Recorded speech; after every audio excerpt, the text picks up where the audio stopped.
For 35 long years, he gave everything, his blood, sweat, and tears. And yet, when it all ended, the moment felt hollow.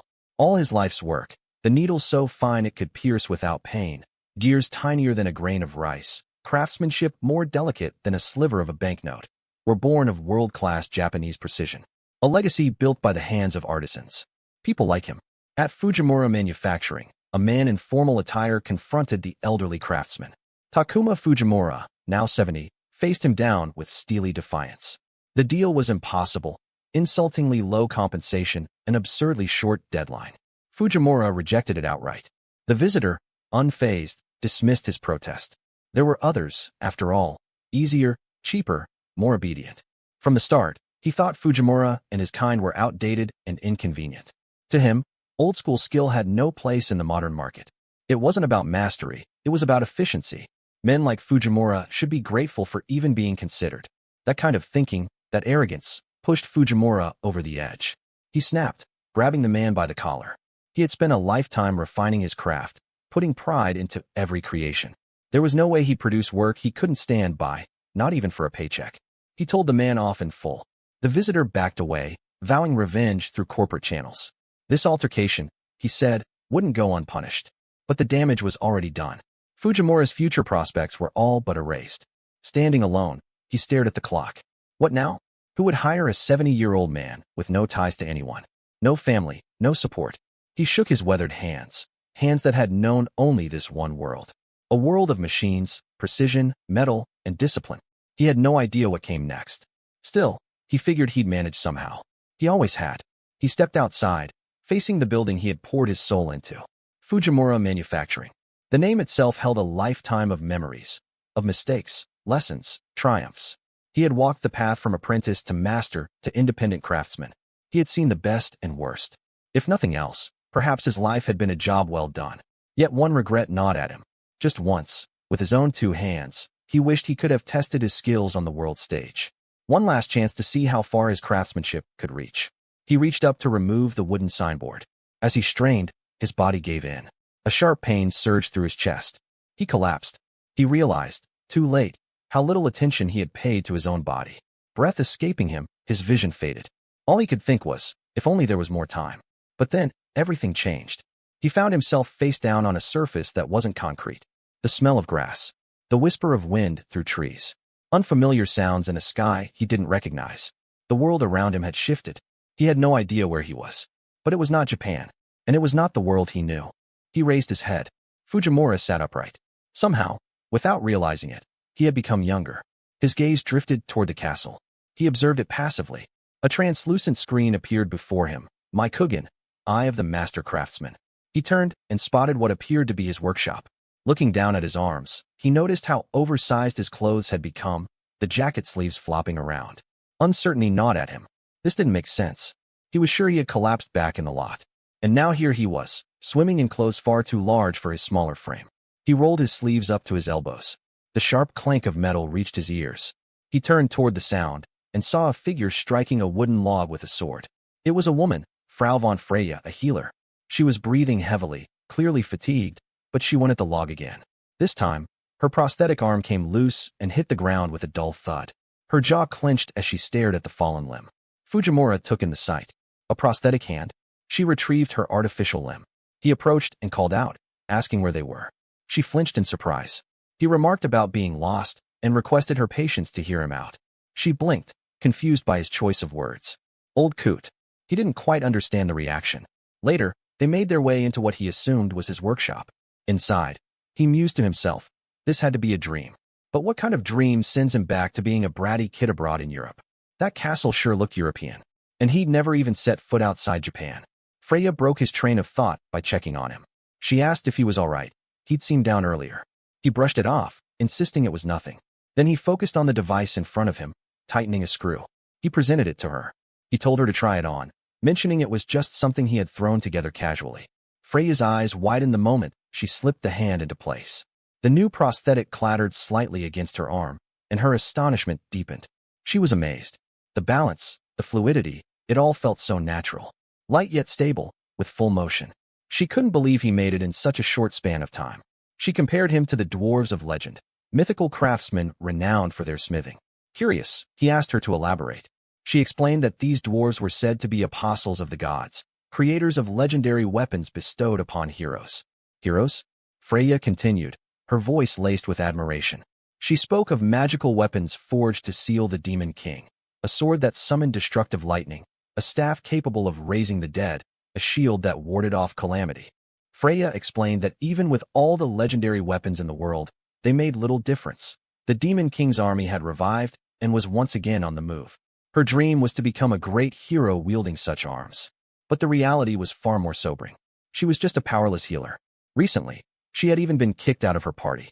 Now she wandered alone as a solo adventurer, forcing herself to learn swordsmanship here and there. With only one arm, even that was an uphill battle. Still, she laughed about it. Fujimura, listening, began to wonder what this person was even talking about. Eventually, it clicked. He must have stumbled into someone's bizarre, ridiculous dream. Some fantasy nonsense. That had to be it. And on TV, dreams usually end with some sort of impact, right? He slapped his face, enough to bruise his cheek and draw blood from his nose. Pain surged through him as he held his face, wincing. Freya rushed over, concerned. She used her healing magic. A soft light appeared around his wound, and slowly, the bruises vanished. She sighed in relief. He was healed. Healing magic was the one thing she could actually be proud of. Even then, it was thanks in part to her staff, a treasured heirloom of her family. It held a rare Class B magic stone, a lantern crystal, something scarce even within this country. He turned his back. She called his name, Mr. Fujimura. His eyes widened. He reached for a cigarette, lit it, and immediately broke into a coughing fit. His eyes went wide again. It wasn't just a vague feeling anymore. Freya kept calling after him as he stumbled forward. She asked where he was going. He looked up. She called him again. And then it hit him. This wasn't just a dream. He had somehow ended up in an entirely different world. Demon kings, heroes, enchanted relics. It was all real here. What kind of 70-year-old man suddenly gets dropped into a full-blown fantasy adventure? Or rather, was he even 70 anymore? He was a kid now. A complete reset. But how was he going to make a living here? Then the thought struck him. Arms. If powerful weapons mattered little in number, then he'd just have to make better ones, his own. He turned back to Freya and reached out his hand, asking her to lend him her staff. Her expression turned to shock. He told her it would just be for 2 or 3 months. She shook her head. She couldn't. It was her family's treasure. She apologized sincerely. That answer stunned him. She quickly tried to soften the blow, realizing how close he looked to crying. The expression on his face stirred something in her. If he kept looking like that, she felt she might actually give in. Later, Fujimura expressed his gratitude.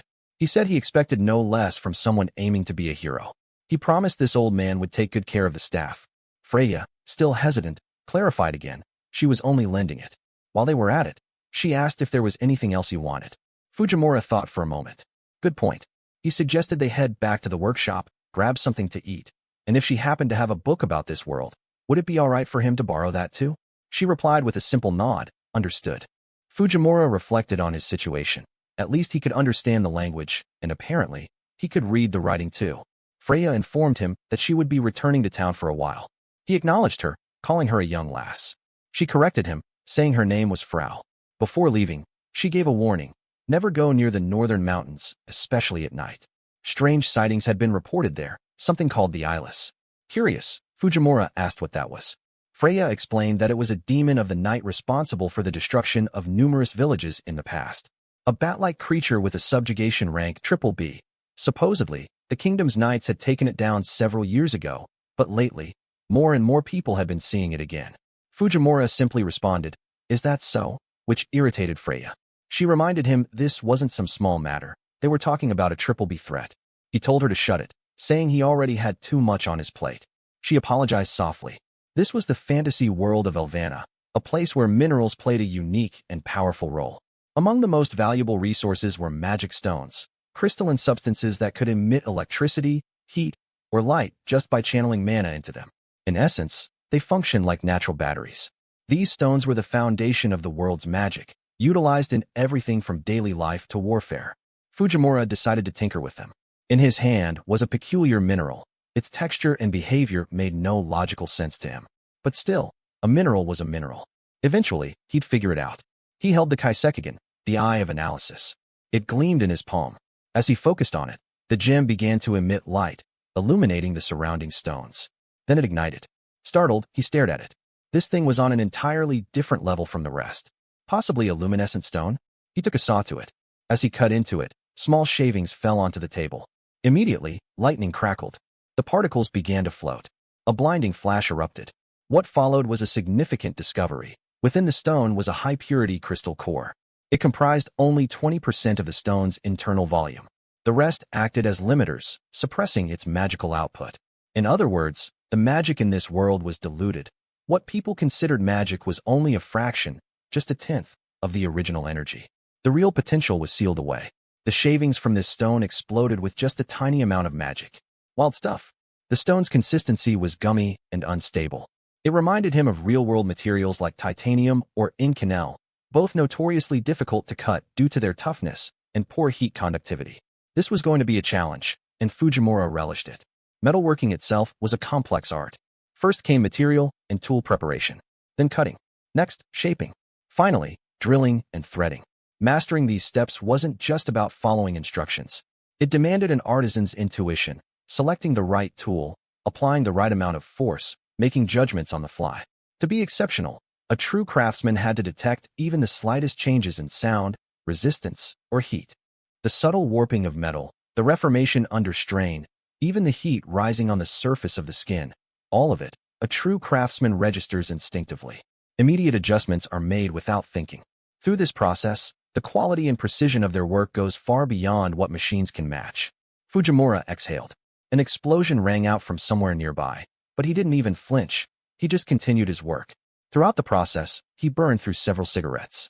By the next morning, the job was done. He stared at it, thinking, 3 whole days. It had been a long while since he put his body through something like this. He glanced at his hand. Something was off. This wasn't the body he remembered. No exhaustion in the muscles. Instead, it was his mind that bore the burden, his head foggy with fatigue. Strange visual cues popped up in his vision, flickering like phantom text. Rankingen, Eye of the Alchemist. Super recovery. Super focus. Shintai Kyuka, body reinforcement. Heat resistance. Godlike reflexes. Eye of prediction. Skill addition. Mana regulation. Poison resistance. Feeling disoriented, he decided to get some fresh air. Outside, he stretched. His thoughts turned to Freya, the girl who called herself a powerless healer. Fired from her party, now fending for herself as a solo adventurer. With only one arm and a prosthetic at that, no matter how much she trained, she'd be at a steep disadvantage. Starting from a non-combat role only made things tougher. But then again, he was on his own too. Maybe he shouldn't be so critical. He noticed a faint glimmer nearby, a stone embedded in the ground. Intrigued, he picked it up. From there, the discovery, extraction, and crafting of core stones would become the cornerstone of Elvana's new era of technology. And he had just taken the first step. Later that day, Frau arrived at his workshop. She greeted him and reminded him that today was the deadline to return her staff. Hearing no response, she assumed he was out, but then spotted him collapsed on the floor, snoring. Startled, she called his name. He woke up groggily and acknowledged her presence, telling her to wait a sec while he put on some coffee. He thanked her, saying the staff had come in really handy. She paused. Coffee? He settled onto the couch. On the table nearby sat a strange, unfamiliar object. She pointed at it, asking what the suspicious cylindrical thing was. He casually replied, it was called a gun, and chuckled. He'd always wanted to make one since he was a kid, laws be damned. But her attention quickly turned serious. More importantly, where was her staff? Fujimura pointed across the room and said it was right there. He asked her what she thought. It looked more stylish now, right? What lay before him was a weapon, optimized for performance, streamlined, efficient, destructive. A fusion of design and lethality. The world's first magic gun, forged from a barrel and bullets made using his own proprietary core metal. Even the gun barrel itself was his work. He sat back, internally awed by his own genius. Frau, however, panicked. She screamed, demanding to know what he had done. She begged him to change it back to normal immediately. But Fujimura shook his head. He couldn't. The staff was practically fused with the iron now. He gestured to something nearby. When she looked, she was stunned into silence. He pulled away a cloth covering and revealed a trove of shining stones. The ground around them glowed faintly. He explained that it was pretty amazing. He could mine as many magic stones as he wanted from this area. She froze, staring. Each one was genuine. She was completely overwhelmed. How in the world had he found this place? Fujimura observed the rocks. When asked how he did it, he simply said he took a good look, inside the stones, he could see something glowing. Not just that. Everything. Components, strength, thermal conductivity, characteristics, magical traits, even names, grades, and the exact location of the core within the rock, plus where and how it should be processed. It all appeared to him clearly, as if mapped out. It didn't feel like cheating. In fact, he figured that maybe people in this world naturally had such sharp eyes. But no, this must be some effect of arriving here. His vision had changed. His eyes were now wide open in more ways than one. Freya was confused. What was he talking about? He blinked. She was trembling. No one had divine eyes like that, she said. And with all those skills in crafting. Who was he really? Later, at the workshop, the ground rumbled. An explosion. Fujimura rushed out to check, wondering aloud if they'd been hit by a missile. Freya, trying to make sense of the situation, told him to stay back for a moment. Then she looked up. Perched on the workshop roof was a monster. It was grinning. She froze. The eyeless. Why was it here in the middle of the day? Then it clicked. The stones. The magic stones. Could it have been drawn to their aura? The eyeless let out a deafening screech. Freya panicked. They had to run. This thing was far too dangerous. Fujimura, unfazed, said that if she didn't take care of that dumb monster, it'd blow a hole in her roof. She shouted, it would blow a hole in him. She reminded him again. This was the same demon of the night that once brought ruin to the entire region. And worse still, this one was a colossal queen class. They didn't stand a chance. Fujimura calmly loaded his gun. Is that so? He said. Freya insisted they escape immediately. He continued loading, saying that if it was that dangerous, she'd better take it out now. She stared at him. Deal with it. She echoed in disbelief. The eyeless spread its wings. It leapt off the roof and swooped toward them, landing with a heavy thud right in front of them. Freya's eyes locked on its twisted mouth. Pure terror. Without hesitation, Fujimura handed her the gun. He gave her instructions. Hold it like this. Relax. It's light and easy to handle. Just aim the barrel at the target. Channel a bit of mana. Use your index finger and pull the trigger. She hesitated. She shook her head. She couldn't do it. She was a healer. Backline support. Not a fighter. Not like this. She was paralyzed, trembling. Just holding the weapon was terrifying. Fujimura stepped in front of her, placing himself between her and the eyeless. She gasped. So did the monster. What was he doing? Why so close? He just grinned. Believe in it, he said.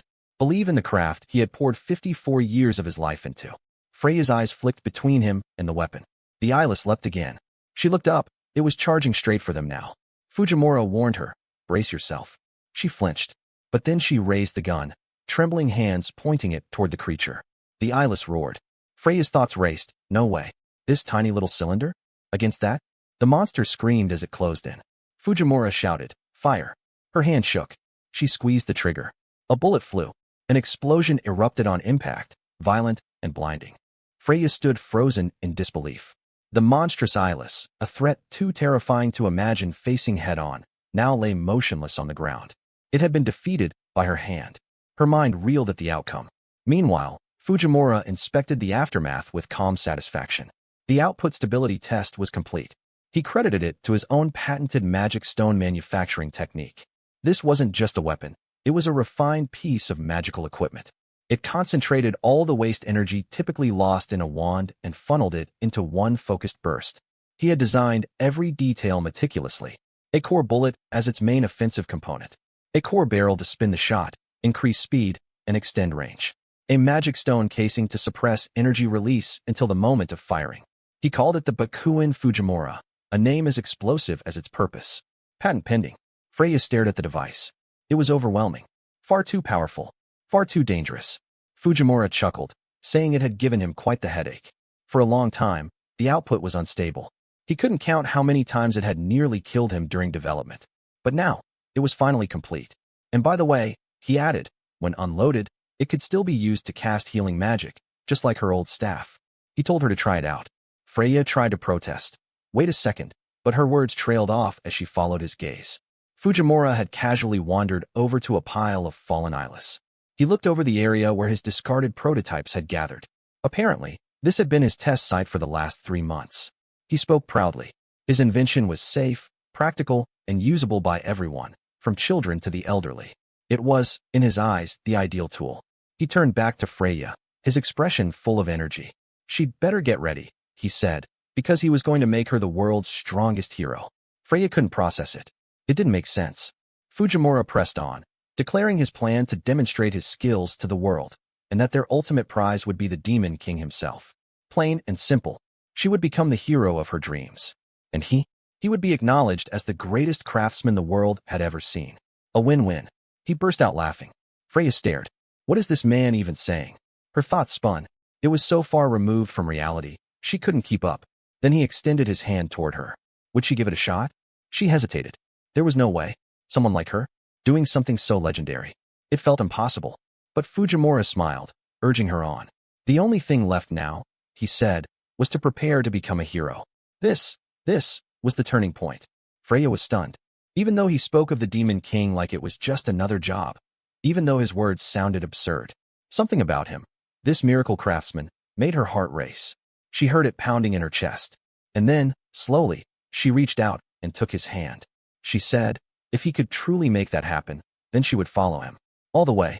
Fujimura grinned, giving her hand a firm shake. Right on, he said. Time to get going. And give the world one hell of a shock. A monster was on a rampage. Chaos erupted around the battlefield. A man barked out commands. Don't let it get away. If they could bring down this creature, their party could ascend to a rank. He urged Frau, his nickname for Freya, to hurry up and be ready to heal. But Freya wasn't watching the battle. She was cradling a wounded child, urgently channeling healing magic into him. The man saw this and snapped. He called her worthless trash, scolding her for wasting magic on a mud-covered villager. His eyes were filled with contempt. Freya pleaded. If she didn't act now, the child would die. Her protest didn't matter. The monster suddenly launched a brutal attack. Freya turned, eyes wide, as the blow came hurtling toward them.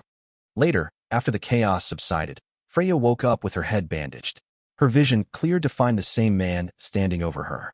Coldly, he remarked that she was finally awake. Then came the words that shattered what was left of her world. She was of no use to them anymore. He said she always got in the way. Their quarry had escaped because of her. He called her a stupid bitch, and now she had to pay for it. Everything she'd saved up until now, confiscated. Her adventurer's rank, erased. She was back to the bottom. He sneered. From B-rank support to discarded baggage. That was her story now. She was on her own. He told her to do whatever she liked with the rest of her worthless life. Freya awoke with tears in her eyes. She sat up in her bed, overwhelmed. But thoughts of her mother steadied her. How is Mama doing? She imagined the answer. She's doing her best, just like always. Still full of energy. Still chasing the dream of becoming a hero. This time, not alone. Now, she stood alongside a miracle worker from another world. At that moment, Fujimura was tinkering at his workbench. He had just completed another invention, a megaphone. Freya curiously held it, asking what it was. Fujimura explained. It was a tool that amplifies sound. A device that transforms electrical signals into physical vibrations. Essentially, it makes her voice louder. He called it the Fujimura speaker. He gestured to the details. He had used a core as the top plate and another as the main coil magnet. From machining to plastic processing, there was now no core he couldn't shape. Just like the old days. Machining, using tools to cut and grind materials. Plastic processing, using heat and pressure to mold them. He invited Freya to try it. A little mana, a pull of the trigger, and speak. Freya hesitated, then gave it a go. Her voice erupted through the megaphone like thunder. The sound boomed. She jumped in shock, covering her ears. It felt like lightning had struck nearby. Fujimura grinned. Output adjustment complete. He mused aloud. These magic stones really were something else. With the right application, their potential was nearly limitless. Maybe next, he'd build an engine. Freya trembled. Then, her doubts surfaced. She asked him why her. Why did she have to be the one to defeat the Demon King? Wouldn't it be faster if he did it himself? He was a miracle worker. Surely, if anyone deserved to become a hero, it was him, not her. Fujimura gave his answer without hesitation. He had no interest in becoming a hero. To him, being a hero was just like being an entertainer. Exhausting, filled with attention and expectation. It was far too much of a hassle. Besides, wouldn't it be far more interesting if she became the hero instead? A woman, a healer, and one-handed at that. It was a compelling, even marketable image. No matter how she looked at it, a craftsman belonged behind the scenes. That's where he thrived. What truly mattered in the end was simple, that people used what he made and felt happy with the results. That was enough. He shifted topics. Time to get moving. He suggested they head into town. Freya was surprised. The town? She didn't expect Fujimura to want to go. Her reaction made him pause. He noticed her hesitation. But after a moment, Freya composed herself and agreed. They would go. The two arrived at their destination. Freya introduced him to Raraso Cadornia, the capital city of the region. Buildings lined the busy roads. The town pulsed with life, merchants shouting deals, animals trotting through the streets, laughter and conversation everywhere. Guards stood at their posts as people bustled about in celebration. Fujimura took it all in. His eyes widened. Now this was what he called a proper isekai. Everything around him was unfamiliar, exotic.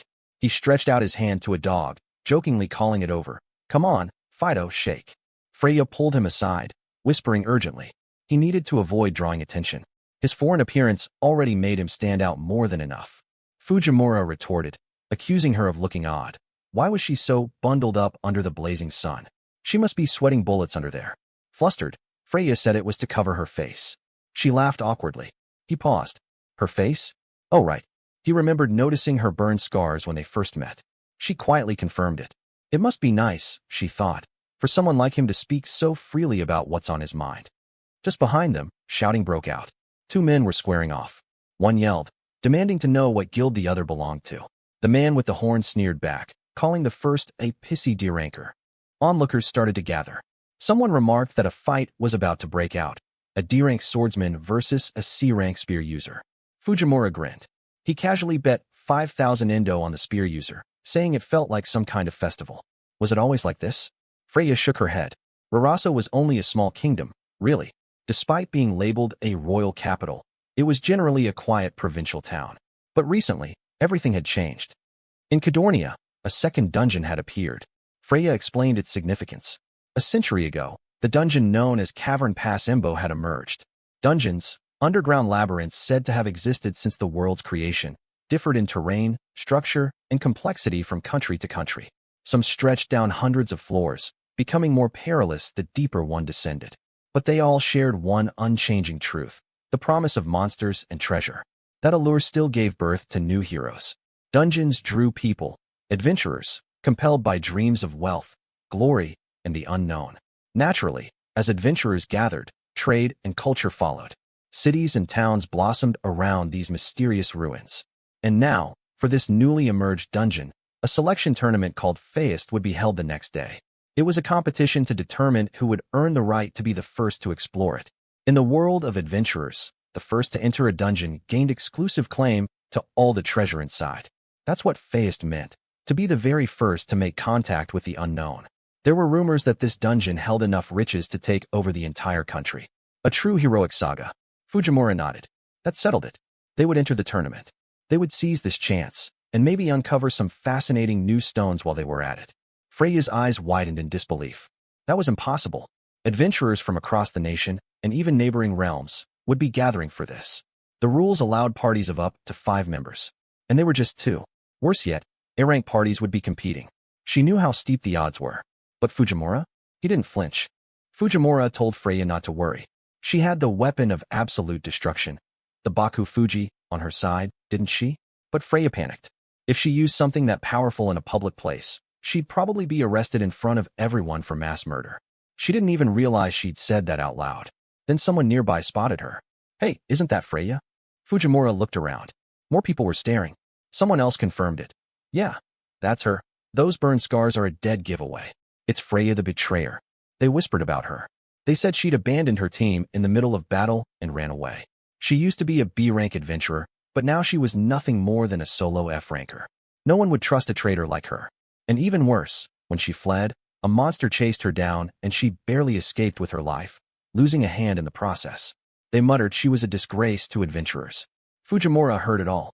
He chuckled and patted Freya on the back, saying they should just ignore those people, like adults do. But the crowd kept talking. Did you see that mouthy brat behind her?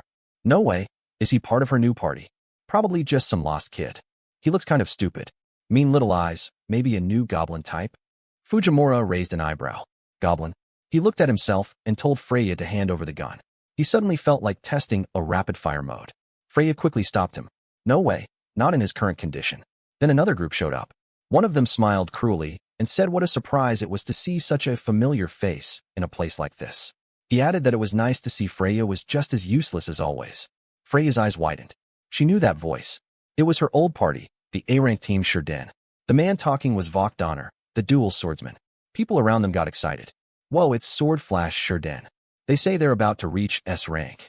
They're the pride of Araso and the top favorites for Feist. Freya lowered her eyes in shame. Vok pretended to be friendly, saying it was nostalgic to see her again. Then he teased her. Was that little brat the best she could find for a new party?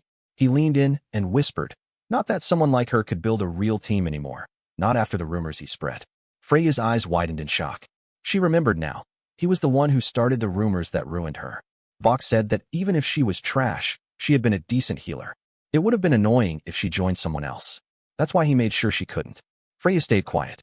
Vok turned to leave and told her to keep doing her best in chasing her hero dreams. Then he added one more cruel line. I'm sure your dear mama is watching from heaven. He laughed as he walked off. Fujimura looked annoyed. He muttered that Freya never told him about some jerk like Vok. The crowd gasped. Did that brat just call Vok a jerk? Vok turned to look at him. Fujimura stood tall and said he didn't care about all that A and B rank stuff. He said judging people by rank or looks was just dumb. He even called Vok a kid. Everyone was shocked, including Freya. The people started complaining. That brat's the rude one. He's the real kid here. Apologized to Vok, goblin boy. What kind of school did he go to? They all encouraged Vok to put Fujimura in his place. Vok scoffed, saying Fujimura was just what he expected from a traitor's companion, immature and disrespectful. Then he changed the topic. Since they were here, that must mean they were entering the selection tournament, too. Fujimura smiled. Sure are. The young lady is in too. Vok smirked. Well then, good luck. Watch out for any accidents. Fujimura grinned back. Right back at you. Freya gasped. She called his name in shock. Later, at the arena, the air buzzed with excitement. People packed the seats, cheering loudly. In the center, adventurers stood ready. Guards and knights watched closely. Some people spotted Fujimura. Hey, it's them. The ones who picked a fight with Shurden. Yeah, the F-rank healer and that loud brat. What even is that kid? His clothes are weird. Is that smoke coming from his mouth? Far off, Vok smiled quietly. At the front, a knight unrolled a scroll. Music played in the background. The knight read out the announcement. And just like that, the crowd roared. The Feist selection tournament had officially begun. Fujimura contacted Freya to ask about the fastest method to defeat the Demon King. Freya was surprised by his phrasing. The quickest way? Fujimura justified it by saying that a good craftsman always aims for speed. It's a matter of pride in their profession.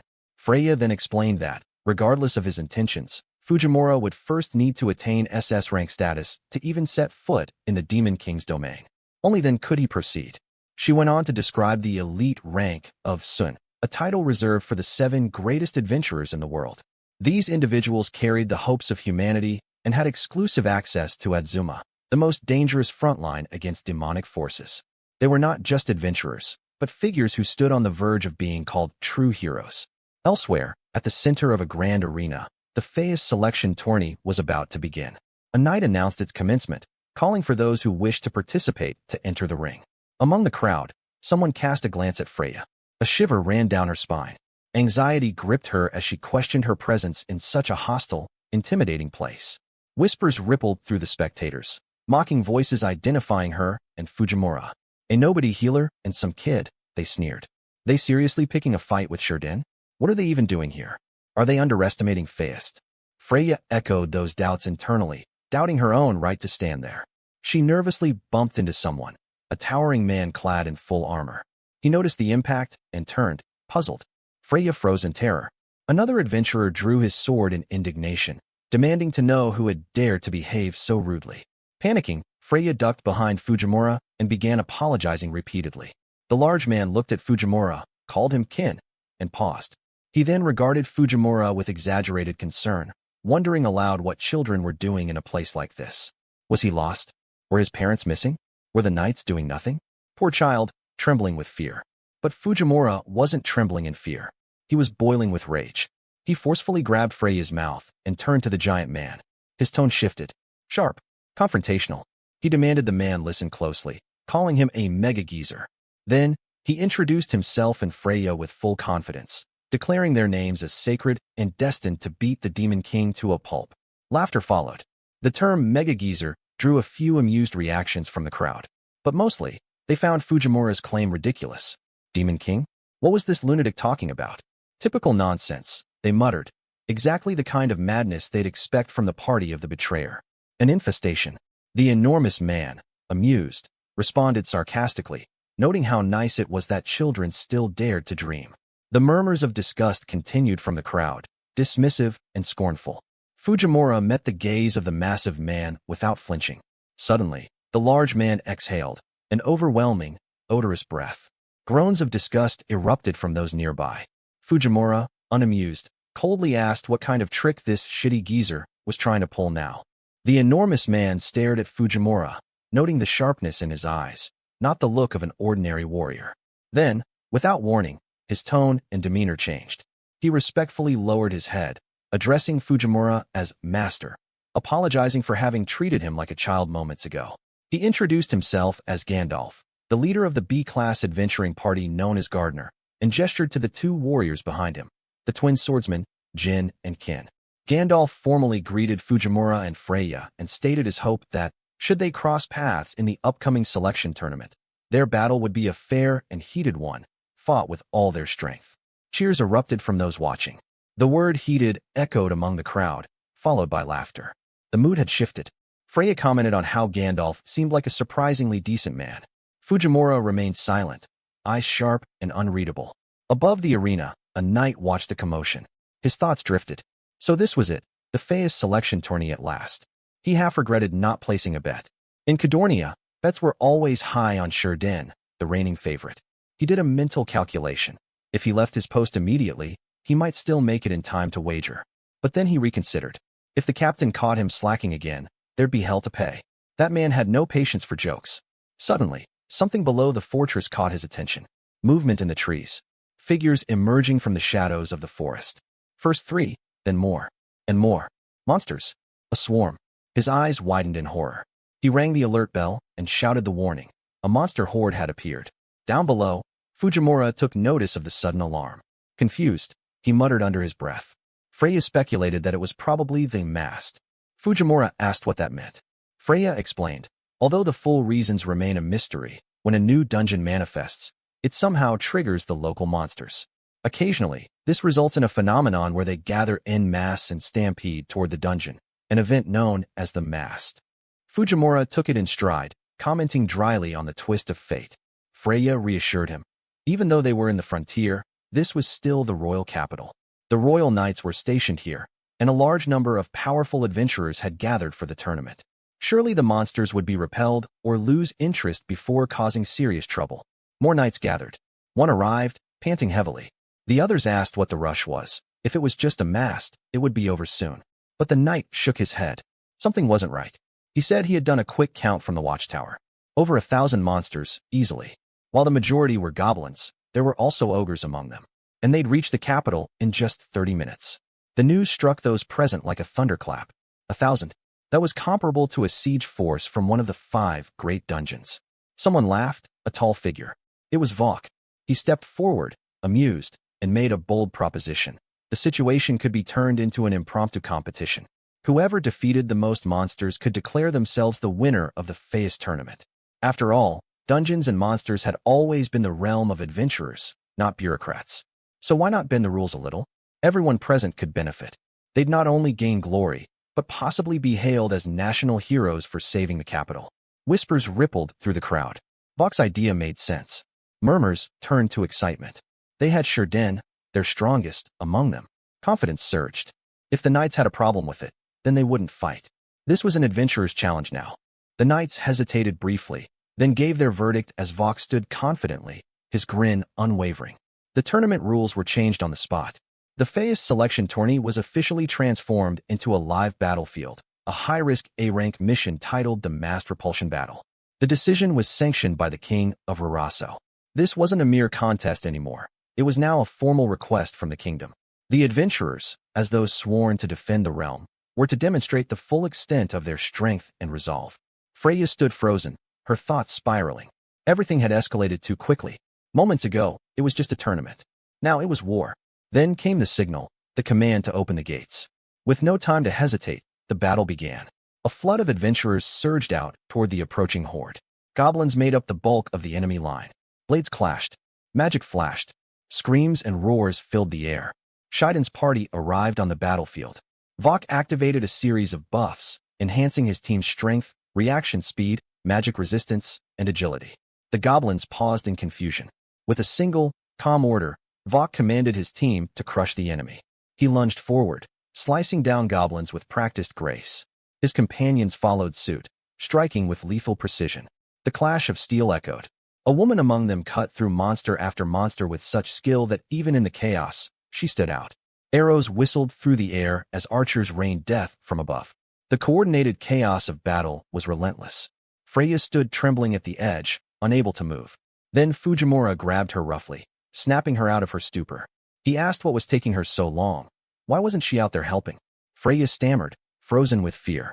She admitted she never belonged in the selection tourney in the first place. But her attention was suddenly caught by a collapsed adventurer nearby, drenched in blood and barely breathing.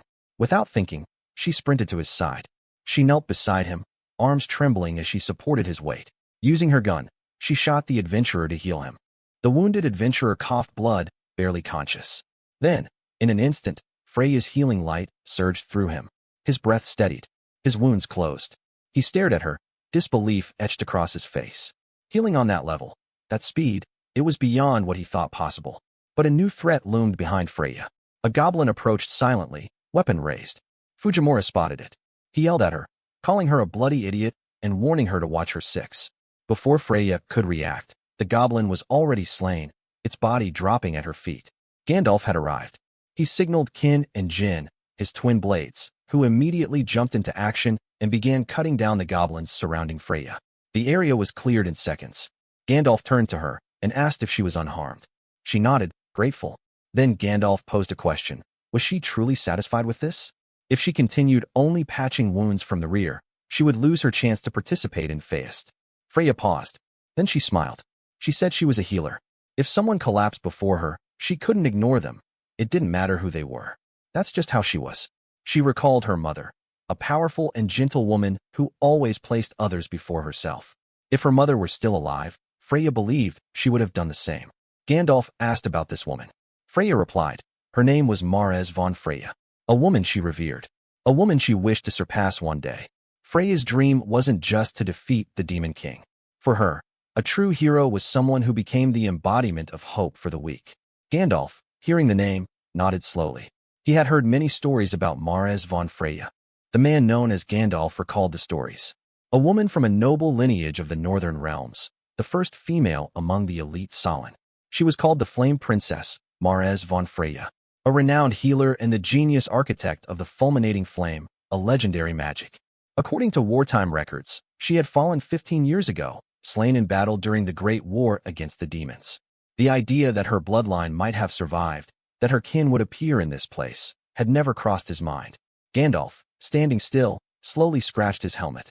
Then he addressed Freya, telling her not to burden herself with worry any longer. Her only duty was to focus on her healing. Her safety, he assured her, would be protected by them. Freya was visibly taken aback by his words. To Gandalf, it was simple. The ideals and dreams of the younger generation deserved protection. That, too, was the responsibility of those who had lived through the fires of the past. Fujimura smirked and lightly tapped his wrench against Gandalf's armor, acknowledging his words. He commented that Gandalf had hit the nail right on the head. Then, in typical Fujimura fashion, he extended a playful invitation. Once they made it out alive, how about sharing a drink? He figured booze would go down smoothly with someone like Gandalf. Gandalf paused, then burst into laughter. Even in such a grim hour, Fujimura had the nerve to speak of banquets. But Gandalf agreed. For that promise, may they both survive this chaos. Kin, standing nearby, interrupted. He reminded Fujimura that it was Gandalf-san, not Gandalf-chan, and to cut it out with the childish suffixes. Fujimura grinned, noting Kin's presence, and addressed him jokingly as Kintaro. Kin flinched. Kintaro. Before the exchange could continue, another presence approached, Vok. He stepped forward with a sneer, eyes locked on Freya. He remarked with mock admiration at how persistent she was. Her healing powers had clearly evolved since their last encounter. And to think, even after he'd spread rumors branding her a traitor and ensured her banishment, here she was, stubbornly refusing to disappear. What a waste, he said, of effort and lies. Gandalf's eyes narrowed. Rumors? He asked Vok to elaborate. He wanted to hear those stories, if Vok didn't mind. But Vok brushed the question aside casually. It's fine, he said. Then, without warning, Vok vanished. In the blink of an eye, he reappeared directly in back of Gandalf. and stabbed him through his back. Freya froze in horror. The blade twisted. Blood gushed from Gandalf's mouth as his knees buckled. Vok grinned coldly. Gandalf would die either way. He turned to Freya and began to speak. The world, he said, belonged to the powerful. People were trained, conditioned, to believe in the stories of the strong. Who would ever care about a pathetic party made up of an F-rank healer and some worthless kid? Their narrative would never gain traction. Qin and Jin immediately retaliated, blades drawn in fury. But before they could land a blow, a violent surge of electricity engulfed them. Both collapsed. From behind Vok, one of his companions apologized mockingly. She'd messed up a bit and caused some unfortunate friendly fire. These things happened in the chaos of battle. Another member of Shaiden's party laughed, saying she had a point. Who knew? They might end up delivering some accidental blows too. Freya stood in stunned silence, unable to process what she had just witnessed. Vok turned his attention to Fujimura. Being weak, he declared, was a sin. The weak should keep silent, obey, and submit to the strong like the slaves they were born to be. That was the natural order of things. Did the boy understand now? This was how the world truly functioned. Fujimura, unmoved, responded coolly. He suggested that maybe in his next life, Vok could try being born with a bit more intelligence. At that moment, Vok struck, but his sword stopped midair. Fujimura had blocked it effortlessly, holding it in place with his wrench. Vok's eyes widened. He hadn't anticipated this. Fujimura looked him dead in the eye. No fear, no respect. He muttered that no matter where he ended up, he always seemed to run into the same type of trash. But for once, he was glad they were in another world. Back in his own, everyone constantly whined about power harassment and moral harassment. But from now on, he declared, they were going to show a style. Vok, confused, asked what that even meant. Fujimura answered simply, punks get their shit kicked in. Vok's smirk lingered as he teased Fujimura, but a flicker of uncertainty crossed his face. A second ago, his A-class sword strike had been stopped. That wasn't a fluke. He realized, the boy had blocked his attack, and with one hand. That shouldn't have been possible. It wasn't just reaction speed. Fujimura read the strike and parried it like it was nothing. Freya had seen it too. The impossible reaction, the confident stance. Fujimura, calm and steady, dared Vok to show him more, to bring everything he had. His confidence didn't come from nowhere. Before arriving in the royal capital, Fujimura had tested out his wrench, Kongaparan, on a large mantis monster. At the time, Freya had questioned what he was even doing, watching him approach a hostile insectoid beast with only a wrench in hand. He had casually replied. He was experimenting. As the mantis lunged at him, he moved. Fluid, unafraid, Fujimura countered its ferocious slashes with precise blows from the wrench. Freya could hardly believe it. With a single swing, Fujimura smashed the mantis, sending it tumbling. It lay on the ground, twitching, defeated. He studied the weapon in his hand and nodded with satisfaction. He declared it was done, and from now on, he'd call her Kongaparan. Freya had asked about the strange name. He explained. Pyran is short for pipe wrench, a tool designed to grip and rotate circular pipes using dual jaws. But what caught his eye wasn't the utility. It was the shape. Thick, balanced, brutal, built for slugging. He was itching for a reason to swing it in combat. Freya, still surprised, noted how fast and cleanly he moved with just one hand. Fujimura explained the truth behind the weapon. It wasn't ordinary. It was a fusion of material strengthening and physical enhancement. The world's first double-core product. Its design compensated for the extra weight with a boost to his strength, allowing him to wield it effortlessly. But that wasn't all. He tapped the side of his head. His eye, it had changed too. From years of closely inspecting stones and intricate work, his vision had evolved. So much so that when he concentrated, time itself felt like it slowed. He called it the Shinsakugan, the Godspeed Eye, a tool that let him see everything. Freya was speechless. Back in the present, Fujimura snapped her out of it. He pointed toward the fallen Gandalf and the unconscious twins. If she didn't act now, those old guys were done for. But she could still save them. Of all people, he trusted her to. That was all Freya needed. With no hesitation, she took off. Vok stood still, watching her go, then turned his attention back to Fujimura. The boy was just standing there, casually lighting a smoke. Vok grinned, then made his threat. This was the end for Fujimura. He'd make him regret ever underestimating adults. 4 against 1, they'd tear him apart. But before the attack could begin, something dropped from the sky. A body. One of Vok's companions caught it, more out of reflex than concern. He held the figure up and sneered, laughing at the bloody, broken mess he was now holding. Who was this lowlife? Where did this dirty piece of trash come flying in from? Then came the noise. The sound of panicked footsteps. From behind them, People were running. Adventurers, knights, veterans, all fleeing in the opposite direction. Shouts and screams echoed through the field. The battlefield had shifted. Something was coming. Something even worse. The body landed hard before Vok, and he crouched to grab the man's head. He looked amused, taunting the man for being in such a rush. What was the big deal? The man, pale and trembling, managed only 2 words. "It's here." Vok frowned. "What's here?" The man, almost incoherent with fear, stammered. How could it happen? That monster. Why was something like that in such a remote place? Then came the sound, a deep, thunderous footstep. The air shifted. A vast shadow fell over the area, growing darker by the second. Then, the voice of a senior adventurer rang out in panic. Estimated subjugation rank, Special A. And the name followed like a curse. The Lord of the Black Forest, ruler of the goblins. The Goblin Lord. It stepped into view, massive, towering, and emanating a terrifying presence.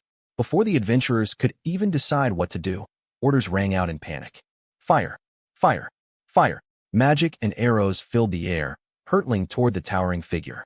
But the Goblin Lord didn't flinch. It raised its colossal weapon, a cruel, jagged thing, too large for any human to wield, and brought it down like divine judgment. The ground cracked. Screams rang out. Dozens were crushed instantly. Chaos erupted. One of Vok's companions, eyes wide with disbelief, asked what they were supposed to do now. That thing, it wasn't just dangerous. It was impossible. Vok's response was cold and sharp. Wasn't this their goal all along? They had always intended to break into the S rank. This was their shot. Kill that monster, and Feist would be theirs. The timing couldn't be more perfect. He turned his gaze to the knights and adventurers who had fled to their side for cover. They were hoping for Sherdin to defend them, for their reputation as elites to mean something now. Vok grinned darkly.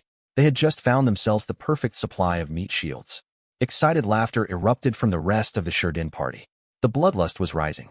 Vok turned to Fujimura, flashing a mocking smile. He called him lucky. After all, he wouldn't die just yet. Once they were done tearing the Goblin Lord apart, then they'd return to finish him off. He offered Fujimura a chance to run, to flee as far as he wanted. Not that it would matter. Sooner or later, they'd catch up. Just then, a sharp crack echoed across the field. A single shot. Vok's ears twitched. It wasn't an attack. It was healing. Freya stood at a distance, holding her healing rifle. She had taken position and was firing over and over, aiming at the wounded sprawled across the ground. Each shot sparked a glimmer of recovery, slashed torsos mending, broken limbs realigning, shallow breaths growing steady. The Goblin Lord was still advancing, but Freya didn't stop. Fujimura turned toward her. He asked if she was okay. Her breathing was ragged, her hands trembling. He warned her, there's a limit to how much mana she can burn through. She kept up this pace, she wouldn't last much longer. Freya was gasping for air, drenched in sweat. But even so, she answered him. No matter what, she would keep firing. She couldn't stop. Fujimura gave a wry smile. In that case, he had no choice. Then he'd just have to go all in too, to protect her. Even if it was just her. Even if she was the only one left. He'd protect her with everything he had. From a distance, Vok snorted. The sight of them made his lip curl. They were hopeless, clinging to worthless ideals, playing savior in a world ruled by power. They were beyond help, just trash trying to carry other trash. But fine, let them heal. Let them revive a few more bodies. He could always use more meat shields. He turned to his comrades in the Sherdin party, eyes gleaming. It was time. They would take everything this battlefield had to offer and blow away whatever stood in their way. That day, the battlefield was filled with combat, as everyone joined forces to fight against the monsters. Eventually, the extermination was complete.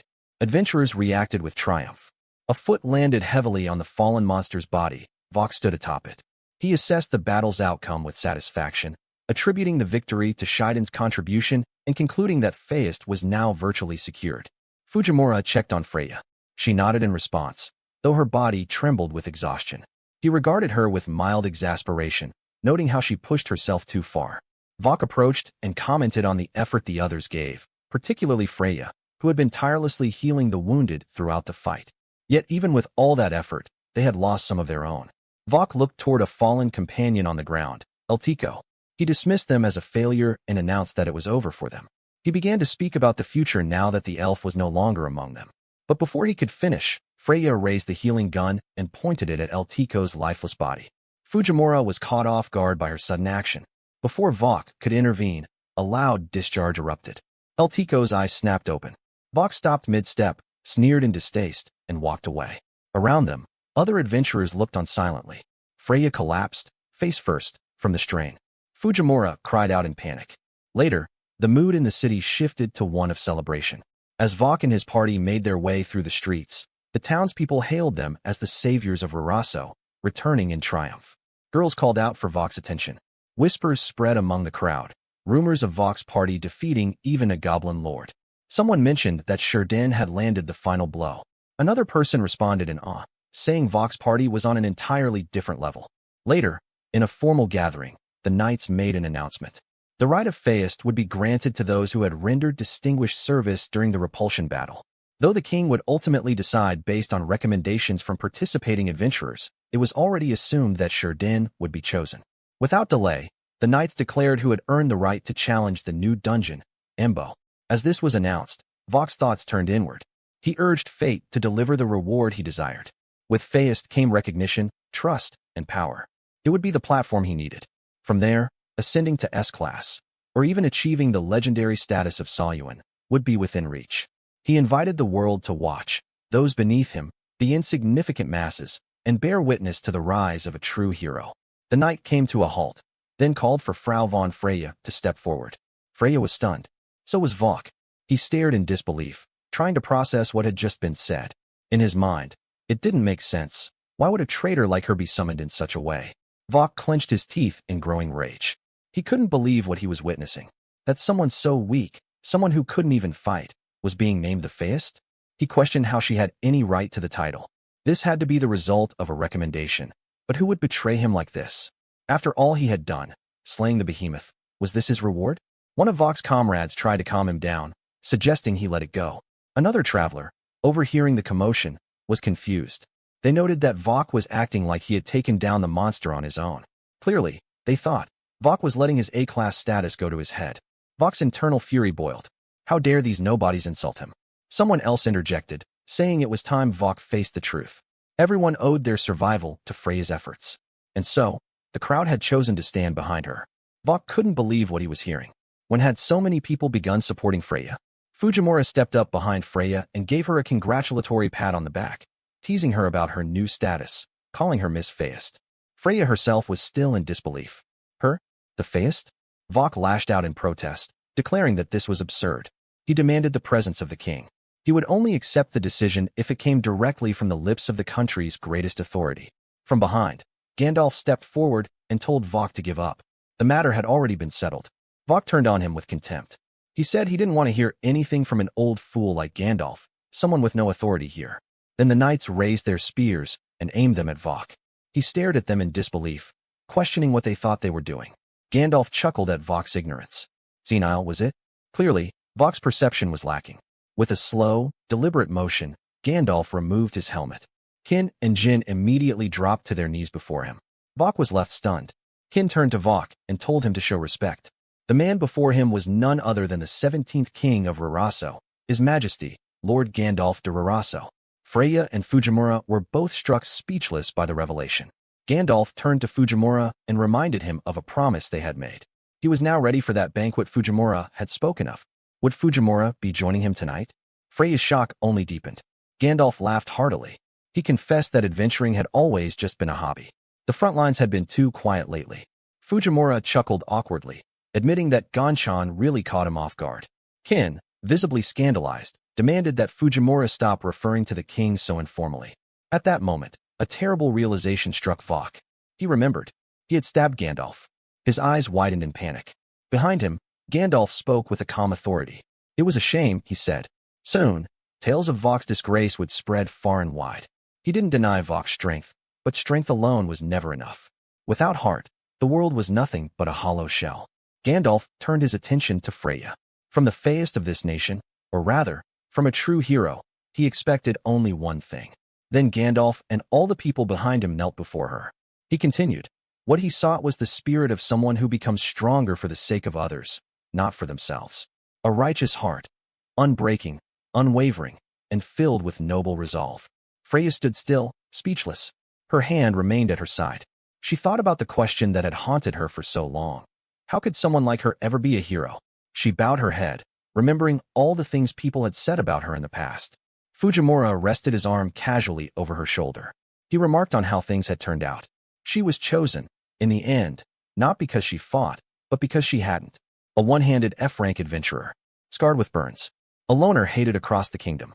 Freya had endured so much, and yet now, she had something to be proud of. Her body trembled. She gritted her teeth. Gandalf watched with a gentle smile. And then, Freya finally broke. She burst into tears. Gandalf addressed her one last time. He told her to keep walking forward, just as she had until now, because she had always been on the right path. That night, Vok's fate was sealed.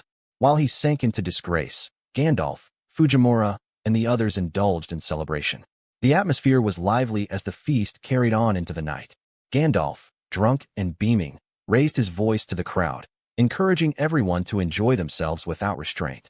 The drinks, he declared, were funded by the royal family's treasury. They were free to revel as much as they pleased. Fujimura, amused and a little tipsy himself, made a joke about it being a generous tax rebate, then gave Gandalf a friendly smack on the head. Kin, shocked by the gesture, exclaimed his outrage that Fujimura would lay hands on the king. But before his fury could continue, Kin caught sight of a bug and let out a shrill shriek. Flustered, Kin questioned why the king was holding a banquet in such a lowly place. One of the adventurers offered him a drink, but Kin indignantly insisted that the occasion should have been held in the dignity of the castle. Gandalf, however, dismissed the idea. He hated the stiff, formal air of the royal palace. Fujimura praised him for finally loosening up and handed him more alcohol. Kin, again taken aback, reacted strongly to Fujimura's overfamiliar attitude. Turning to his side, he tried to remind someone, likely one of the guards, that even she was an imperial officer and should act accordingly. Meanwhile, Jin was deep into her drinks. A man sitting nearby observed in amazement, commenting on how she could really hold her liquor. He called her a beast, clearly impressed. Fujimura called out to Kin again, urging him to drink. Kin pushed his hand away, telling him to stop bothering him. Freya chuckled softly at their antics. Soon, a group of adventurers approached Freya. They praised her healing powers during the battle, describing them as extraordinary. Their ability to sit there and enjoy drinks at that moment, they said, was all thanks to her. One of them mentioned that thanks to the king's influence, Freya had been reinstated to B rank. They laughed at themselves, admitting they had made fools of themselves for ever buying into the ridiculous rumors about her. Freya replied modestly, brushing it off, her cheeks tinged with a shy blush. Another adventurer clenched his fist and declared that the next time he saw Vok, he would punch him with the fist of justice. Someone nearby dismissed the threat, doubting he had it in him. Another adventurer turned the focus back to Freya's abilities. With someone like her on the field, they said, even when things got overwhelming on the front lines, they would be back on their feet in no time. Freya's thoughts turned inward. She thought of the front lines, the boundary between humanity and the demons, known as Adzuma. Someone else chimed in, scoffing at the idea. To go to Adzuma, they said, was a dream at best. The demons were monstrously powerful, bodies that could regenerate, skin as hard as steel, mana that never seemed to run out. Their army was structured, 6 generals commanding 18 divisions, all under the rule of the Demon King. Worse, they weren't mindless monsters. They were intelligent enough to speak human languages and could even take flight. Even a single division commander, they said, would require 5 S-rank adventurers just to stand a chance. No ordinary fighter would last 5 minutes against them. Fujimura walked up at that moment, curious about what the group was talking about. Before Freya could answer, he suddenly began to cry. Fujimura told Freya that he always knew she could handle it. He praised her drive and determination, calling her a true go-getter. Freya was taken aback by his sudden praise. He added that her success made him proud. Nearby, another adventurer marveled at how well Fujimura could hold his liquor. Not bad at all. Suddenly, a large man grabbed Freya's head. Looking down at her, he scoffed. Was this really what counted as Feist material? He wasn't ready to accept that. A healer who couldn't even defeat a single enemy. Was that really something to celebrate? To him, she was just a helpless woman inflated by praise and position. He mocked her, suggesting maybe he should take her place instead. Fujimura clenched his teeth. But before the situation escalated further, a hand grabbed the big man's arm. He turned, startled. The man flinched, suddenly nervous. A woman stood before him, her expression composed. Her presence shimmered under the lights. The adventurers around them reacted with awe. Who was this stunning beauty? Was she there the whole time? She was dazzling, almost unreal. Even Freya couldn't help but admire her. The big man scoffed, asking the elf woman what her problem was. Did she want something from him? Maybe she'd prefer they talked about it in his room? Without a word, the elf woman simply leaned back and slammed her forehead into his. The man dropped instantly, unconscious. Freya was frozen in shock. Fujimura, however, was thoroughly entertained. The elf woman stood her ground and declared that she would never tolerate any insult toward Frau. Freya was stunned. How did this woman know her name? Had they met before? She hesitantly asked who the elf might be. The elf woman lifted her mask. Freya's eyes widened in recognition. It was Miss Eltiko. Eltiko announced that from this day forward, she would be joining Freya and Fujimura on their journey. Freya turned to Fujimura, confirming what she'd heard. Eltiko was joining them? Fujimura had no objections, especially after that headbutt. That was more than enough to win him over. Reaching into his bag, he shifted the mood. There was something else to attend to. He pulled out a bottle and held it up proudly. He said it was time to open this one. Freya asked what it was. He explained. It was genuine Japanese sake, the one bottle he had brought all the way from back home. A first-rate item, perfected with precise chamfering. Freya learned that chamfering was a metalworking process used to smooth sharp edges. It improved grip, enhanced appearance, prevented injury, and made items easier to assemble. She realized. This must be why Fujimura had delayed earlier, why he had gone home so determinedly. He had told her before the banquet to wait a bit. He had something he needed to do, something only a man could do. Freya muttered to herself, so it was all for this? Fujimura laughed, holding the bottle triumphantly. Freya smiled slightly. Since she'd met him, her destiny had begun to shift. Maybe she could show him a bit of gratitude. She told him she supposed she could indulge a little. At that moment, a woman bumped into Fujimura, her chest pressing into him. She praised the drink, calling it delicious. Fujimura agreed wholeheartedly, said it was his dad's own little slice of heaven. Another woman asked his age. He said 70. She was stunned. No way, she said. Freya sulked quietly in the background. Then, on impulse, she snatched the bottle and took a direct swig, declaring she would drink too. The others cheered for her. Fujimura laughed, warning her not to push herself too hard. Later, Freya slumped onto the couch. Fujimura chuckled at how quickly she had succumbed to the drink. Lightweight. He shook his head, sleeping there like that would only get her sick. He muttered that she'd catch a cold. Eltiko, hearing the word cold, stepped in and said she would warm Freya. She gently placed a blanket over the sleeping girl. Fujimura was impressed, calling her a real pro. Nice stuff, Naganiji. Eltiko looked down at Freya's peaceful sleeping face. Then, unexpectedly, she began to undress. Fujimura panicked and told her to stop. She'd already done enough. Freya was fine as she was. He thought to himself, could this elf possibly be a natural-born airhead? Then, someone in the crowd grumbled and called Fujimura a stupid brat, demanding to know why he stopped Eltiko. Fujimura silenced the rowdy crowd with a sharp retort, telling them to shut it. The following day, the knights stood at attention, lined up in full regalia before the great gates. Gandalf, regal and composed, walked alongside Fujimura and Freya as they prepared to depart. He offered them a formal farewell, entrusting them with the task ahead and urging them to proceed with caution. He declared that everyone remaining would be praying for their safety and good health. Fujimura responded with his usual casual cheer, calling him Ganshan, and promising that when he returned, he'd have a cracking story to tell, something Gandalf should look forward to. Freya's thoughts drifted to their destination, the new dungeon, Embo, a mysterious world with unknown layers and secrets waiting to be uncovered. But something continued to nag at her. She recalled the abnormal method by which the mast had been summoned. And then the labyrinth. Had it truly appeared by coincidence? Or had it manifested in direct response to Mr. Fujimura's reincarnation? Whatever the truth, she knew she couldn't afford to hold back. She would need to give everything she had. Fujimura called out to Freya and Eltiko, reminding them it was time to get moving. It was treasure hunting time. A tragic life, a cursed fate. Her name is Eltiko. Though born an elf, she possessed almost no mana. A black-haired child, an ill omen among her kin, marked as a heretic by her own people. Her origins were unknown, no memory of her birthplace, no parents, no welcome, just scorn. As a child, she was kicked to the ground by other elves. They laughed as she fell. She grew up under that ridicule, never allowed to forget how she was different. Alone and unwanted, she accepted the cold truth. She didn't belong. She remembered the tournament, the moment she lay on the ground, her body broken. Vok's voice rang in her ears. Eltiko, was it? What a waste of space. Even as her consciousness faded, she accepted his scorn as fact. Of course she was worthless. That was just the way of things. But in that same moment, something unexpected happened. A shot rang out. Her eyes opened wide. Someone had saved her. Someone had reached out, not out of duty, not for glory, but from genuine devotion. For the first time in her life, she felt what it was like to be valued. And in that moment, she decided, this was a human worth protecting. At the dungeon gate, a knight yawned. 3 days had passed. How deep were they going to go?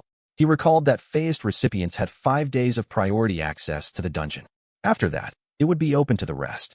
He wondered if he should abandon his knighthood and become an adventurer. Maybe he'd finally pay off his house. As he daydreamed, an explosion ripped through the silence. Smoke billowed from the dungeon.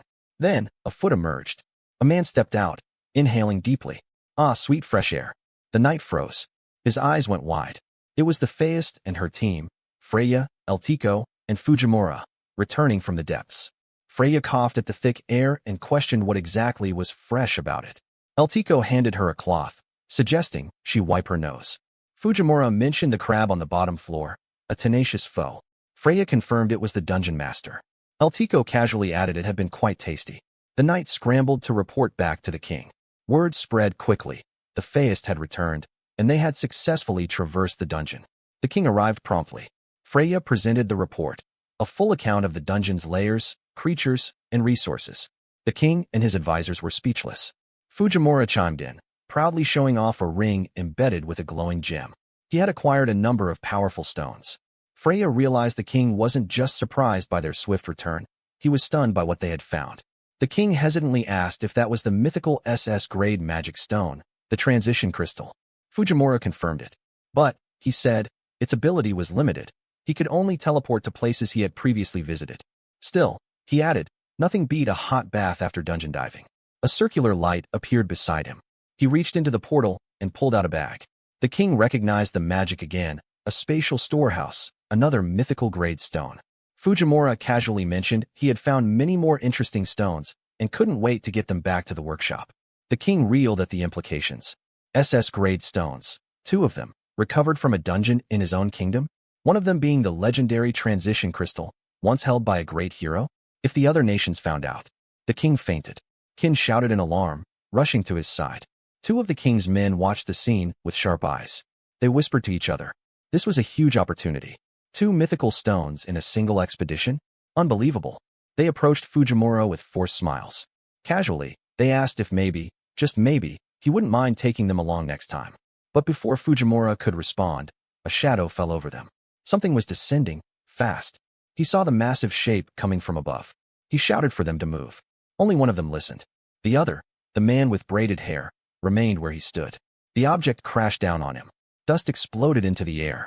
Fujimura shielded himself, coughing as he looked up.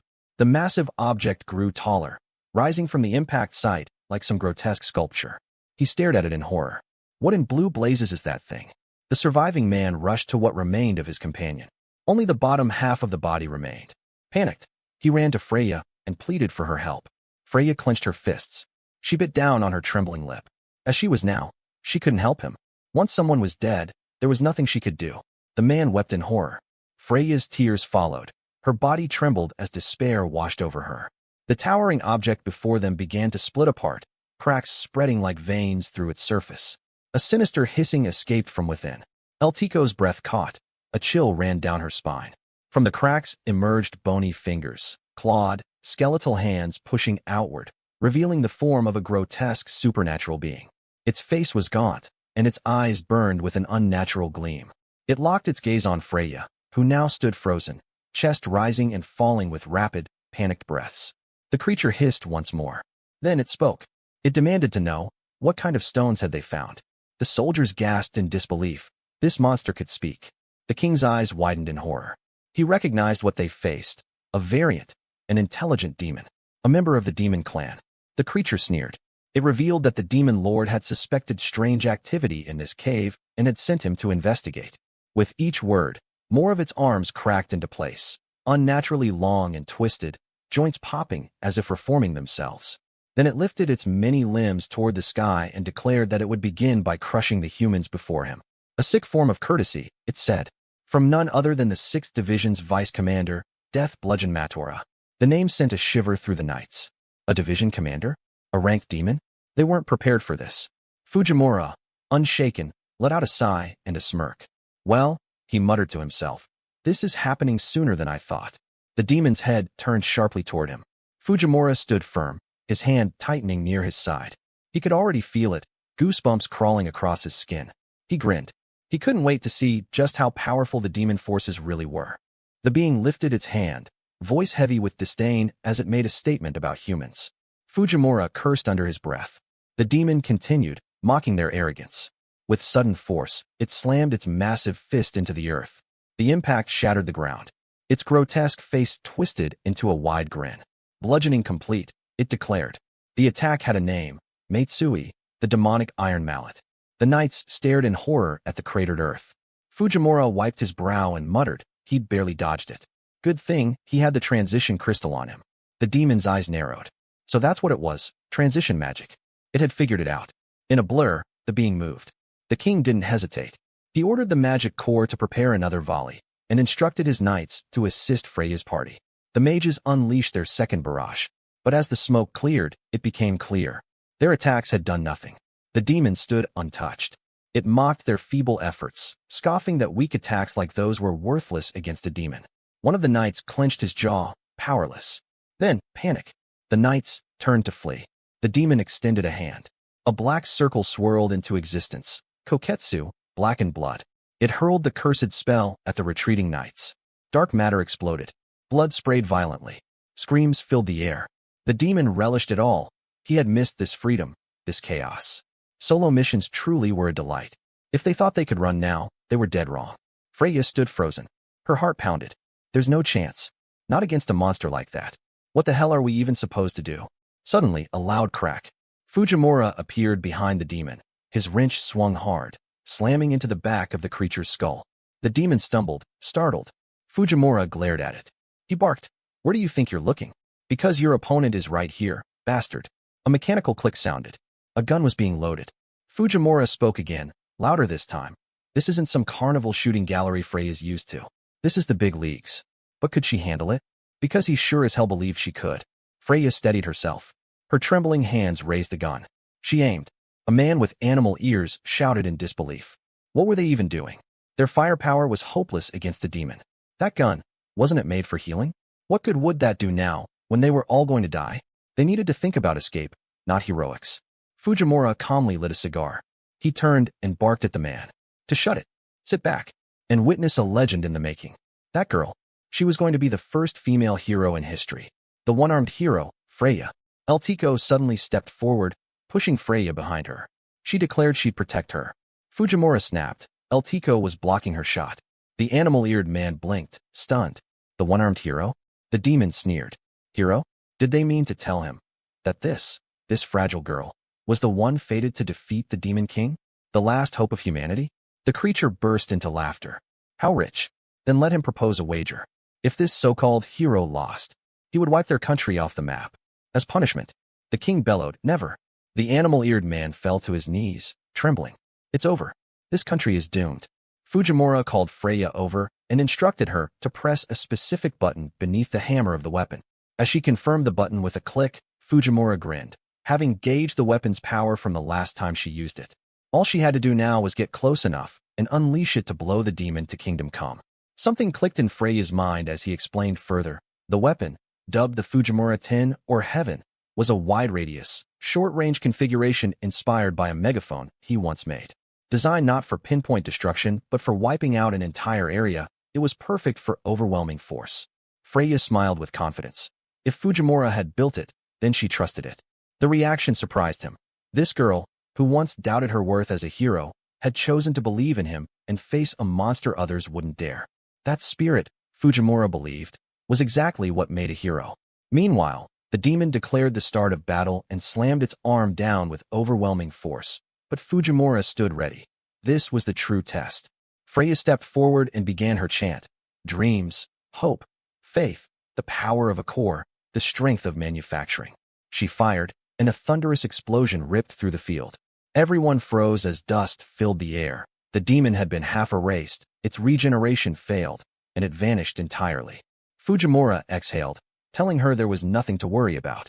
Eltiko clapped, and Freya, surprised, thanked her. Fujimura chuckled, noting that the animal-eared Naganiji seemed taken with her. As Naganiji stood silent, processing what had just occurred, the truth settled over everyone. On this day, for the first time in human history, a solo subjugation of a ranked demon had been achieved by none other than a B-class adventurer, the one-armed hero, Frau. A powerful command echoed across the battlefield, assigning roles with precision. The Empirizer Imperial Heavy Unicorn Knights were ordered to take the central position. The fire magic squad from the magical nation of Sophia was stationed at the rear to provide magical support. The Elven Knight Order of the wind-blessed realm of Atelnia led a charge on the left flank, and the Great Fanged platoon from the Beastman Kingdom of Fanga surged forward on the right. Everything, status, honor, heritage, glory, even the future, was riding on this single battle. Victory seemed within reach. The clash was unfolding on the demonic front line of Adzuma, where hordes of spider-like monsters loomed. They charged at the allied forces, but even before the creatures reached them, something unexpected struck. These spider monsters attacked viciously with their antennae, stabbing and whipping their enemies aside. The battlefield turned chaotic. Amid the fray, a soldier questioned the delay of reinforcements, asking if there was still no word from Salyuan or the Order generals. The commander responded grimly. They couldn't afford to fall back now, even if help hadn't arrived. Suddenly, a flash glinted from the sky, followed by a thunderous roar. All eyes turned upward, wondering who had just descended onto the field. The battle continued to rage around them, but two figures emerged from above. One observed the devastation and commented that it looked like the first strike had already landed. The other replied, impressed, noting the sheer number of enemies taken down.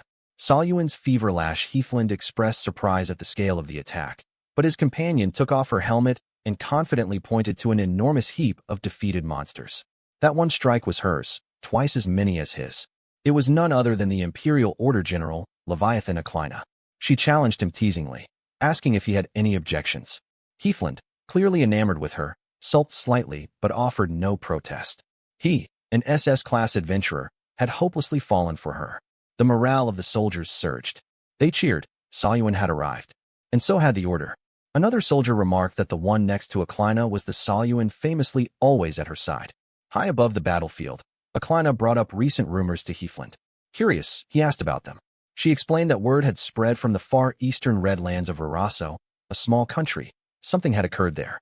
Elsewhere, within the ranks of the demons, a report reached Demon General Lord Telzuro, one of the 6 great demon generals. A demon bug delivered grave news. Vice Division Commander Matora, who had been on a scouting mission, was dead. Telzuro was shocked. Defeated? Was it Salyuan? Or a member of the Order? Meanwhile, in another location, 2 individuals discussed the human realm. One of them laughed at a ridiculous claim, saying there was no way a B-class adventurer could accomplish something like that. His companion, seated atop a monster, encouraged him to go and see for themselves. The monster recoiled, unnerved by the rumor. According to tales, these humans could devour a defeated demon whole in just 2 seconds. The Beastman Prince, S-rank adventurer Eilenes, commented that he didn't get along with people who made a business out of eating. After all, that was his own specialty.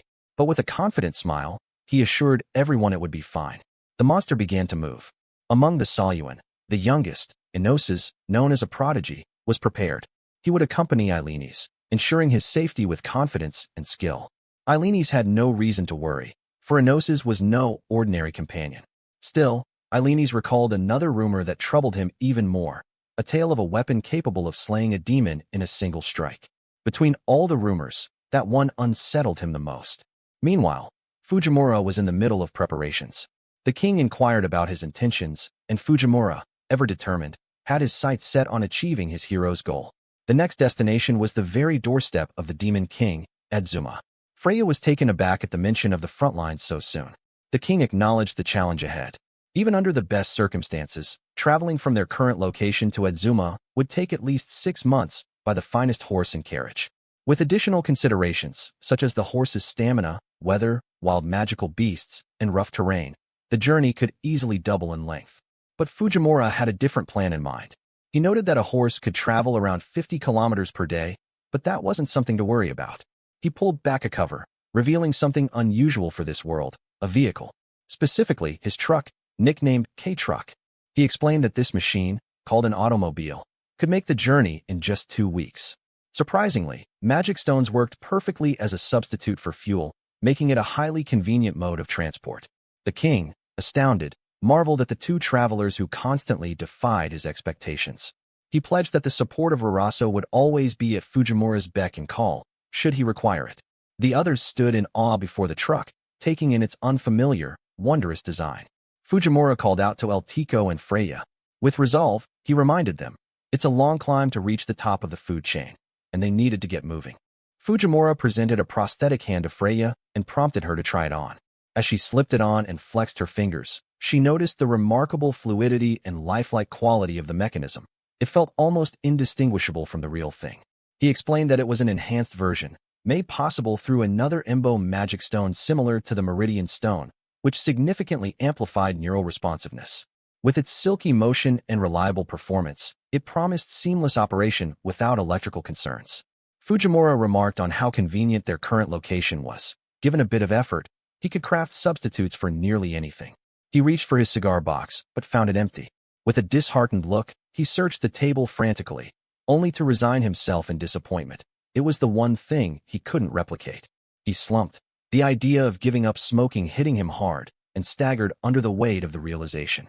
Later, Eltico sat in the back of the K-truck as they traveled.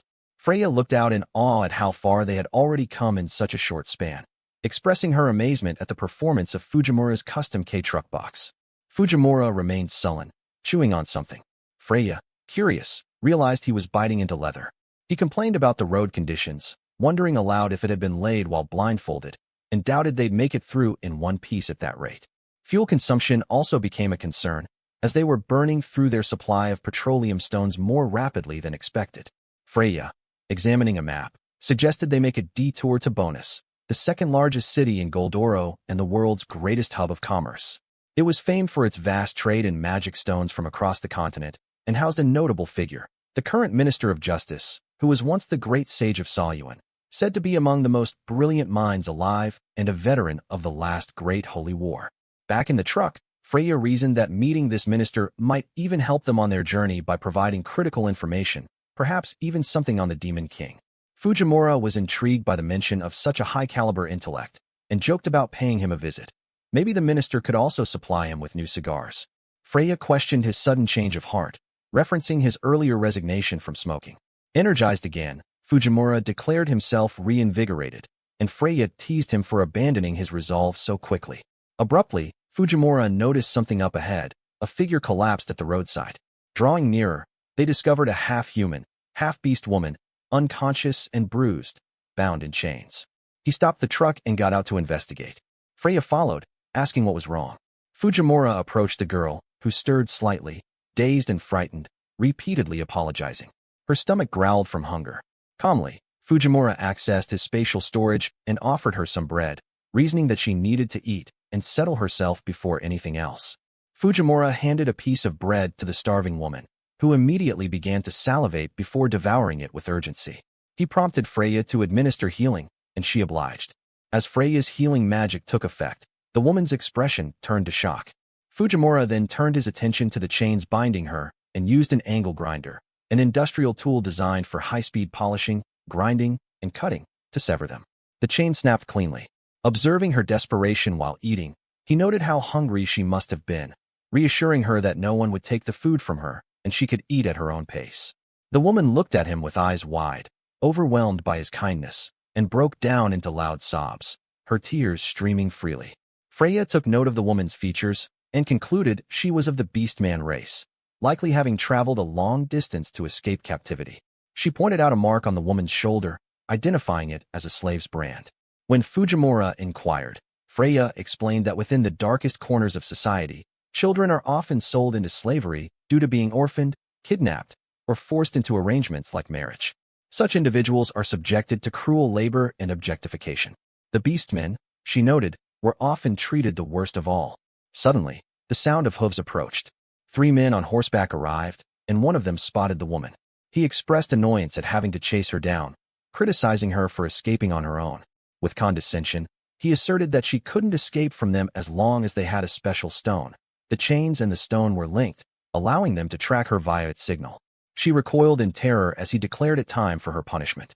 Being a rare white wolf beast man, she had high value in various nefarious markets, including experimentation, organ harvesting, servitude, and sexual exploitation. He declared she would now serve as a breeder for them, boasting that her beast transformation abilities had already been sealed. Fujimura gently patted her head, calming her and reassuring her that she had done well surviving this long on her own. But from here on, he would take care of the rest. The girl stopped crying, moved by his words. Freya observed the moment, smiling.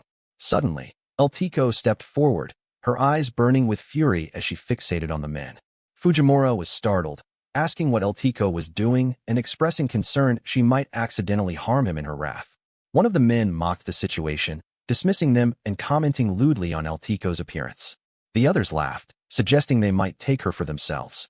But before any of them could act, Eltiko slammed her foot down, and in a blur of movement, appeared before the first man and delivered a swift, brutal kick to his face, knocking him to the ground.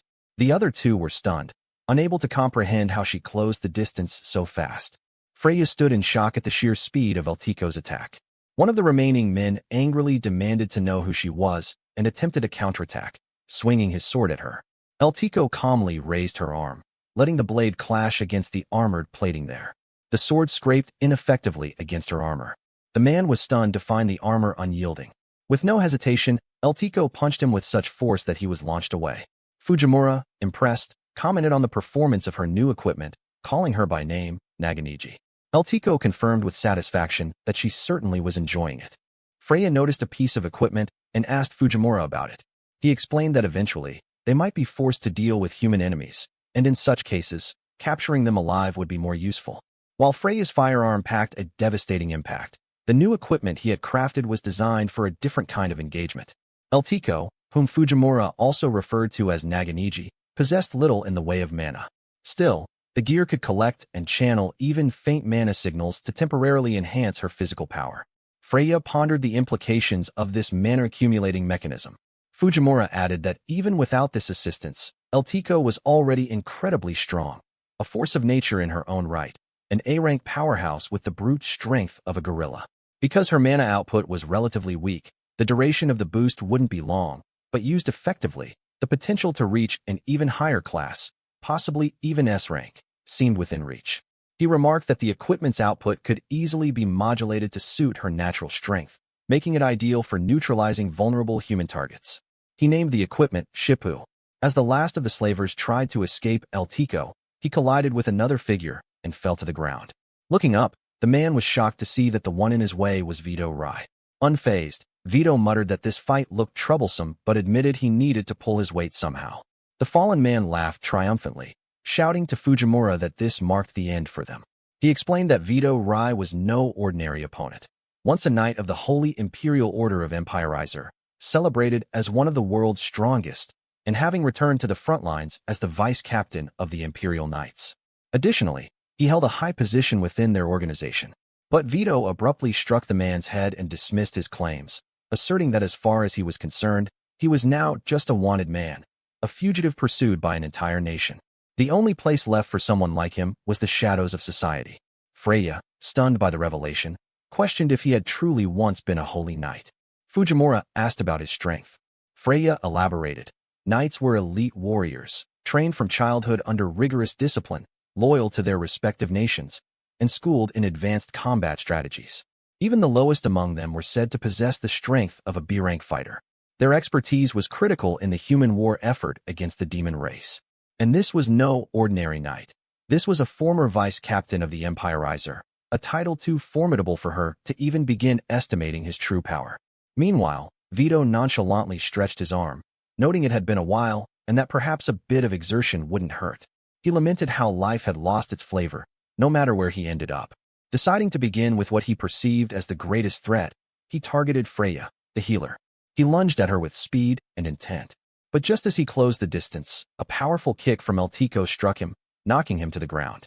He looked up at her, caught off guard, and admitted that it had been a dangerously close call. Fujimura was taken aback by the sheer force and speed of Eltiko's intervention. Vito, despite his arrogance, quickly began calculating his options. As a man renowned for his instincts for danger, his greatest skill was survival, knowing exactly when to flee without hesitation if things turned against him. His most refined ability was, simply put, self-preservation. Vito scratched his head, weighing his options. The balance of advantage and disadvantage was shifting rapidly within him, and he realized it might be time to retreat. Still, he decided to first evaluate the combat capabilities of his opponents. Though reluctant, he reached for a powerful resource, a precious A-class magic stone known as the Analysis Stone. This artifact had the ability to reveal a target's strength visually, along with insights into their latent potential and the classification of any cursed seals they carried. He directed the Analysis Stone toward El Tico first. As the magic activated, a vision appeared before him. A blade hovered near him, and there was more, much more. He observed her aura and combat essence in their rawest form. She wasn't merely at the top of A rank. In fact, she appeared to have 1 foot already in the S-class tier, with tremendous potential for further growth. Vito was awestruck, his thoughts filled with exasperation. This would be one hell of a job, worthy of a substantial bonus. He turned his gaze to Freya next.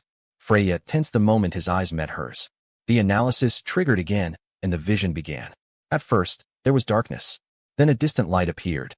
He looked upward and saw a glowing ring of light, with something deeply sinister lurking behind it. The atmosphere twisted. He froze, alarmed. The aura exuding from her was incomprehensibly violent.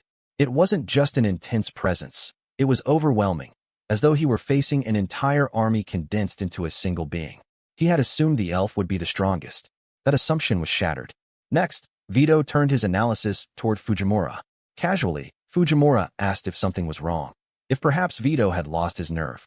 Vito, unsettled, shifted his gaze and tried to gauge this seemingly average man. What could a young, carefree tinkerer like him possibly be hiding? Suddenly, Vito's vision filled with a nightmarish sequence. Chains erupted into view, wrapping tightly around him and clinging to every part of his body. The grass beneath his feet transformed into a dark, reflective liquid. He was being dragged under. Panic gripped him. He couldn't breathe. He needed to escape to the surface immediately or risk drowning in the depths of this vision. His eyes went wide in terror as a monstrous entity emerged, manipulating the chains and opening its cavernous mouth. The sheer dread consumed him. Then, the vision abruptly shattered. The analysis stone cracked and disintegrated in his hand, forcibly ending the magical projection. Vito collapsed to his knees, clutching his head and trembling, gasping for air. Fujimura looked at him with puzzled curiosity, noting his heavy breathing and apparent distress. He asked if something might have leaked out, offering a napkin in jest. But Vito was gritting his teeth, still trembling from the memory the analysis had triggered. That same suffocating presence, the reason he had once fled the front lines in disgrace, had returned. Back then, he had used the analysis stone on a demon and had seen its true form. The fear had never left him. And now, standing before him was a seemingly ordinary man. Yet Vito was sensing that same crushing aura again. His body, instinctively, was telling him to run. Fujimura stood quietly, waiting for Vito's next move. Vito exhaled deeply, then admitted defeat. He knew when to back down. As he put on a faint smile, he reflected silently. Even if it had just been the elf, he might have had a shot. But those two monstrous anomalies, Freya and Fujimura, had tilted the scales far beyond any hope of winning. He had no cards left. But Fujimura wasn't in a forgiving mood. Without budging, he declared there would be no leniency. Vito blinked, thrown off. Fujimura made it clear. He wasn't about to play the saint after watching Vito nearly kill Freya. Freya tried to defuse the tension, brushing it off, but Vito also attempted to downplay it, saying no real harm had been done, and besides, the odds had been stacked against him from the start. Fujimura didn't buy it. He approached menacingly, wrench in hand, warning Vito to shut up and keep still. Vito, nervous, tried to reason with him, silently wondering what was wrong with this kid. Nothing he said seemed to get through. Gritting his teeth, Vito made a sudden offer. He'd share some valuable information, for free. And it wasn't just for Fujimura, it involved his little friend, too. That caught Fujimura's attention. He glanced over at the wolf girl. She met his eyes with innocent curiosity. In Fujimura's mind, she seemed no more threatening than a tiny, adorable puppy. Then he turned back to Vito and said, if Vito wanted mercy, he'd better get approval from the pipsqueak. Vito flinched. Was he really being told to grovel to a former slave? Still, he forced himself to face the girl, apologized, and pleaded for forgiveness, promising to turn over a new leaf. Fujimura coldly responded, death penalty. Vito went pale. In a panic, he promised he could be useful. There were many ways he could help them. Freya spoke up and said they should at least hear him out. She wanted to know what this information concerning her was. Fujimura, still glaring, relented. They would listen. Vito relaxed slightly and acknowledged the successful negotiation. He then pointed at El Tico. According to Vito, El Tico was cursed. Freya was caught off guard. Vito explained, elves, by nature, were known for their magical aptitude. Yet he sensed almost no mana coming from her. The reason was a curse known as Magu, a mana eater. This was an ancient form of advanced control magic, designed to consume mana at its very source through a powerful and forbidden curse. It operated at a level far beyond the Beastwoman's curse. He added that he had no idea how El Tico was even able to use mana at all. The fact that she could generate any magic, even briefly, was itself a miracle. Freya was alarmed, asking what could be done about it. Vito explained grimly that such control magic typically required either the death of the caster or a release spell of equivalent strength to undo. But a Magu curse was especially dangerous. Even if the caster was killed, the curse would persist. The only way to break it completely would be to destroy the host, the very person bearing the curse. Freya was left trying to process the weight of what Vito had just revealed. Vito quietly reflected to himself that, if someone had actually managed to cast a Magu curse on an elf, then El Tico must be a monster in her own right. Only someone at the very top of Zofat could be responsible for placing such a powerful curse. Most likely Maldic, the dark magician, known as the ultimate bringer of misfortune. Freya recalled the name Zofat. It was a massive crime syndicate known for slave trading, rumored to have tens of thousands of members. Their main base of operations was said to be in Bonus. Vito confirmed that detail.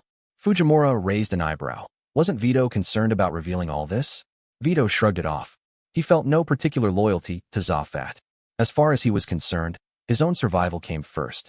His job was done, and he was ready to head back. He casually added that they'd better think up a decent excuse for the higher-ups when they returned, just in case. But as Vito prepared to leave, Fujimura stopped him with a wrench and insisted he give them a lift. They had business in Bonus too.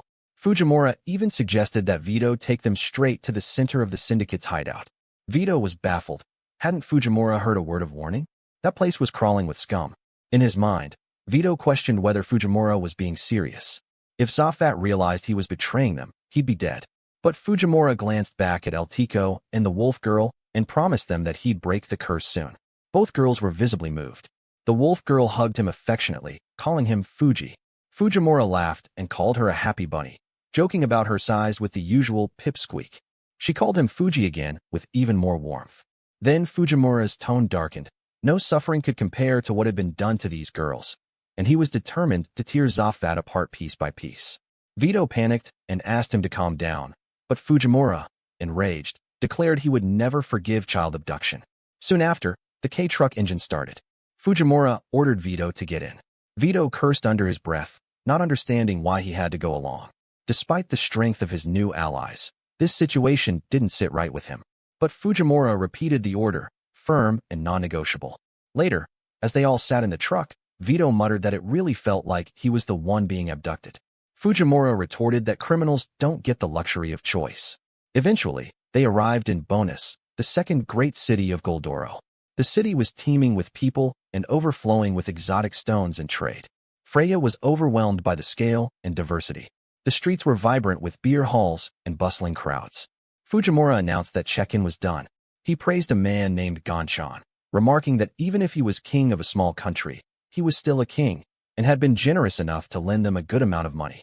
They were now set to live comfortably for a while. But the peace was short-lived. A gang of rough-looking men spotted them. One of them called out, noting that some easy targets had just rolled in.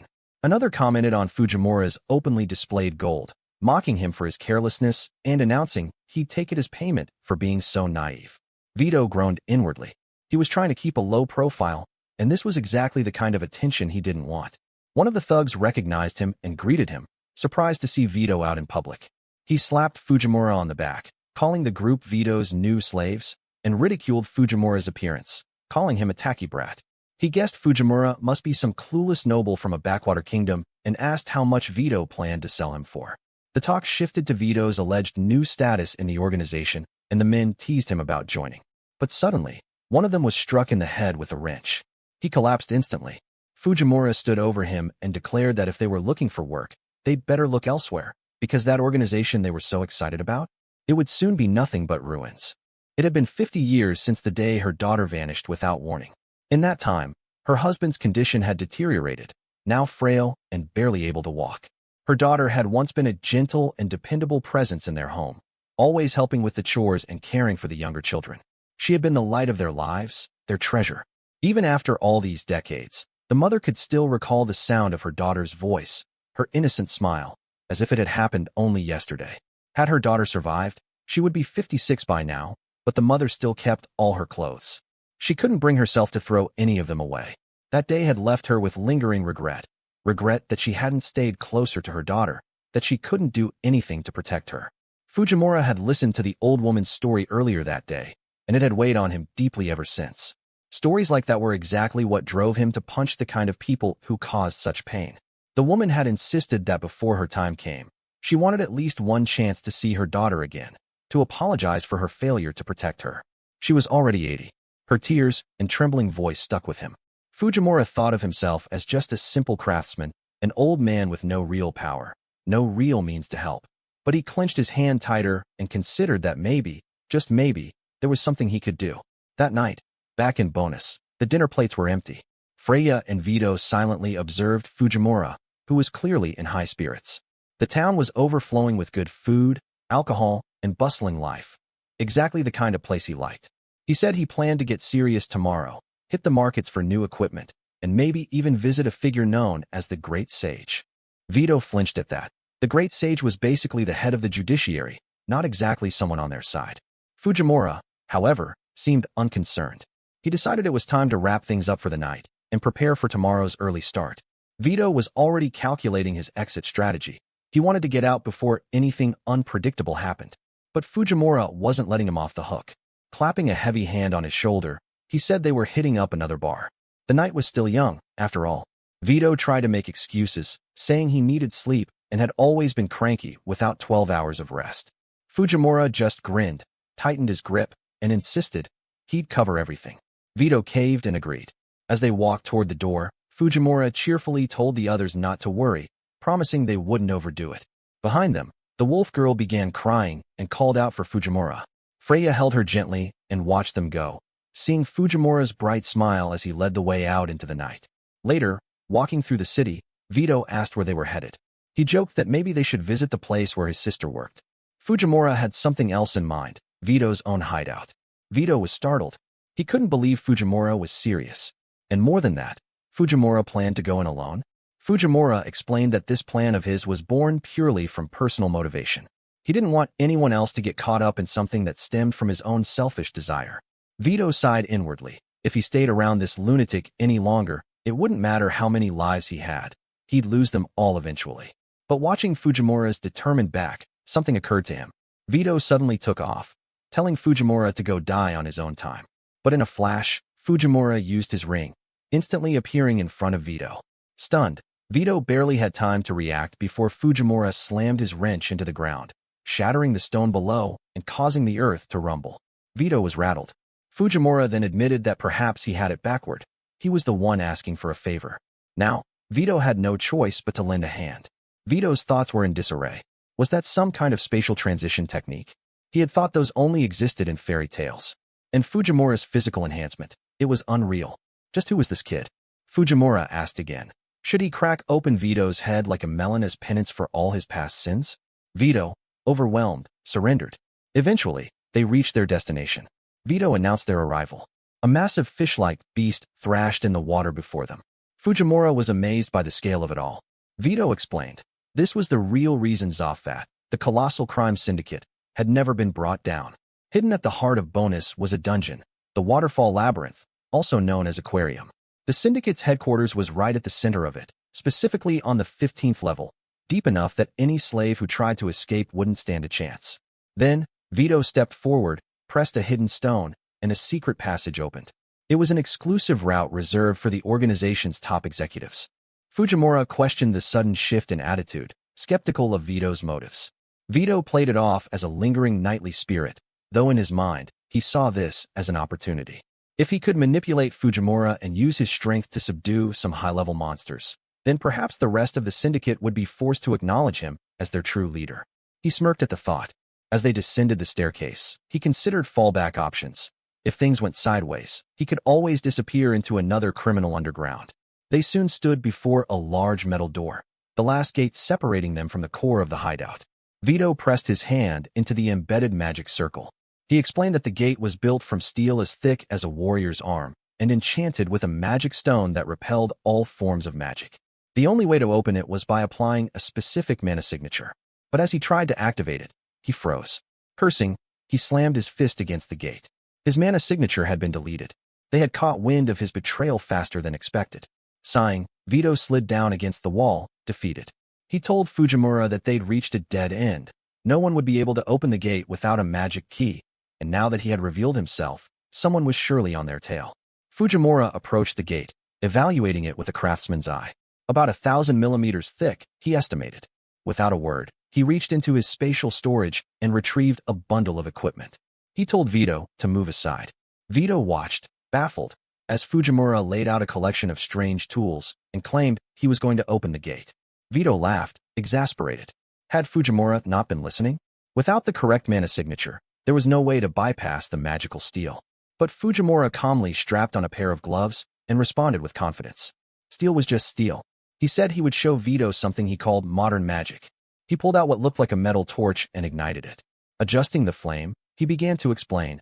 This was a cutting torch, complete with regulators, gas fuel valves, oxygen, acetylene, and several specific controls. By combining oxygen and acetylene, the tool was engineered to cut through thick steel with precision. First, the targeted metal was heated to around 800 to 900 degrees, just until it turned a glowing orange. Then, by opening the disconnection valve, a high-temperature jet would blast through the metal.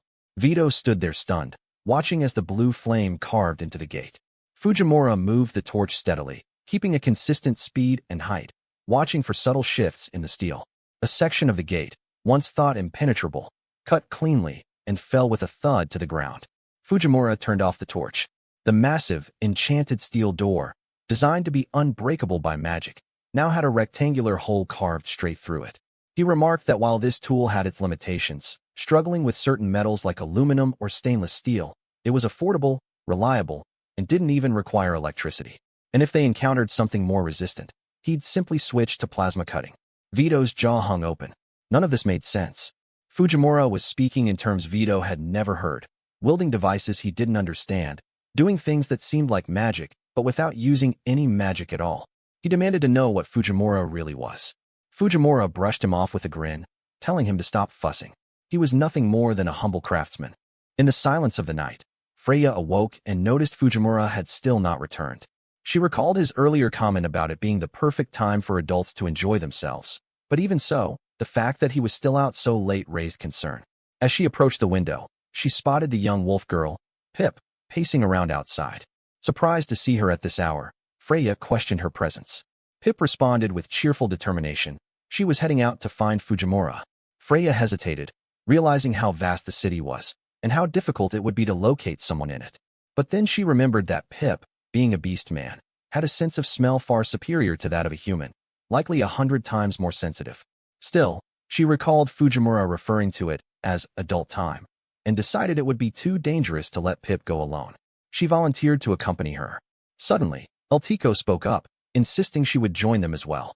Freya was taken aback to discover Eltico was there too. Meanwhile, deep inside the hideout, Fujimura and Vito observed the bustling scene below them, members of the organization drinking and celebrating. Vito explained that this was a gathering spot where orders were awaited and that 100 men were stationed on standby to protect it around the clock.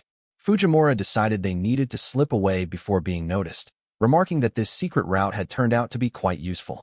Vito agreed with a sly grin, but before they could proceed, they were interrupted. A large, seal-like creature blocked their path, Hamashil, the beast that patrolled the back passages of the labyrinth. Weighing over a ton, Hamashil was no ordinary monster, and Vito warned that he was one of the most dangerous beings in Aquaria that Fujimura would have to worry about. Before he could finish, Fujimura had already delivered a crushing blow to the monster's head with his wrench, rendering it unconscious. He pressed on without pause. Vito watched, impressed but unsurprised by Fujimura's decisive action. As they moved ahead, Vito informed Fujimura that the next chamber was the slave room, a detention center primarily for women and children. When they entered, a dismal scene unfolded. The prisoners looked miserable and defeated. Fujimura's eyes narrowed when he saw the slave mark branded on a girl's shoulder. The weight of the moment struck him. Vito, meanwhile, pinched his nose in disgust, commenting on the stench, mocking their lack of hygiene, and dismissing it as unimportant since they were destined to be sold. Fujimura stepped forward and declared he was breaking in. Vito was caught off guard. Fujimura said he would free every last one of them. He reached into his gear and brought out a reciprocating saw, an electric tool that rapidly moves its blade back and forth, ideal for cutting through various materials. It had swappable blades and didn't produce sparks, making it suitable for this confined space. He tossed a hacksaw to Vito, a compact, manual tool used to cut metal and maneuverable in tight quarters, and told him to help out. Vito stared at the tool in disbelief, barely able to process the situation. Outside, Freya, Pip, and El Tico arrived at what appeared to be the entrance to the hideout. Pip paused, sniffing the air around the rocky terrain. Freya asked her if she sensed anything and wondered if there was some kind of device hidden in the rock face. As they considered their next move, a voice from behind them spoke up, questioning what the two young women were doing there at such an hour, implying suspicion.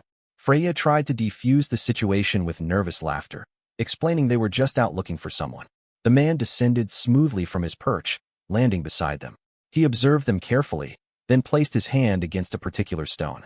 A mechanical clicking sound echoed from within the rocks. The man, standing by the rocky entrance, concluded that the group must have stumbled upon the hidden store. Identifying himself as a clerk, he took the lead, offering to show them around. Freya, surprised, realized there was indeed an entrance concealed within the stone. The man encouraged them to stay close, since the hidden nature of the place gave rise to a bizarre, winding layout. It was easy to get lost. He also hinted that they'd likely enjoy what lay ahead. Meanwhile, deep in the hideout, Fujimura had succeeded in freeing the slaves. The final cell opened, and the rescued women, grateful, began to express their thanks. Several of the girls thanked Vito directly, while one approached Fujimura to offer her gratitude. With that done, Vito shifted their focus to the next target, Maldik, the boss at the top of the chain. He pointed to a corridor and explained that from there, the path was straightforward. Just keep following the passage to the right, and it would lead straight to him. Fujimura, instead of charging ahead immediately, handed Vito a bag of coins. Vito reacted with confusion, questioning the gesture, and then recognized the weight and worth of the gold. Fujimura smiled, framing the money as thanks for everything Vito had done so far. He made it clear, this was a farewell gift. It wasn't much, but enough, perhaps, to let Vito start over somewhere far from all of this. Fujimura urged him to take the freed captives and leave the city. It was time for Vito to give up the villainous life. As Fujimura turned away and waved, Vito stood in silence, struck by the weight of the moment. Eventually, he spoke. So Fujimura really meant to face Maldik alone. Did he truly believe he could win?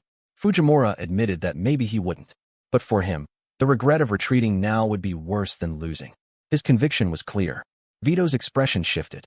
He closed his mouth tightly, then offered one final piece of advice. Fujimura needed to watch out for one more person. There was another dangerous figure, someone just as deranged and formidable as Maldik. If Fujimura found himself going up against both of them at once, he should turn back immediately. The man's name was Bestia, a beast man of terrifying strength. Bestia had annihilated an entire night squad sent to capture him. Without question, he was a true S-rank threat. Elsewhere, Freya, Pip, and El Tico followed the clerk through the entrance. The man warned them to be careful. The area ahead was slick and dangerous to walk through. While Fujimura and Vito were speaking, someone observed them from afar. Reclining on a grand seat, the figure muttered impatiently, eager for Fujimura's arrival, grinning broadly in anticipation. Meanwhile, Vito and the rescued slaves had made it out of the hideout. One by one, Vito handed a gold coin to each slave, pressing it into their palms. With their chains broken, their futures were now their own. What they did next, and where they went from here would be their decision. One of the girls asked where Vito was going. Vito answered, he was headed right back in. His goal hadn't changed. He still had ambitions to become the head of the organization. And for that, he needed to know what was happening right now, inside. But as he descended the stairs again, doubt clawed at his thoughts. Return? To seize control? Now that his betrayal had been exposed, such aspirations were absurd. His chance was already gone. But in his mind, the image of Fujimura lingered. That lunatic, charging in alone, full of that maddening idealism. Better to fail together than to stand alone and lose everything. If Fujimura really believed in his naive ideals, then Vito would see how far that foolishness could take him. Elsewhere in the hideout, Fujimura now stood before an enormous, ominous door adorned with a skull. He stared up at it, reflecting on how far his stubborn approach had taken him so far. Never wrong. Not yet. This must be the gate to Maldic, the man at the top. It was massive and likely locked by some mana-sealed mechanism. But before he could take another step, the door creaked open on its own. The room was dark, heavy with menace. And seated within was the man himself, Maldic. Behind his high-backed chair, a skeleton gave a hollow rattle. Maldic welcomed Fujimura, declaring this to be the very peak of Zafat's underworld. Fujimura recognized him immediately, the man pulling the strings behind this filth-ridden den. His fists clenched. Enough talk. He was here to put Maldic down. But Maldic only burst into laughter. What did this lone upstart think he could possibly do against someone like him? Still, Maldic admitted his curiosity. Who was this Fujimura, really? He recounted what he knew. How Fujimura had used transition magic. How he had cut through the impenetrable gate with bizarre, yet effective techniques. These feats were unlike anything Maldic had seen, enough to truly pique his interest. Fujimura was stunned. How did Maldic know all this? Maldic explained that the city and dungeon were rigged with scattered magic stones, giving him eyes everywhere. He had been watching closely, and Fujimura's every move had been strange, unusual, unpredictable. Then Maldic showed a magical projection of 3 familiar figures, Freya, Pip, and Eltico, being led by Bestia. Maldic admitted that initially, he was only keeping an eye on the former knight Vitorai, who had betrayed him. But in the process, he stumbled upon something far more interesting. Fujimura's expression hardened when he saw the girls. What were they doing here? Maldic chuckled at his reaction. One of them, even after escaping, had foolishly come back to him. His magic lens focused on Eltico's face. Maldic went on. Better still, one of the 3 was a Magu elf, born in this very place. He remarked that Fujimura must have been curious too, about that little guinea pig slave of his. The phrase struck Fujimura like a blow. Guinea pig slave? Maldic described Eltico as a miraculous success, an accidental yet extraordinary creation. Elsewhere, Bestia led Freya, Pip, and Eltico through a door. As they entered, he declared the place to be the legendary diner. But the inside was pitch dark. A dry, sharp clatter broke the silence. A skull rolled across the floor, its empty sockets glaring up at them. Freya froze.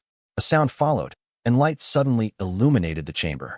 Before them stood a grotesque setup, a long table lined with skulls, a spiked chair, a thorny necklace among various implements, and countless more skeletal remains. Behind them, the door slammed shut. Freya turned sharply toward Bestia. With smug satisfaction, he introduced them to his so-called pride, his torture chamber. Freya stood in disbelief. Bestia chided them for placing too much trust in people. Then, turning to Pip, he remarked on her return to this hellish place. Holding up a skeleton, Bestia taunted her, saying these were the remains of the ones who helped her escape. He sneered. Did she think they'd be upset about her getting caught? It didn't matter. He'd already stripped them down to the bone. He noted one in particular had tasted awful. Pip was overwhelmed by the memory of a kind beast man who once promised her rescue. He had a child her age and vowed to get her out. Tears welled up in her eyes. Bestia burst into mad laughter. But then Eltico's foot flew into his face, cutting him off. Her eyes burned with cold fury. Bestia reeled, shouted in pain, and countered with a savage punch, snarling a slur at her. Eltico slammed into the wall. Freya's eyes widened in horror as blood trickled down Eltico's face. All of this unfolded before Fujimura, who watched it on a magical screen. Maldic, still seated, mocked the situation. Fujimura's allies were clearly in trouble. He noted that an A-ranker like Eltico was no match for an S-ranker like Bestia. Fujimura, however, had something to say. He asked Maldic a question. Before using the Magu on Eltico, wasn't she considerably stronger? Maldic acknowledged this. Their aim had been to turn the elf's innate power into the perfect weapon. She was already dangerous before birth. So, as a precaution, he had placed a curse on her the moment she was born. Fujimura expressed gratitude for that answer. Maldic was confused. Fujimura clarified. If that's the case, then he'll simply shatter the cursed vessel and restore Eltico's original power. Maldic raised an eyebrow. So Fujimura already knew how to release the Magu? But could he actually do it? To challenge him, Maldic presented a steel box, the vessel holding the Magu. No one had ever succeeded in breaking it. It was forged from an unbreakable magic stone. Fujimura stared at it. The box looked oddly familiar. A memory surfaced. Someone once showed him a rare item crafted by Yamada Saisakasho.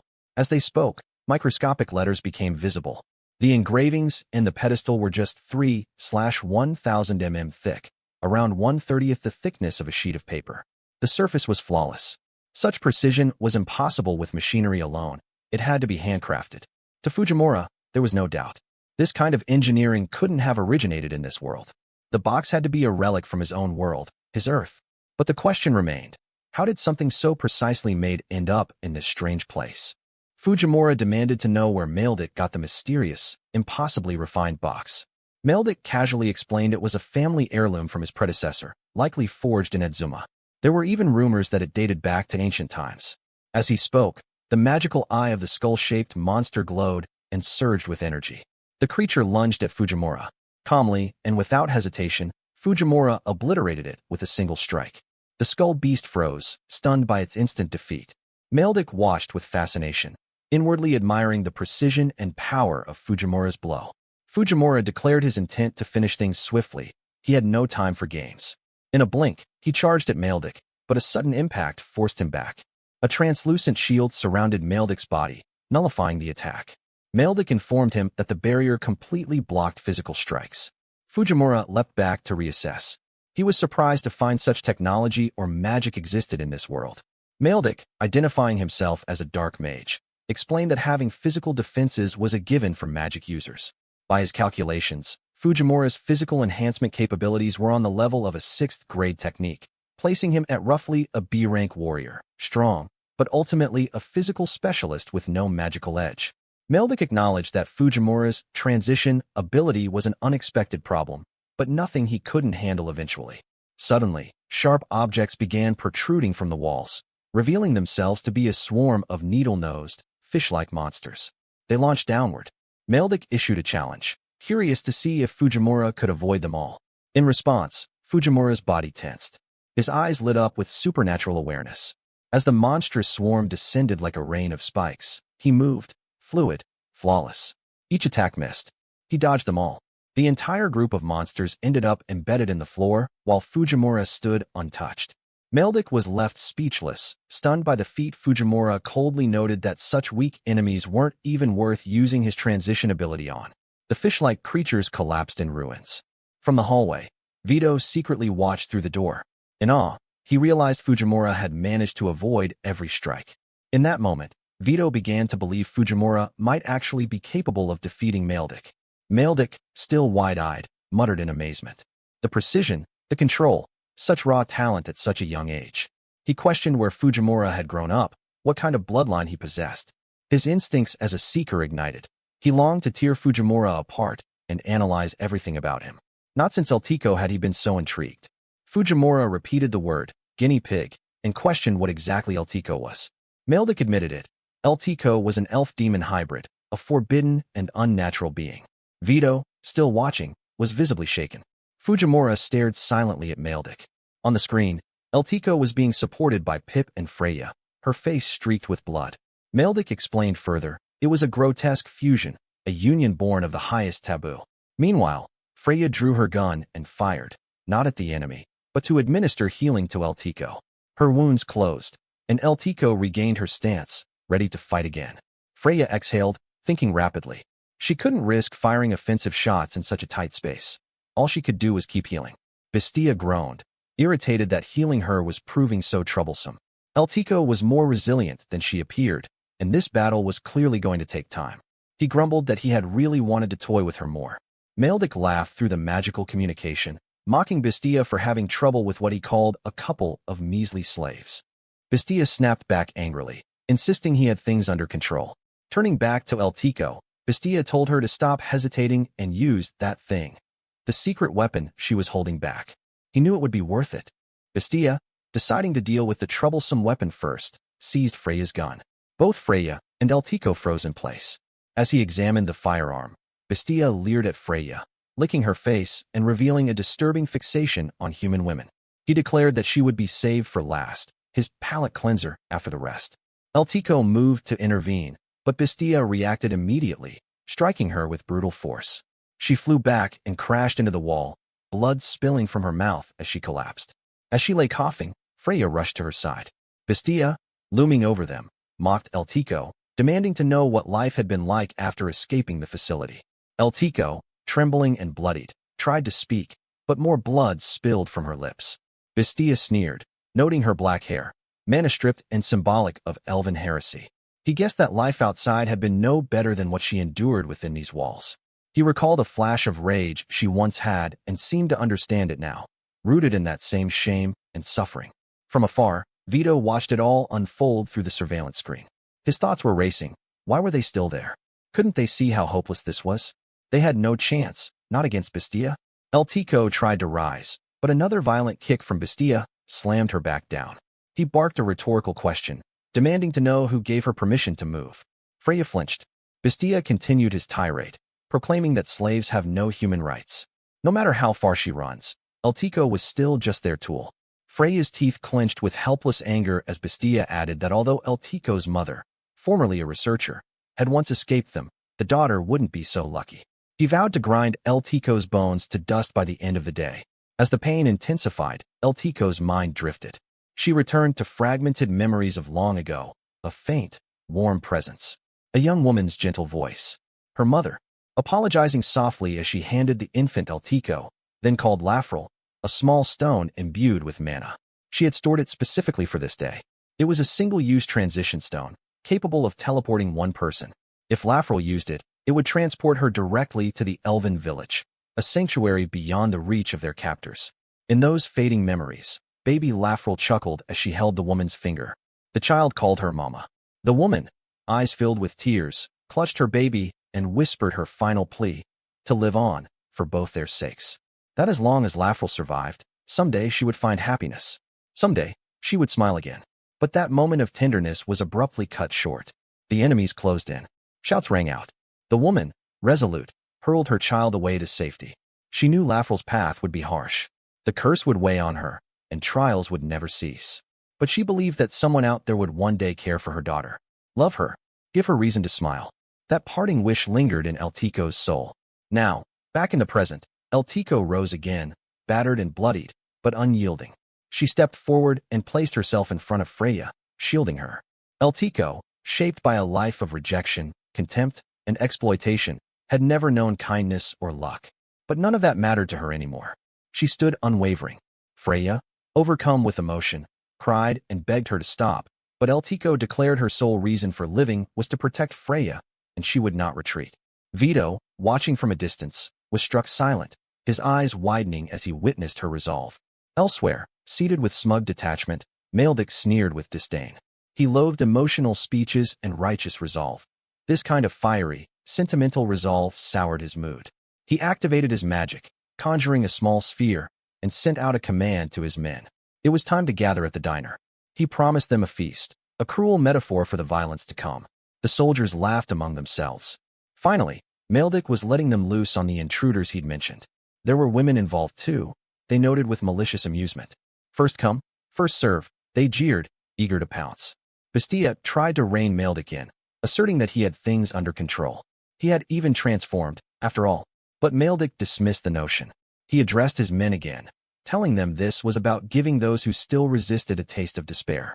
A reminder of how cruelly unbeatable reality could be. He scorned their refusal to surrender as empty defiance. Inescapable, crushing defeat. That was what awaited the fools who dared to hope. Vito clenched his teeth in anger. In his mind, he begrudgingly acknowledged the truth in Maldic's words. Those who refused to face the truth were nothing but deluded fools. But something stirred inside him. He sprang into action, bolting into the tunnel and racing toward the gathering point where Maldic's men had assembled. The group was already grumbling with anticipation, wondering why so much effort was being made over just 4 intruders. One dismissed the situation but still looked forward to enjoying it. Vito arrived and planted himself in front of them. One of the men greeted him mockingly, recognizing him immediately. They ridiculed him. Vitorai, the coward. Was he really showing his face here? Surely he hadn't come to stop them? They laughed harder, scoffing at the idea. A sniveling coward like Vito, trying to be a hero? Absurd. They remembered his past, how he was once a knight, and how he ran away from battle, abandoning his comrades. But Vito stood his ground and admitted it himself. He, too, was shocked by what he was doing. Thoughts of El Tico and Fujimura flooded his mind. That same disgraced, pathetic ex-knight had returned, not to flee, but to stand against the monsters he once ran from. He had come to stop them. This was Kolo, a small eastern nation, and it was there that Vito was born, the eldest son of a noble house. On a bright day, a significant figure arrived in a grand carriage, and the people of the country gathered in admiration. Whispers passed among them, marveling at the towering beast that accompanied the man, recognizing him as the commander of the Still Knights, Kolo's guardian. Women swooned as he passed. From a window above, 10-year-old Vito watched with shining eyes. Unable to hold back his excitement, Vito slid down a rope to greet the man directly. The imposing figure caught him midair and lifted the boy onto his shoulders. Vito's father stood nearby, beaming with pride, playfully teasing his son, while attendants laughed. The boy didn't fully understand then, but to him, his father was everything. The strongest knight in the land, the pride of their territory. Vito's only goal in life was to become just like him, a man worthy of standing at his side. One day, Vito overheard soldiers discussing plans to head for the northern forest. Rumors had spread, there were demons there. That was the day everything changed. The incident came without warning. His father returned, battered and broken, standing over a slain demon. One of his limbs was gone. Vito, in tears, threw himself at his father's feet, apologizing over and over. He had disobeyed orders, entered the forbidden forest, and the result was clear. His recklessness had cost his father dearly. Overcome with guilt, Vito sobbed, questioning why his father had chosen to save someone so weak, someone who couldn't even best his younger siblings. But his father, smiling even through pain, told him to hold his head high. He didn't see Vito whining, did he? To him, Vito was a treasure, his greatest treasure. And if he had to protect that treasure with only half his body, so be it. That was something to be proud of. He warned Vito, if he fled from this, he'd regret it for the rest of his life. One day, his father said, Vito would come to understand what it meant for something to matter more than one's own life. Those were the last words Vito would ever hear from him. Now, standing before a jeering crowd of Maldic's men, Vito remained silent. They mocked him. Did he really think he could stop them? One called him crazy, laughing at the idea that he could take on 100 of them alone. They recalled what Maldic had said, that a former knight couldn't be trusted, not even as far as he could be thrown. There'd be no escape this time. No chance to turn tail and run. In Vito's mind, he saw it again, the chains that had bound him. He had fled once before, yes, to save his life. But the years that followed were no better than death. He spoke inwardly to his father, apologizing for the detour, for losing sight of what mattered. It was too late to undo the past. And yet, something inside him stirred. He could remember it now, his father's grin, the pride in his voice, the warmth of being called his treasure. The spirit that once lived in him reignited. After all these years, he could feel it again, his pride as a knight. No longer running, Vito finally stood firm. He admitted aloud, without shame, that he'd done terrible things alongside the very men he now faced. He didn't expect peace or redemption, not for someone like him. The soldiers were confused, not understanding his sudden change. But Vito was done hiding. If this was the end, then so be it. He would fight, and if he must fall, he would do it like a true villain, with pride and purpose. One of the men let out a loud, derisive laugh, declaring that he'd always known something was off about Vito. That look in his eyes, offering even a shred of pity to slaves. Did Vito really think those same slaves would show him mercy in return? He was walking straight into a massacre, a backstabbing traitor who had no business calling himself a knight.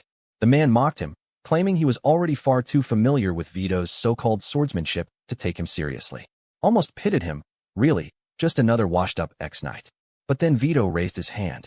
Sparks flickered at his fingertips. Lightning surged. Without warning, Vito unleashed a bolt of lightning that struck the man square in the chest, hurling him backward in a burning arc. The others stood stunned. Confusion spread. Someone muttered in disbelief. Was that lightning magic? Another, a towering brute named Groton, stepped forward. He sneered, questioning aloud if that pathetic bastard really had magic. Vito, calm and sardonic, admitted that perhaps he was just a coward by nature. While others swung swords on the front lines, his true role in the past had been that of a mage knight, a specialist in magic, not close combat. Groton scoffed. So what if he was a mage? Once a mage burns through all their mana, they're just dead weight. Powerless trash. The rest of the men rallied around Groton's bravado, shouting their support, cheering him on. Groton grinned viciously, eager to see how long Vito could last against their full assault. Elsewhere, Maldic watched the scene unfold on a surveillance screen. His expression twisted with irritation. Was that cowardly knight actually putting up a fight? Maldic grumbled he'd deal with him soon enough. Nearby, Fujimura stood, calm but focused. Observing Vito's seriousness, he acknowledged silently that the situation was escalating. If Vito was stepping up, it was time for him to act too. Without hesitation, Fujimura activated his own technique. Muscles tensed, veins bulged, and a burst of smoke hissed from his body. He had opened the second gate. Meldick caught the name, second gate? He was still trying to process it, but Fujimura had already moved on, muttering that this was what a core operating at full capacity really looked like. A full-throttle surge of power, like something launched straight out of hell. Meldick blinked, unfamiliar with the concept of core. Fujimura, undeterred, made his declaration. He was now on the clock, and that meant no more holding back. From this point on, it was all or nothing. Time to go all out. Meldick grinned with satisfaction as the intensity of the battle escalated. Finally, they were starting to get serious. Among all the resistance groups, he found Fujimura's eyes the most infuriating. There was something in them that he couldn't stand. Suddenly, the ground split apart. Thorn-covered appendages burst through the floor, followed by hands, and then bodies, dozens of failed experimental subjects rising up like puppets from a nightmare. These were Meldick's discarded test pieces, grotesque, malformed, but powerful. He explained that despite being failures, they possessed more than enough strength to wipe out a squad of B-class seconds. There were 66 of them in total, and they were all his to command. But before he could even finish boasting, several of them were already flying through the air, effortlessly flung aside by Fujimura's brutal assault. Meldick blinked in disbelief as Fujimura taunted him, mocking the pathetic strength of his creations. To be pit against something this fragile was just plain disrespectful. He planned to end the fight quickly. Unfazed, Meldick triggered a mechanism. The box-shaped vessel at his side whirred, releasing enhancements to the resurrected creatures. Amplified magic, suppression of pain, forced physical agitation, and increased durability. He believed he had cornered them. Checkmate. Meanwhile, on another screen, Bestia gripped El Tico by the head. Her body was limp, barely conscious. Bestia claimed their defeat had been sealed the moment they made enemies of his organization. He sneered, wondering why his allies were taking so long. If they kept dragging their feet, he'd end up finishing the job himself. Freya cried out as she watched El Tico, while Bestia's grip tightened. El Tico, despite the pain, gave a faint smirk. It triggered something in Bestia. He slammed her to the ground, furious, spitting curses. She was a persistent one. Seeing her grin enraged him further. He declared that he was done following Meldick's orders to keep her alive. He'd cave her skull in and wipe that smirk off her face for good. He raised his arm to deliver a killing blow. El Tico, gasping for breath, could only watch. Her mind flashed with memories, Freya's smile, apologies whispered to her and to her mother. But then, something moved. Pip's eyes widened in horror as someone darted in between them. Freya, her body frail but determined, shielded El Tico with her own. Bestia's fist crashed down, and Freya collapsed to the floor. Her prosthetic arm clattered beside her, shattered. Bestia stared in shock. He shouted, annoyed, asking what the hell she thought she was doing. She needed to wait her turn. He had a dessert he'd been saving. El Tico called out to Freya, but there was no response. Only the faint twitch of a hand. Freya's thoughts, though barely coherent, reached El Tico. She apologized, acknowledging the pain she'd endured for someone like her. So many experiences, joyful, sorrowful, unknown, must have shaped El Tico's life. And now, Freya asked her to rest, to stop fighting alone. From this point onward, Freya would be the one to protect her. In that moment, El Tico heard her mother's voice again, live on Lafrel. Someday, there will be those who care deeply for you. The words echoed through her spirit. Bestia, livid, stomped on Freya's body, screaming in frustration. Why wouldn't she die? What was with those absurdly tough arms? El Tico stood frozen in place, horror and fury mixing within her. At the same time, in Meldick's hand, the vessel pulsed and suddenly heated up. He hissed in pain, wondering what was causing the sudden surge of heat. Back in the chamber, Pip cried out, demanding Bestia remove his foot from Freya. Then, another voice joined her, fierce, resolute. It was El Tico. Bestia glared at El Tico, incredulous that she dared give him an order. But she stood firm, her eyes locked on his. She repeated herself, demanding he lift his leg off Freya.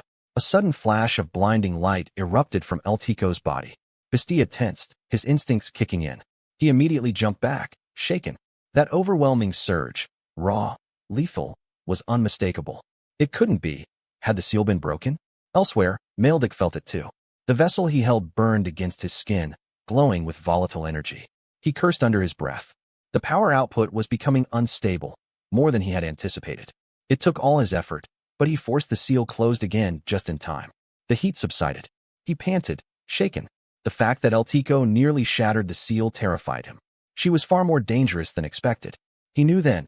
He had to kill her immediately, before things spiraled beyond control. But when he looked up at the battlefield, it was Fujimura, alone, still standing. Meldick was stunned. How? Just moments ago, Fujimura had been overwhelmed. Now he was upright, unshaken. He muttered in disbelief. Had Fujimura used some kind of transition spell? But Fujimura coolly answered, no magic, no tricks, just had legs like a horse. Meldick braced himself. He tried to reassure himself that Fujimura was just another brute. Even if the others had fallen, he still had his elite barrier. It was far stronger than anything the others had tried to break. But before he could even finish the thought, a powerful swing from Fujimura's wrench cracked the air, and the barrier shattered into fragments. Meldick's eyes went wide. He didn't even have time to react before Fujimura pulled something from his pocket and hurled it into the sky. Small metal objects, screws. They glittered in the air, seemingly harmless. Meldick sneered, confused. What were these? Nails. Junk. But the moment the screws struck his body, his thoughts scattered. A crushing weight slammed into him as the projectiles, hardened by body-strengthening magic and launched by Fujimura's enhanced swing, embedded deep into his flesh. He hit the ground hard. Each screw was a super-dense missile, fast and precise, ideal when flung by Fujimura's wrench. They weren't just random tools. In his hands, they were weapons, accurate, deadly, perfectly suited to his grip. The ideal size for a single-handed throw. He didn't need fancy spells or enchanted blades. All he needed were these little ladies and a wrench. Lying on the ground, wounded and gasping, Meldick clutched the vessel in his hand. Desperation took hold. He hissed through clenched teeth and activated it once more. Come on out. Moray. Fujimura narrowed his eyes and watched. Something else was coming.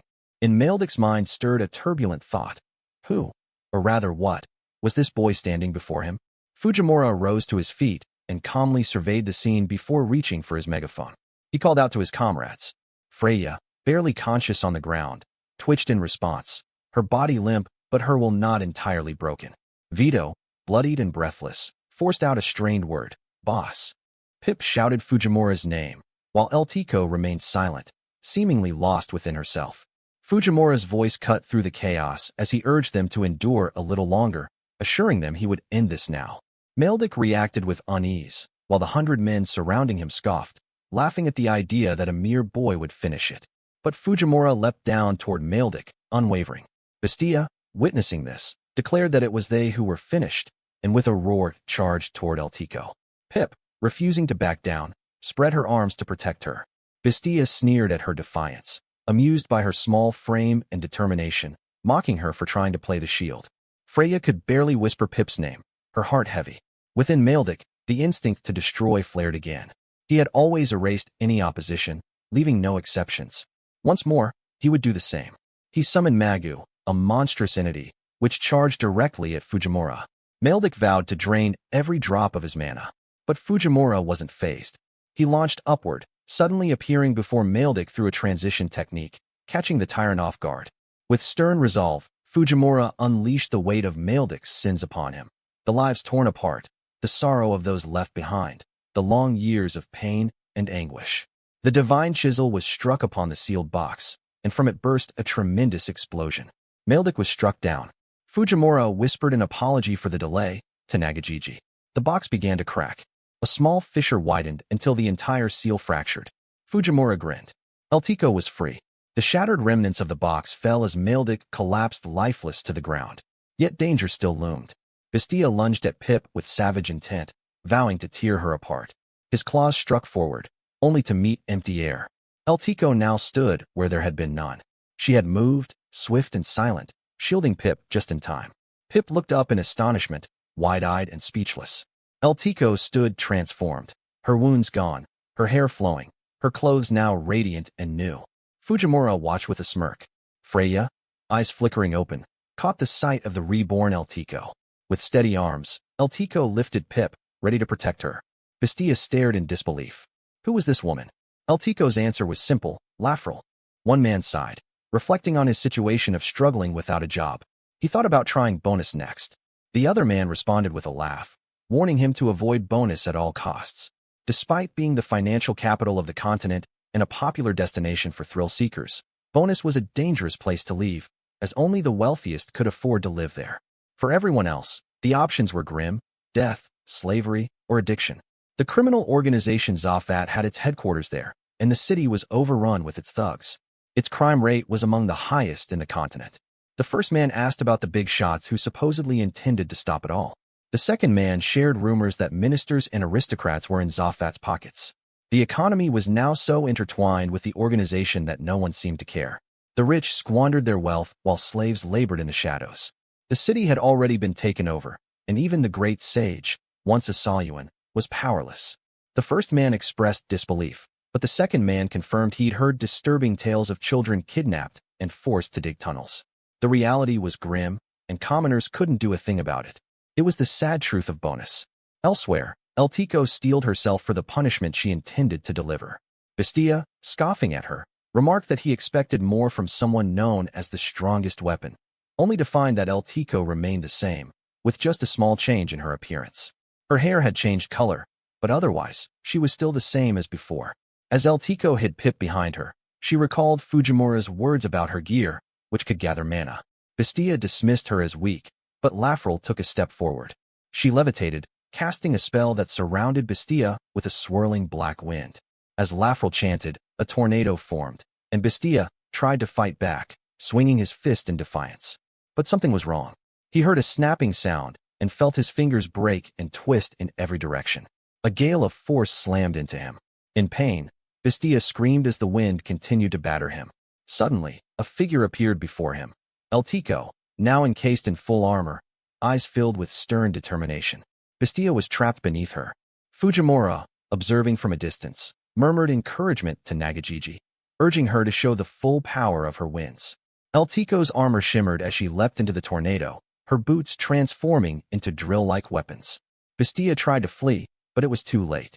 Eltico's boots hit his chest with devastating force. His ribs cracked, and he was slammed into the ground. Blood poured from his face, and moments later, he was reduced to nothing more than a bloody mess. Eltico stood unfazed, her rage at Bestia's previous actions clear. Fujimura, grinning, addressed the Zafat lackeys through a megaphone, announcing that their leader and top enforcer were now out of commission indefinitely.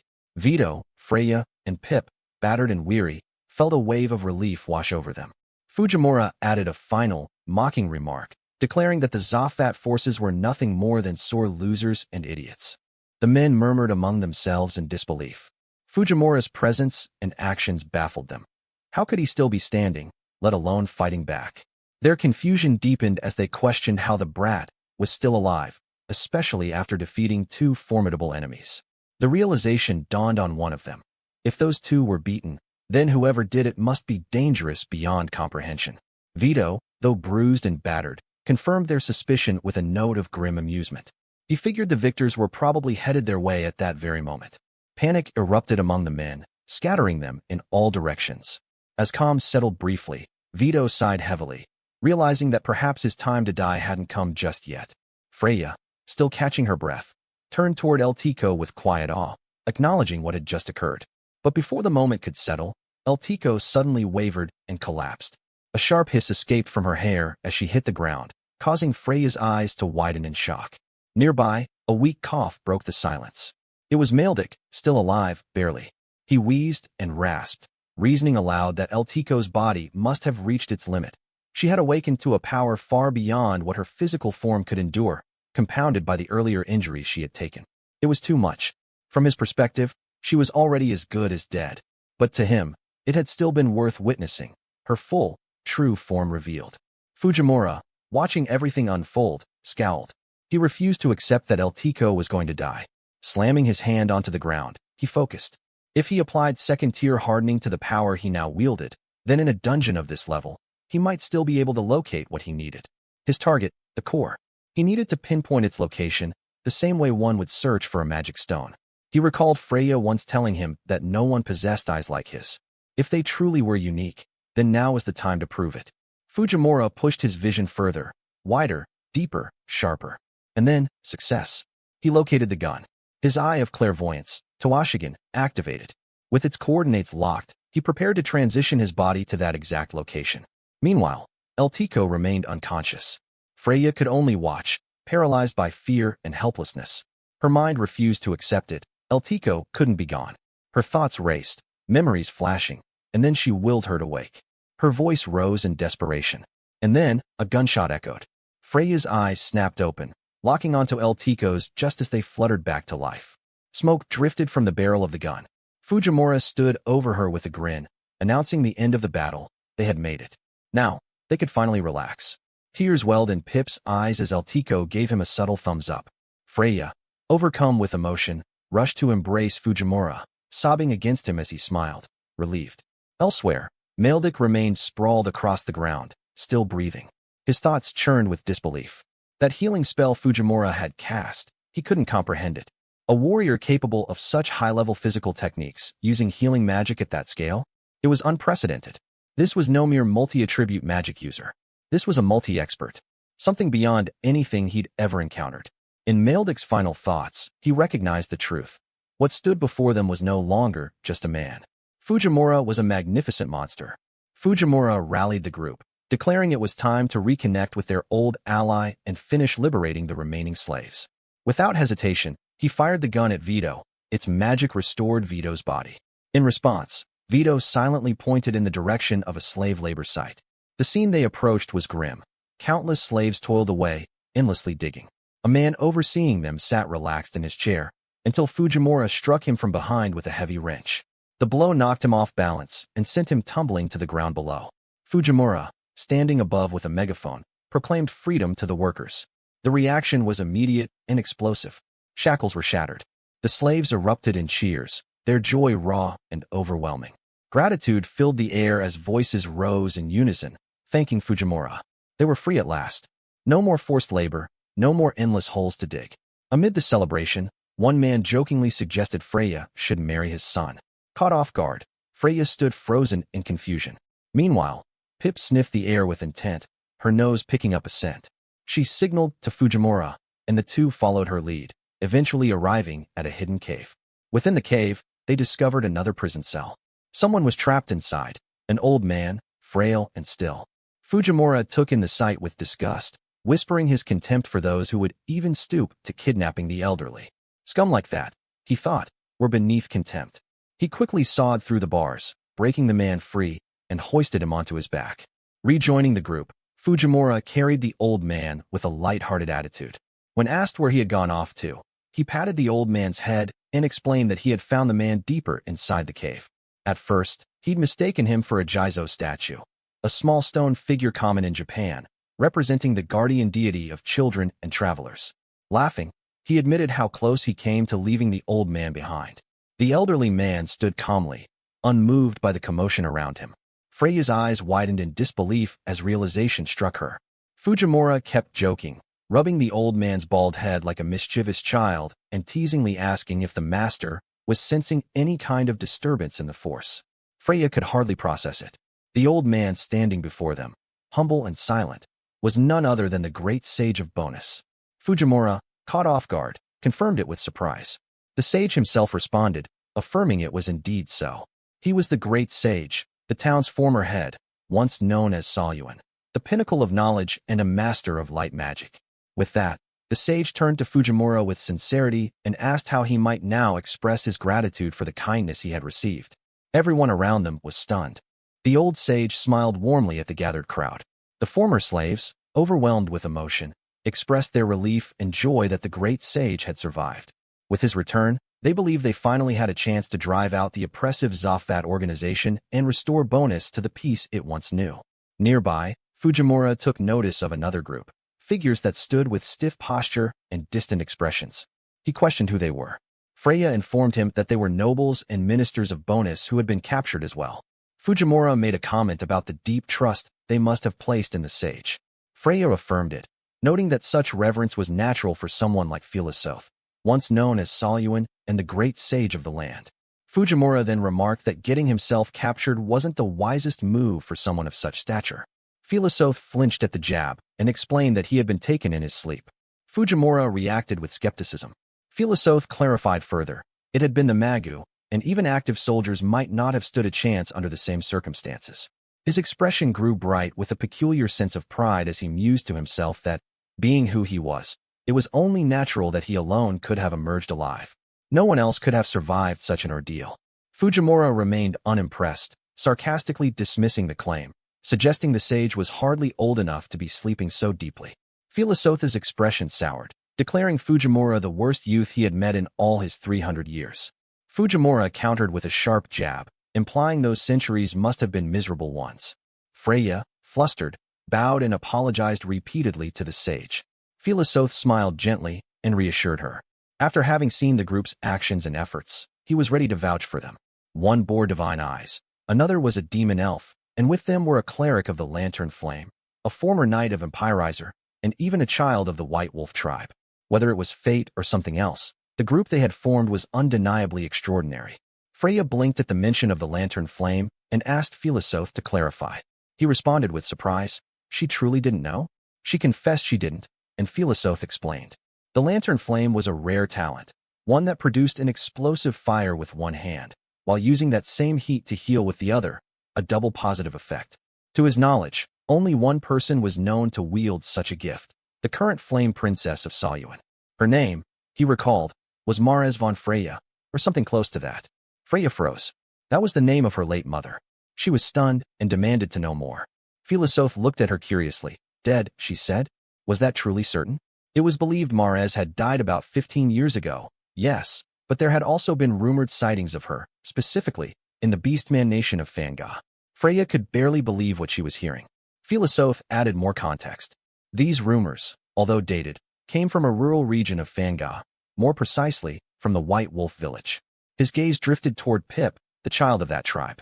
Fate, he declared, was at work. Fujimura grinned with resolve, his decision immediate. The path ahead was clear. Their next destination, the Beast Kingdom of Manga. Freya, still emotional, asked what would become of Idzuma. Fujimura responded with determination. If there was even a slight chance that Mares was alive, they had no time to waste. Nothing, he believed, held more value than the bond between a child and a parent. Freya's eyes brimmed with tears. Her voice trembled with gratitude as she looked to Fujimura. Fujimura turned his attention to Vito, asking what he planned to do next. Vito smiled faintly and shared his decision. He would return to Empirizer. If he truly wanted to start anew, then he had to do it properly. Freya, alarmed, reminded him of the Empire's harshest law. Desertion was punishable by death. Vito, however, brushed it off with bitter humor. In his eyes, he had been nothing more than a cowardly executive who ran when the trouble began, and maybe that made sense. Still, he reflected on his journey with the group, how every day alongside them and the boss had been far from dull. And somehow, despite who he was, he'd ended up saving people. He acknowledged his gratitude with sincerity. Suddenly, Philosophe spoke up, offering Vito a position under him. Vito was stunned. Philosophe explained that they would need manpower for the coming reconstruction, and if Vito truly wanted to make amends, then he should earn that forgiveness through action. Vito protested. He had been a deserter and a Zafat executive. That kind of history meant he'd be hunted constantly, and involving Philosophe would only bring trouble. But Philosophe dismissed the concern. They would hide him. He turned to the former slaves, who all nodded in agreement. Then Philosophe leaned in and asked if Vito had ever heard of a statewide cover-up. Philosophe had seen Vito's actions with his own eyes. He believed Vito still had the resolve to risk his life for the chance to reclaim his honor as a knight. The weight of those words struck Vito. His eyes widened. Philosophe continued. If, after all the rebuilding was done, things still didn't work out, then so be it. But it wasn't too late to start over. Fujimura gave Vito a firm pat on the back, grinning. It was a good deal, wasn't it? He laughed and reminded him that failure was a privilege of the young. They could afford to fail again and still find the strength to rise each time. That laugh, Vito remembered it. It was the same kind his father once had. A tear slipped down his cheek. He softly uttered his thanks to the boss and turned to Philosophe, accepting the offer. This time, he vowed not to run away again. Fujimura clapped his hands together. With that resolved, it was time to move. Freya eagerly agreed. But just as they began to set off, a voice thundered from above, halting them. Vito froze. His eyes darted upward and then widened in horror. A tattooed hand loomed. It was Maldic. Maldic's expression twisted with fury. With the organization in ruins, he expected death would come for him soon, from that man. If that was his fate, he resolved to drag everyone else down with him. Fujimura muttered under his breath. That guy, huh? Philosophe, grim and calm, clarified. The figure they referred to was none other than Alyamumi, commander of the 6th Division of the Demon King's army. He was the one who had provided the Magu with the cursed cure that allowed Philosoth to be captured. Even now, Philosoth warned, Alyamumi's influence was spreading across the entire continent like a shadowy plague. His aim was not mere conquest, but to destabilize the balance of power from within by any means necessary. It was a strategy unlike any seen before: stealth, subversion, and darkness from the inside out. An unprecedented threat was on the rise. Meldick confirmed Philosoth's analysis. He had indeed set his sights on Bonus, lured by its wealth. His scheme was simple but devastating: conquer the city and sever its financial support to the front lines. With the resulting windfall, he planned to mass-produce a vanguard of demons and rot the nation from the inside out. It was a quiet but calculated betrayal, one aimed not at a foreign power, but at his fellow countrymen.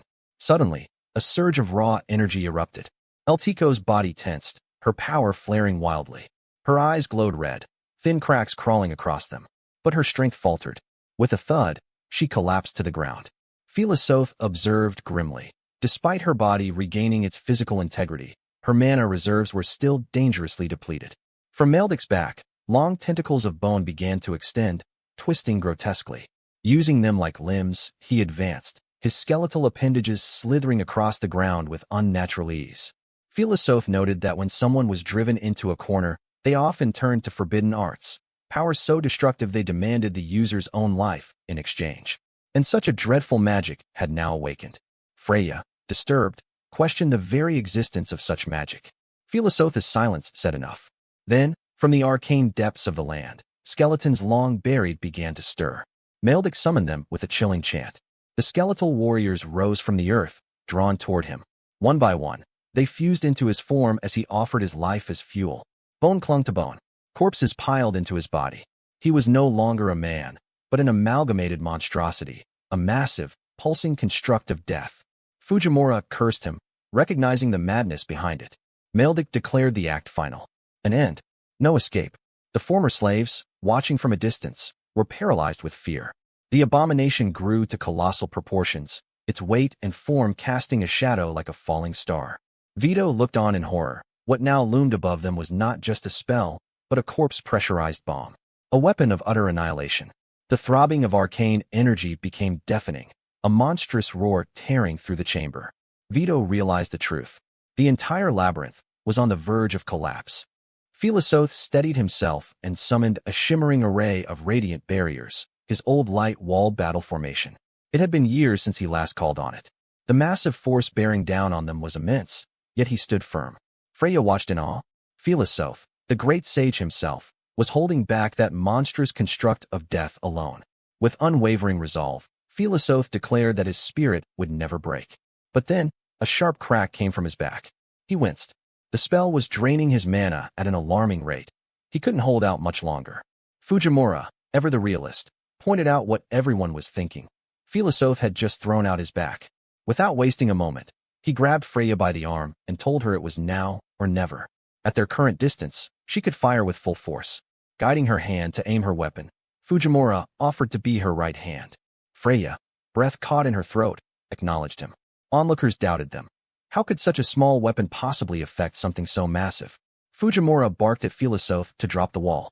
Panic rippled through the group. Philosoth hesitated, then accepted Fujimura's call. The barrier wasn't going to last anyway, and perhaps gambling it all on Fujimura's insane confidence might be worth the risk.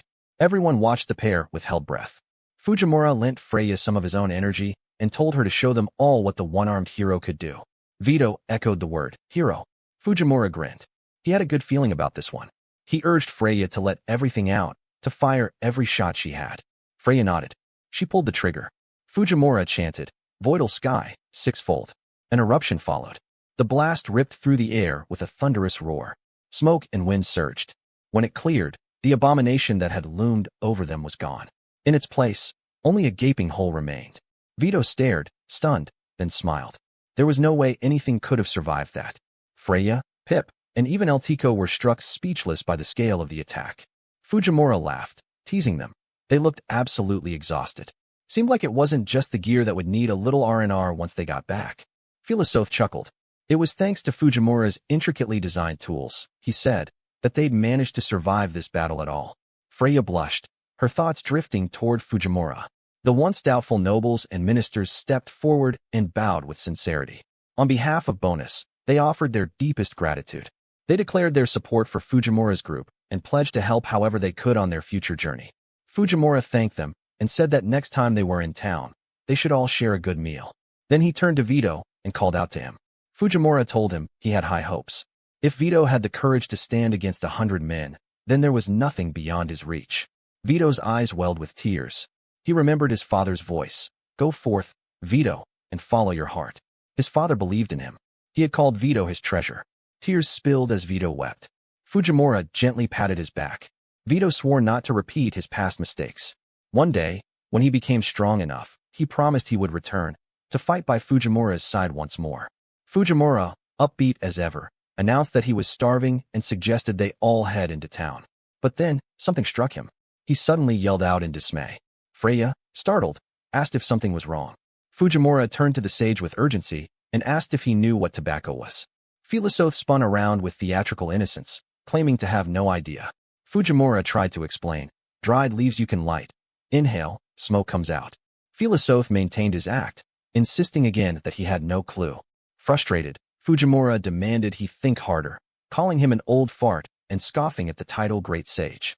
What kind of sage, he muttered, doesn't even know tobacco. He snorted in exasperation, declaring that maybe all it really took to be a sage was chronic back pain.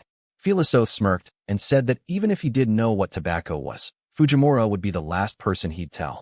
Anyone else, sure, but not him. Freya called out to Fujimura in alarm as he suddenly stormed up to the sage, confronting him face to face. His voice cracked with raw emotion as he accused Philosoth. That tiny hope, that one small possibility, had been the only thing pushing him through this entire insane journey. And now it was gone.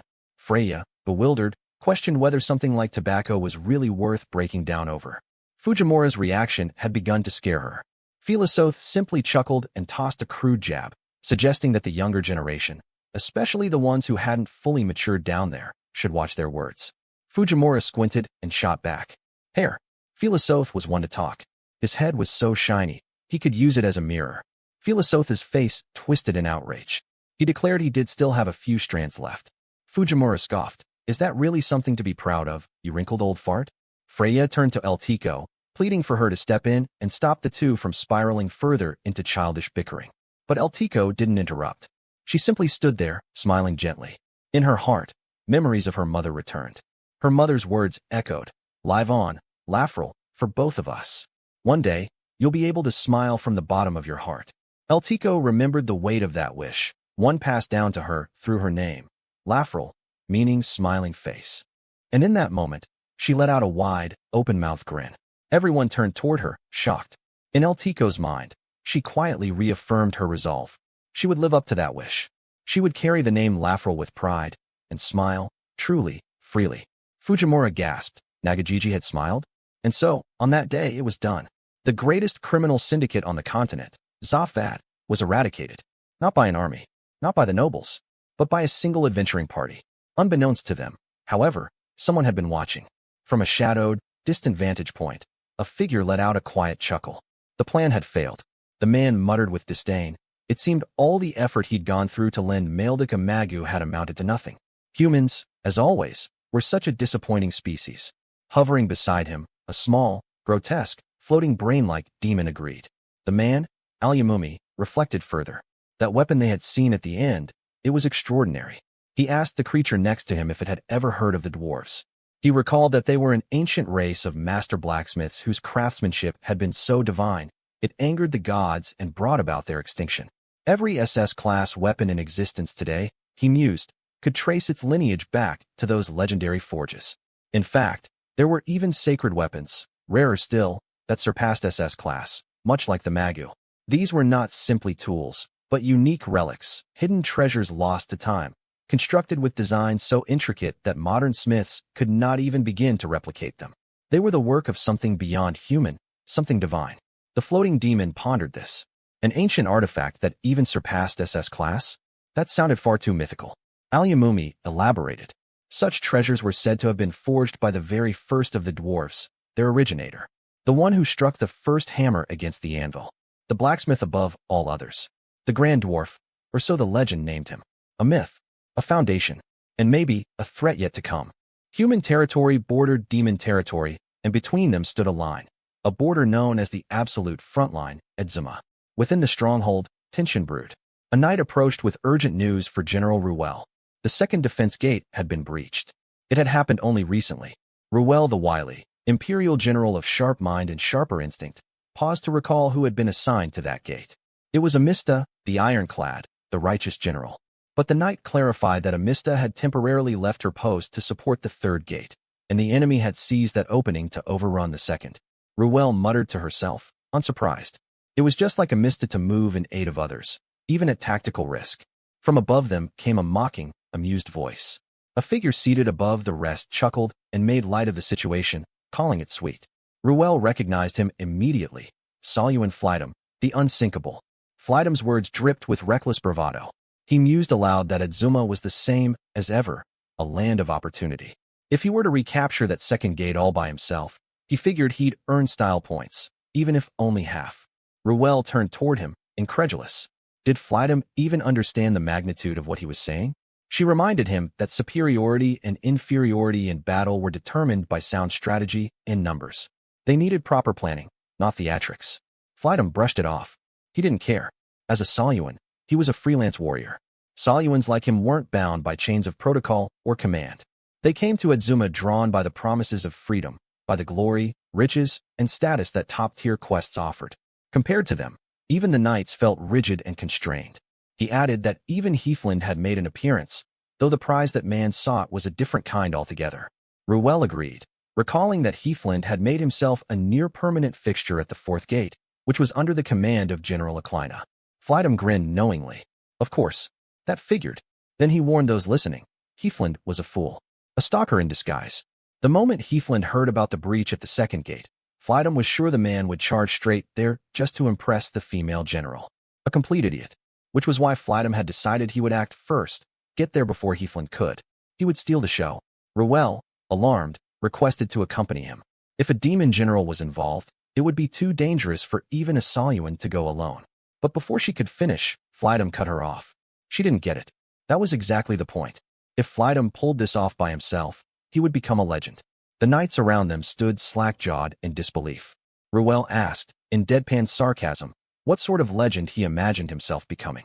Did he see himself as some god of war? No. If anything, he was shaping up to be a legendary fool. But inwardly, despite her sharp words, Ruel was captivated. He was ridiculous, unhinged even, but he radiated freedom, the kind that tore through rules, fear, and reason alike. She found herself blushing against her will. Flydom then declared, loudly and with flair, that the legend of Flydom had just begun. He leapt from the stronghold and raced forward at incredible speed. Ruel could only sigh and mutter that Flydom, in all his glory, was currently headed in the wrong direction. Meanwhile, in the royal palace, the king reeled in disbelief. A messenger had just delivered an unbelievable report. Zafat, the Zafat, had been annihilated. And in just a single day, the messenger confirmed it. The rumors were consistent. The operation was carried out by a party led by a woman known for her exceptional firearm techniques. But that wasn't all. There had also been confirmed sightings of a young man traveling with the group. The king mulled over the rumors, firearms, a young man, and the collapse of Zafat. His thoughts immediately turned to Fujimura and Freya. Of course, it had to be them. He let out a chuckle. It was exactly the sort of showy chaos he expected from those chasing after the mantle of hero. He resolved to wait, however long it took, until Fujimura returned. And when that day came, they would resume the feast they once shared when first they met. Suddenly, Fujimura appeared, just like that, announcing his return. The king was momentarily caught in disbelief. For a moment, he'd thought it was only in his mind, that perhaps he was reminiscing. But no, it was real. Fujimura was truly there. He had brought with him the remains of a massive skeleton, offering it to the king as a gift. According to Fujimura, it was grilled ray and paired nicely with alcohol. Without missing a beat, he casually waved goodbye, saying he was in a hurry and had to be off.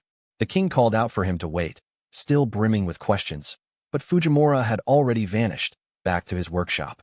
Surrounded by stones and parts, Fujimura began examining the materials he had acquired. With the help of Bonus, he had managed to get his hands on magic stones unobtainable in these parts. Further proof that Bonus truly deserved its reputation as the continent's top trading hub. He glanced at Freya's prosthetic arms.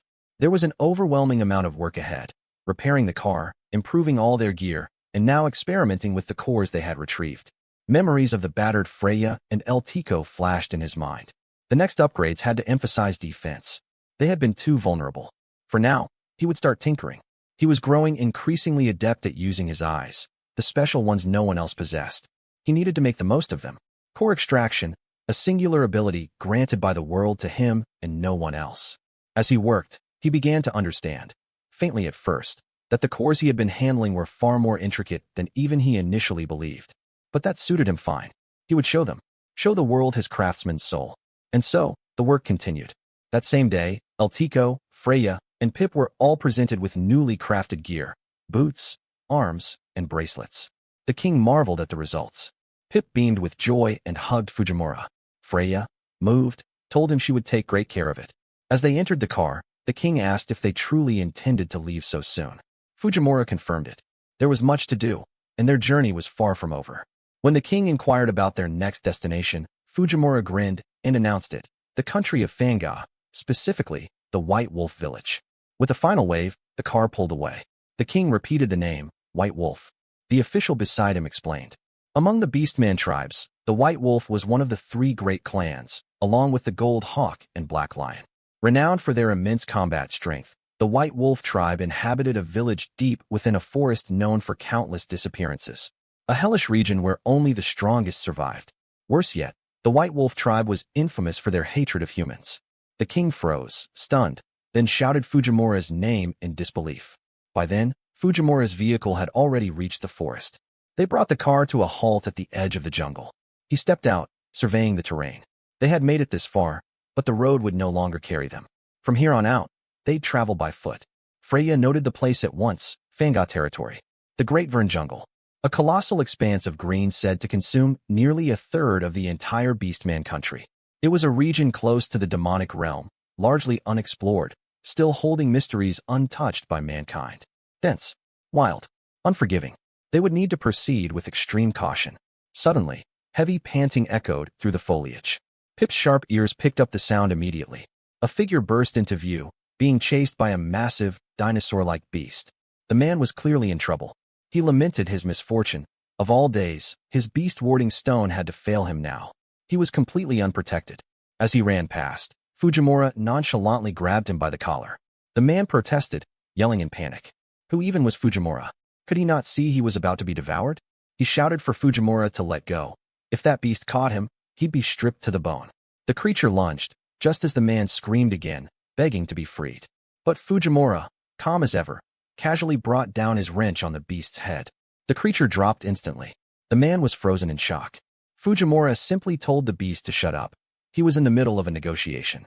Immediately after Fujimura felled the beast, a wave of enormous insects surged toward them. One among them identified the creatures as beast bugs. In response, El Tico invoked her power without hesitation. With a devastating superstorm kick, she crushed the swarm beneath her boots. Fujimura, caught off guard by the sheer force of her attack on such small targets, was left questioning the logic. Such overwhelming power seemed excessive. But the threat persisted. The insects continued to crawl toward her, raising concern over whether the elf would be safe, as the swarm looked poised to strip her down to bone. Fujimura, however, remained unbothered. He noted that their garments weren't ordinary. They were enchanted with elemental resistance and automatic healing functions, making trivial assaults like those ineffective. He referred to the clothing as Fujimura Kokoromo, clearly proud of the craftsmanship. His companion was left in awe, struck speechless by the sophistication. Fujimura boasted further, explaining that the clothing was a collaborative effort with the master artisans of Bonus. What stunned the listener even more was Fujimura's revelation. The apparel housed powerful magic stones, carefully machined into lightweight plate mail. The explanation became more intricate. Fujimura detailed how he extracted magic stone cores, refined them, and processed them into usable armor. It seemed outrageous, but the results spoke for themselves. Durable, lightweight, and powerful. The value of such an item was undeniable, bordering on the priceless. As more bugs appeared, Fujimura shifted gears. He summoned Freya. instructing her to prepare the next attack. To him, these creatures were still just beasts. Brute strength was often the only language they understood. When their assault lit up the sky and cleared the wave, Fujimura rejoined Freya, visibly satisfied with the outcome. Their companion watched anxiously, clearly rattled by what he had witnessed. Later, deeper in the forest, the traveler examined a cracked orb of crimson crystal. The surface bore fractures, signs of overuse or strain. It had once been a beast-warding magic stone, now spent. Fujimura commented on its failure, recognizing that even enchanted tools weren't immune to poor quality. The traveler, introducing himself as Bridge, explained his background, a blacksmith and merchant journeying across the continent. Curious, Fujimura questioned Bridge's reason for entering such a treacherous forest. Bridge shared that for a seasoned merchant, connections were everything. Information, trade routes, trust. By traveling across different territories, especially underexplored ones like Manga, he could find untapped opportunities, rare resources, and unique cultures. This forest in particular was a treasure trove of unknown magic stones. Bridge reflected on the day's events. He had spent 2 years navigating the forest and had finally reached the elusive White Wolf village. But with his supply of protective charms depleted, he had no option but to return to town. The chance to venture back was uncertain. Fujimura, amused, called it Bridge's lucky day and teasingly referred to him as a pretty boy, perhaps a mix of praise and light-hearted sarcasm. Their attention had shifted toward the White Wolf village as their next destination. Fujimura, intent on reaching it, seriously gauged Bridge's willingness to act as their guide, contingent upon ensuring his safety. The proposition was met with a gleam of realization in Bridge's eyes. Considering the protection their combat prowess offered, the idea quickly appealed to him. They sealed their unspoken deal with a handshake. Bridge, embracing the role, committed to being their bridge to the elusive village. This village was buried deep within the vast expanse of Vern, an area not easily traversed. Bridge relied on the scattered teleportation stones embedded throughout the forest to navigate. Over time, he had mapped out their sequence and general locations, though the process had been painstaking and costly. A single misstep could lead to dangerous detours. Complicating matters further, the White Wolves were not an ordinary tribe. They were one of the 3 great clans, holding deep-seated resentment toward humans. Yet, the allure of Fanga's wealth, its famed gold and silver, and countless undiscovered relics, was irresistible. Bridge saw immense potential if he could establish trade with the White Wolves. It wasn't just about diplomacy, it was a once-in-a-lifetime opportunity for profit. For a seasoned merchant like him, such chances were too rare to ignore. After an arduous journey, they finally arrived at the edge of their destination. Bridge identified it without doubt. The White Wolf village lay ahead. However, he issued a warning. The White Wolves were known for their animosity toward humans, so caution was paramount. Yet before his cautionary words were fully spoken, Fujimura was already gone, sliding down the path into the village without hesitation. Bridge panicked at the sudden move. Fujimura had no knowledge of the tribe's customs or culture, yet had barged in as if urgency alone gave him permission. But seeing the resolve in Fujimura's movements, Bridge could only assume he had something planned, some kind of strategy to defuse any chaos that might erupt. With no other choice, Bridge followed him. Almost instantly, the air turned tense as masked warriors of the White Wolves encircled them. The group was clearly on alert. Bridge, whispering urgently, questioned Fujimura's plan. Surely he had won? Fujimura remained composed, confident that the presence of children and women among them would discourage any immediate hostility. But Bridge was far less assured. He worried for his own safety and silently begged that none of them provoke the White Wolves. Amid the pressure, a young girl gripped tightly onto Fujimura's arm. From the crowd, one of the White Wolves stepped forward, speaking with measured suspicion. Though uncertain of how it had happened, they acknowledged the presence of one of their long-lost kin among the outsiders. The rest summoned their elder. As the elder emerged, the atmosphere shifted. Fujimura, facing him directly, presented his intent. He had come to return a young member of their tribe, one who had been abducted. As he gently placed a hand on the child's head, a silent exchange passed between him and the elder. No words followed, only a heavy stare that carried the weight of what was to come. The elder gave his verdict. They would take the child into their protection, but their distrust of humans remained unchanged. The humans were to leave at once. Bridge attempted to interject, wanting to explain the hardships they had endured to reach the village. But before he could complete his plea, spears were hurled toward him as a clear warning. The elder then guided their attention to the ground beneath them. A gray field spread out below the elevated platform they stood on. He posed a question. Did they understand the meaning of what they were standing above? Bridge recognized it as a burial site, though he couldn't even estimate how many had been buried there. The elder recounted the history behind the White Wolves' mistrust.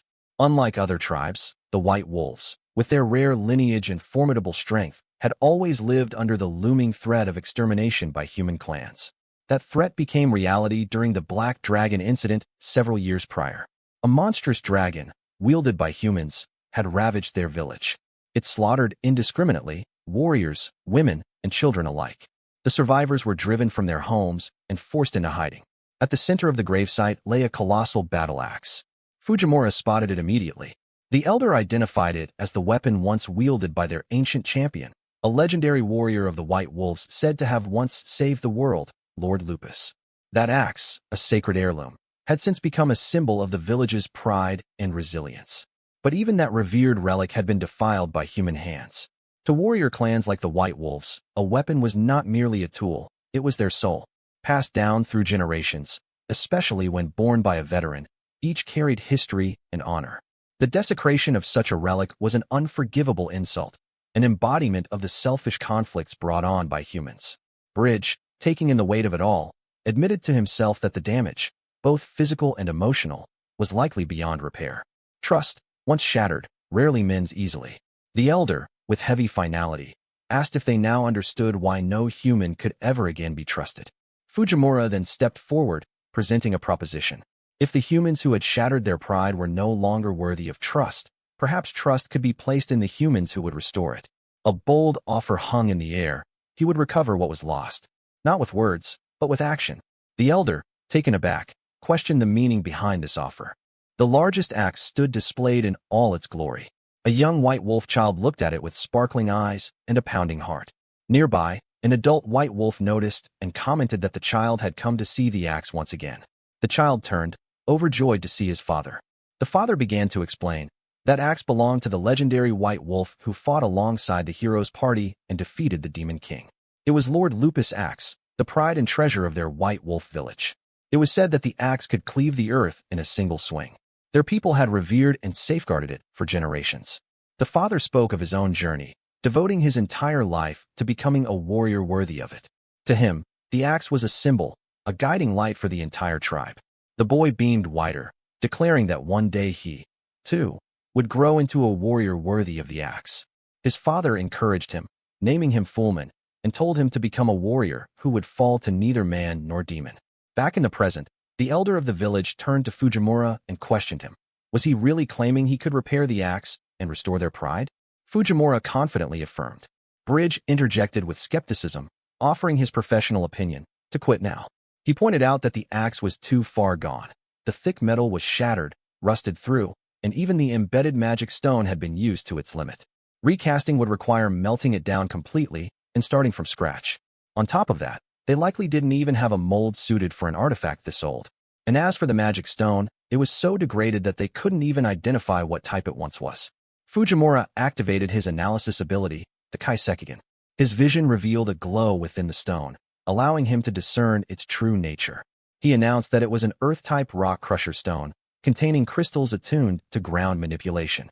As he examined the axe further, he sensed something else, a connection to a floating stone.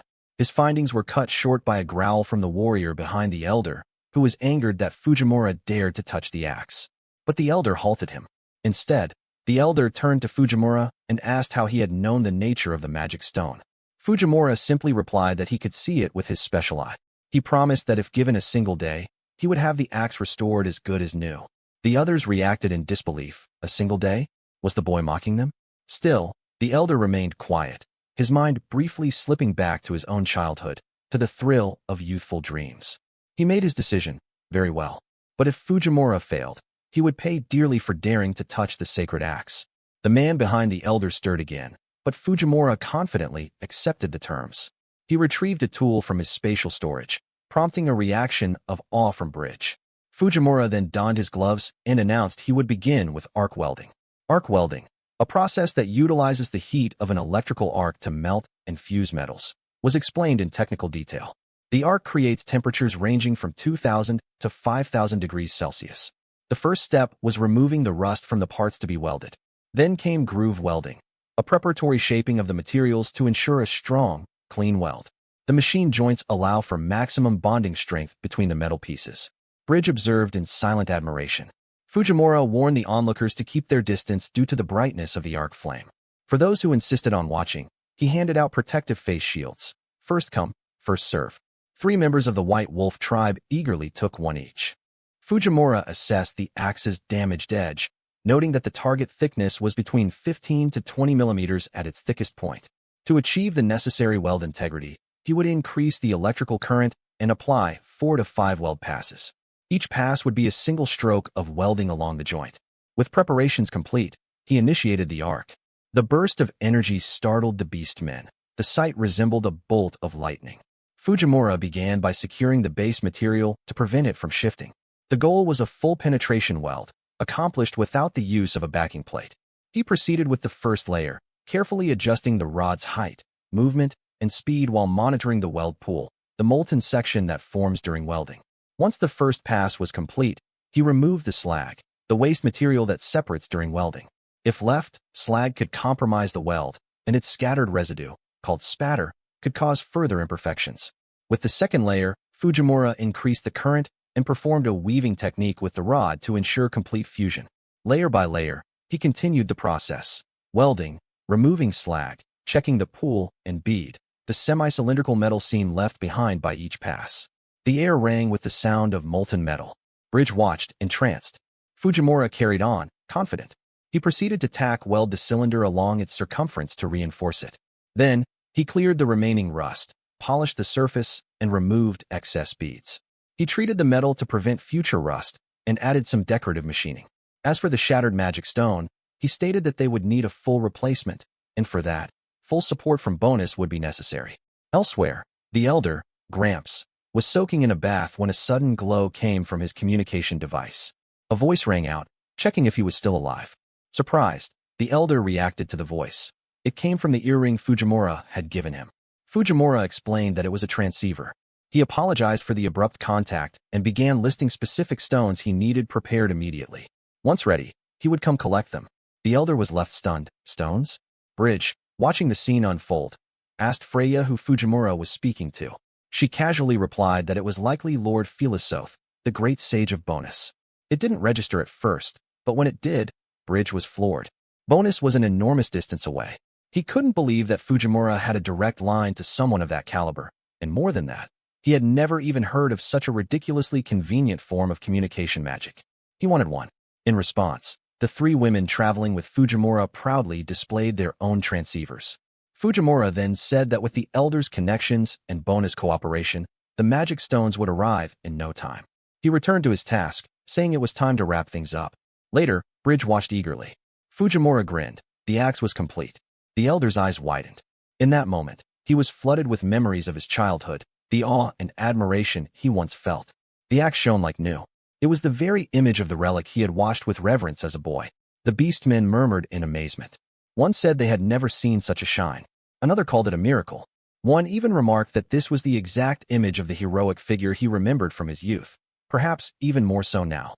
Fujimura asked for the Elder's thoughts, noting that the gilding and restored core were a small bonus from him. Bridge was dumbfounded. Fujimura had not only restored the legendary axe in a single day, but also performed techniques far beyond anything Bridge had ever witnessed. Shaking, overwhelmed with emotion, Bridge bowed low and pressed his forehead to the ground, calling Fujimura a master. He declared that Fujimura's skills, his dedication, and his spirit had moved him more than he could express. He asked, no, begged, to become Fujimura's disciple. Fujimura declined without hesitation. Bridge whined, unable to accept it. He turned to Freya, calling her dear sister, and pleaded with her to persuade Fujimura. Freya blinked, surprised at the sudden title. The elder spoke. In recognition of Fujimura's help, and in honor of the matter concerning the White Wolf cub, he declared that, by the pride of their people, Fujimura would be granted free passage in and out of the White Wolf village. Fujimura's companions cheered. The elder added that they would never forget the debt they owed him. Such is the way of the White Wolves. It was now clear, the strength of humans was not something to be underestimated. The elder wondered to himself, where had Fujimura encountered such power? Fujimura clarified with a grin. It wasn't magic. What they had just witnessed wasn't a spell or supernatural phenomenon. It was pure crafting technique. The elder acknowledged the favor Fujimura had done for them, emphasizing that even this gesture was part of the White Wolf's code.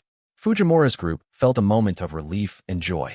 However, the elder's tone shifted as he requested that they depart immediately. Their arrival, he explained, had come at a deeply troubling time. The White Wolf village was presently divided. On one side stood the traditionalists, determined to preserve their customs and way of life. On the other stood the radicalists, who sought to harness their power to impose their will upon the world. The village was entrenched in conflict, its people caught between two clashing ideologies.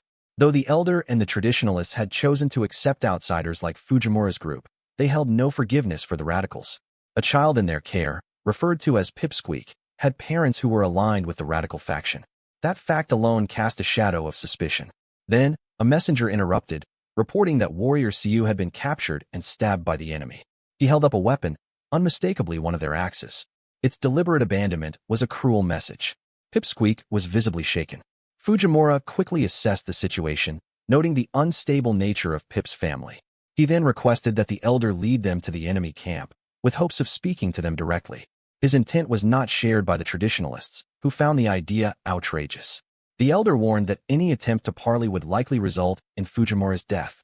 There was another village, the elder continued, farther out and home to a human clan renowned for slaying dragons. Within that village lived a Salyuan, a being of great power, known as the Flame Princess. Freya reacted with surprise at the name. The elder confirmed it. This woman had once saved their village from a black dragon and was hailed as a hero. But now, she had channeled her might to inspire the youth into rebellion and had become the de facto leader of the radicalists. In retrospect, the elder feared that even her previous act of heroism may have been part of a greater manipulation. Fujimura smirked upon hearing the name. A Salyuan known as the Flame Princess. It only reinforced his determination. He revealed that they had business with her as well. The elder, bewildered, questioned if Fujimura already knew this woman. Fujimura admitted uncertainty, saying it was something they needed to confirm themselves when they met her. Regardless, he declared that nothing, not even the White Wolves, would stop them. Accepting this resolve, the elder relented. He offered them a guide, the village's strongest warrior, Shaga. The elder introduced him as the one who would accompany them. Shaga, however, voiced his discontent, questioning why he had to be the one to escort the humans. The elder invoked the code once again, leaving Shaga without a choice or a word in protest. Shaga was bound to obey. Bridge, eager and full of ambition, insisted on joining as well. He had dreams of making it big, and something about Fujimura's group radiated opportunity. He sensed that traveling with them might be the break he'd been waiting for. Freya pondered over Bridge's ambition. Meanwhile, Fujimura gave him the freedom to do as he wished, though his remarks made it clear he didn't take Bridge too seriously. Bridge was taken aback by the bluntness. El Tico, observing the exchange, grinned at Bridge's expense, noting his foolishness. She warned him not to get ahead of himself. In Bridge's mind, the situation was only becoming more exciting. Dragons, Salyuans. Everything hinted that their adventure was escalating into something much greater. Eventually, the group reached the outskirts of another village. Concealed beneath the cover of the trees, they observed the settlement. Shaga identified it as the stronghold of the radicalists. Though he had masked their scent to avoid detection, he cautioned everyone to remain alert. Fujimura asked Freya about her readiness. They were possibly nearing a reunion with her mother. Freya acknowledged that she was ready, yet doubt lingered within her. She sensed that the one waiting ahead was not her mother. The woman she remembered despised conflict and would never be responsible for creating division within the village. Freya suspected that someone was using her mother's name and reputation, someone who had adopted the title of Flame Princess for their own ends. Still, if that was the case, that person must know something about her real mother. Fujimura understood her perspective, and with a grin, he signaled that they were going to confront the Flame Princess and unmask her true intentions. Before anything more could be said, an axe suddenly flew toward them. Fujimura reacted quickly, using his wrench to intercept and stop it midair. The ambush had begun.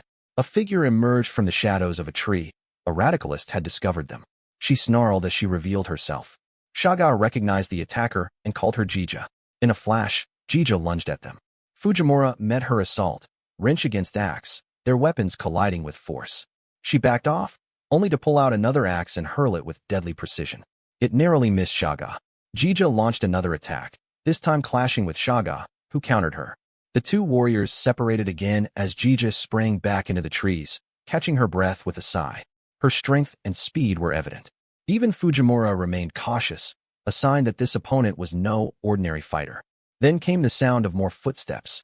A large number of enemies had arrived. Shaga stood firm beside Fujimura's group as the radicalists approached. One of them called out to Shaga, questioning his presence there.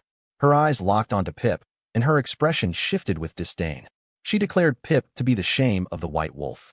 Her gaze sharp and condemning. She understood now. Even Shaga had brought the so-called coward with him. Pip's eyes welled up with tears. Fujimura's anger flared. He lashed out at the radicalist who insulted Pip, furious at her arrogance. He demanded to know who gave her the right to judge and insult others. He was not going to let any of it slide. Shaga, however, replied that the radicalist did have that right, a remark that only added to the tension. Pip cried out, calling for her mother. Fujimura was stunned by the word. Mama, he thought in disbelief. Pip's face, however, was illuminated with hope, the face of a child who believed she had found her parent. But the woman said nothing in response. Fujimura grew more agitated. He couldn't accept the idea that Pip was calling that person her mother. With tears in her eyes, Pip called out to her mother. Both Fujimura and Freya were left speechless. Pip's mother paused, then responded coldly. She declared it was too late. Pip had run away in fear, turning her back on her home. In her eyes, the White Wolf clan had no place for the weak. She disowned Pip, now revealing her real name, MANHUA. She commanded her never to appear before her again, severing the bond between them as parent and child. Pip broke down and wept. Fujimura reacted by smashing his weapon into a tree, causing a loud explosion that shocked everyone present. The outburst stunned the radicals and traditionalists alike. Fujimura was visibly furious. He couldn't stomach the harsh rejection Pip had just faced. He reflected on everything Pip had gone through, the struggles endured alone, all carried on her small, frail body, and he questioned how it would hurt to show just a little compassion. He directly challenged the mother's cruelty. Pip's mother replied with disdain. She asked what Fujimura intended to do if she refused to show kindness. She dismissed him as nothing more than a lonely human. The tension escalated, and Freya attempted to calm the situation. She urged everyone to avoid reckless decisions and to discuss the matter first, not just for Pip, but also for the fate of the village. But Pip's mother scoffed at the suggestion. The radicalists rallied behind her. Discussion was pointless to them. They hadn't forgotten the losses they suffered. Comrades slain by what they claimed were the deceitful tactics of the traditionalists. Her words were full of resentment and hostility. Fujimura, confused, turned to Shaga and asked how the two factions were truly different. Shaga, responding with detached logic, said most likely the radicalists perished to the beasts in the forest. After all, he added, their only real strengths were their lies and cowardice. Pip's mother concluded that they were indeed irreconcilable, like oil and water, never able to mix. In the end, the matter would be settled at the upcoming full moon leadership contest, in accordance with tradition. Any decision about the village's future would be made there. Fujimura was caught off guard by this revelation. Shaga, however, welcomed the idea. He saw the contest as the perfect opportunity to determine which side truly represented the spirit of the White Wolf. He turned to Fujimura and declared that it was time to return. The confrontation was over, for now. Night fell, and the group made camp deep in the forest. Fujimura, still angry, vented his frustration. He hadn't heard a single thing about any leadership contest beforehand. To make matters worse, they had completely forgotten to ask about the Flame Princess. Shaga reassured him. As a representative, the Flame Princess was sure to appear at the contest. He explained further. The rules dictated that 4 representatives would battle for dominance, and the losers must swear absolute obedience to the winner, on their honor as White Wolves. This, Shaga said, was the very reason the elder had wanted them to leave. Even with victory, the radicals might not abide by the outcome. The threat of a bloodbath loomed large. Rising to his feet, Shaga repeated his warning. They should not be involved. This was an internal struggle, one only the White Wolves could resolve. Bridge agreed with Shaga. He insisted he needed to stay in good health for his future ambitions and urged the others to leave with him. But Fujimura refused. He had already committed himself. This was no time to withdraw, especially with the unresolved mystery surrounding Pip and her mother. He turned to Bridge and gave him the option to leave if he truly wanted to. Bridge, overwhelmed, called out to his master. Then, the full moon contest arrived. Both factions, radicalists and traditionalists, gathered for the decisive event. Shaga was present. So was Jija. Fujimura and his party stood among them. The moment had come. All were assembled for the battle that would determine the future of the White Wolf clan. The traditionalists whispered among themselves upon seeing the opposing side. It was the radical faction. Fujimura examined the seated figures across from them and realized that one of them was the Flame Princess. At that moment, Freya froze. The elder, holding his axe, declared the commencement of the contest. This was the 4 versus 4 representative battle that would determine the successor to the royal seat of the White Wolf clan. According to their ancient code of honor, all were bound to uphold the outcome, and the royal command was absolute. Not even the collective will of the factions could overturn it. Bridge was taken aback by the gravity of the situation, realizing that this fight would decide the next ruler. The elder formally introduced the 4 representatives of the traditionalist faction, Shaga, Ulgun, Kokaki, and himself. Fujimura was caught off guard at the elder's inclusion, mocking internally that the old man stepping into battle already meant one inevitable loss. Freya quickly stopped him from speaking further. On the radicalist side, their representatives were announced as Jija, Vigil, Amaru, and the Flame Princess. Pip's mother, Jija, glanced coldly at her daughter. Her eyes were sharp, unreadable. Amaru voiced his concern to Jija. He reminded her of her long search for her daughter, of how things could turn bloody in the worst-case scenario. If Lanalua were caught up in it, what then? But Jija remained indifferent. She had already warned her daughter to stay away. It was too late. She believed her daughter no longer looked to her for help, not after she had driven her away. She knew full well she had been the reason Lanalua had left the village. Hatred was inevitable. Amaru understood. All that remained was to carry out their duty as warriors. Together, they would fight under the Flame Princess's banner, determined that no one would ever erase the pain left by the Black Dragon. Jija agreed, unwavering in her conviction. The elder began the match by announcing Vigil as the first warrior to fight for the radicalists. The radicalist crowd erupted in cheers. The elder turned to announce the traditionalist fighter, but froze in disbelief. All 4 traditionalist representatives were already unconscious on the ground, knocked out before the battle even began. The radicalists were just as stunned. Then Fujimura stepped forward, introducing himself. Even his own companions were taken aback by what he had done. Vigil demanded an explanation, furious and confused by Fujimura's interference. He began to insult him, but before he could finish, Fujimura struck him hard on the head with his wrench. Vigil collapsed instantly. Outrage spread through the radicalist faction. They cried out in disbelief, questioning what Fujimura had just done. But Fujimura made his intentions clear. He wasn't going to let this meaningless battle drag on any further. The rules were changing. From this point forward, it would be all of them versus him, and whoever survived would be the winner. He warned them to stay sharp, because if they weren't careful, he just might end up as their king. Fujimura declared a dramatic shift in the battle. No more teams, no more alliances. From here on out, it was all of them against him. Only those who could survive the clash would earn victory. He warned them to stay sharp. If they slipped, he just might end up as their king. His companions stared in disbelief. Had he lost his mind? Without waiting for orders, the White Wolves surged toward him, eager to take him down. But Fujimura met their attack head-on. With swift, calculated movements, he struck them down one by one. Bodies hit the ground, groaning. He exhaled steadily, calm in the storm. Then the elder stepped forward, trying to make sense of the madness. But Fujimura responded not with words, but with a sudden blow from his wrench, an act that left everyone frozen. The elder crumpled to the ground. Shaga cried out in horror. Fujimura stood tall and taunted them all. Was this really the best the White Wolves could muster? Tension surged. The White Wolves were shaken. One of them, filled with defiance, lunged forward. He introduced himself in full bravado. Amaru, the fastest blade in the village, a man who moved like a divine gust of wind. But before his speed could even be tested, Eltiko's foot came crashing into him. His momentum shattered. She stood unbothered, silent. Fujimura gritted his teeth in irritation. What was she doing?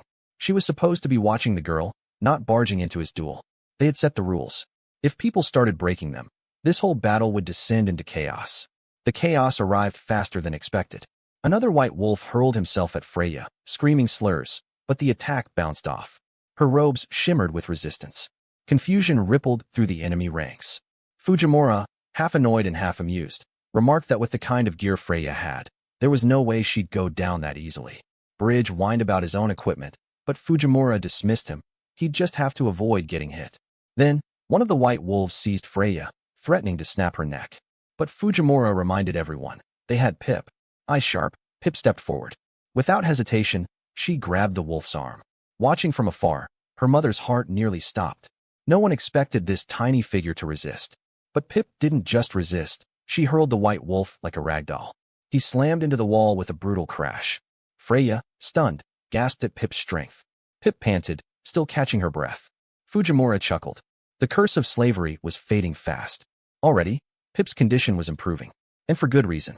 Even under the heavy chain of the curse, Pip had escaped a secret organization, crossing over 100 kilometers alone. Fujimura saw it clearly now. This kid was bursting with promise.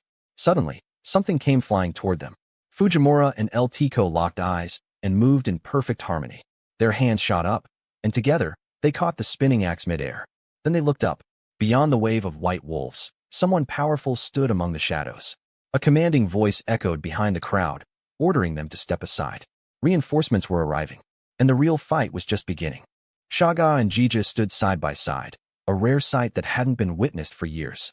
With grim resolve, they made their decision to end the threat posed by the humans. The elder watched the two in stunned silence before a wide grin stretched across his face. He never thought he'd see this infamous duo fight together again. Their unity sent a shockwave through the tribe. The white wolves erupted into cheers, hailing the return of their strongest combo. The energy in the air shifted, morale soared like wildfire. Bridge, observing from the sidelines, could hardly believe how the entire battlefield transformed the moment those two stood together. Their mere presence had galvanized the tribe. Then came the move, the ultimate attack. Shaga declared their plan, to end it all with a coordinated white wolf shot. Jija confirmed it with a nod. Fujimura, however, felt something strange stir inside him, a quiet curiosity as the wolves prepared their technique. Their hands began to fracture and crack, not from injury, but transformation. The elder began to explain. By encasing their claw tips in rock compressed to its densest state, then launching it with a pulse of pure mana, they unleashed a forbidden technique. It was a secret art of the wolves, stone projectiles so hardened they could rival diamonds in density. Surviving it, even once, was a feat worthy of boasting about. Then it happened. A thunderous explosion shook the battlefield. Blinding light and flying debris engulfed the space between the two forces. But through the smoke, Fujimura and El Tico stood unmoved, their eyes gleaming with focused power. Their reactions were instantaneous. Counterattacks flew, precise and sharp. What had been launched toward them was now flying back. The rocks reversed midair and returned to their senders. Panic erupted as the white wolves scattered in desperation, the very weapons they'd forged now raining down upon them. It was as if the air had turned against them. Fujimura analyzed the aftermath coolly. The force was passable, but the execution lacked refinement. To him, it was raw, inefficient, something that still needed polishing. In the background, Bridge shouted praises, brimming with pride at his master's display. But Fujimura was focused.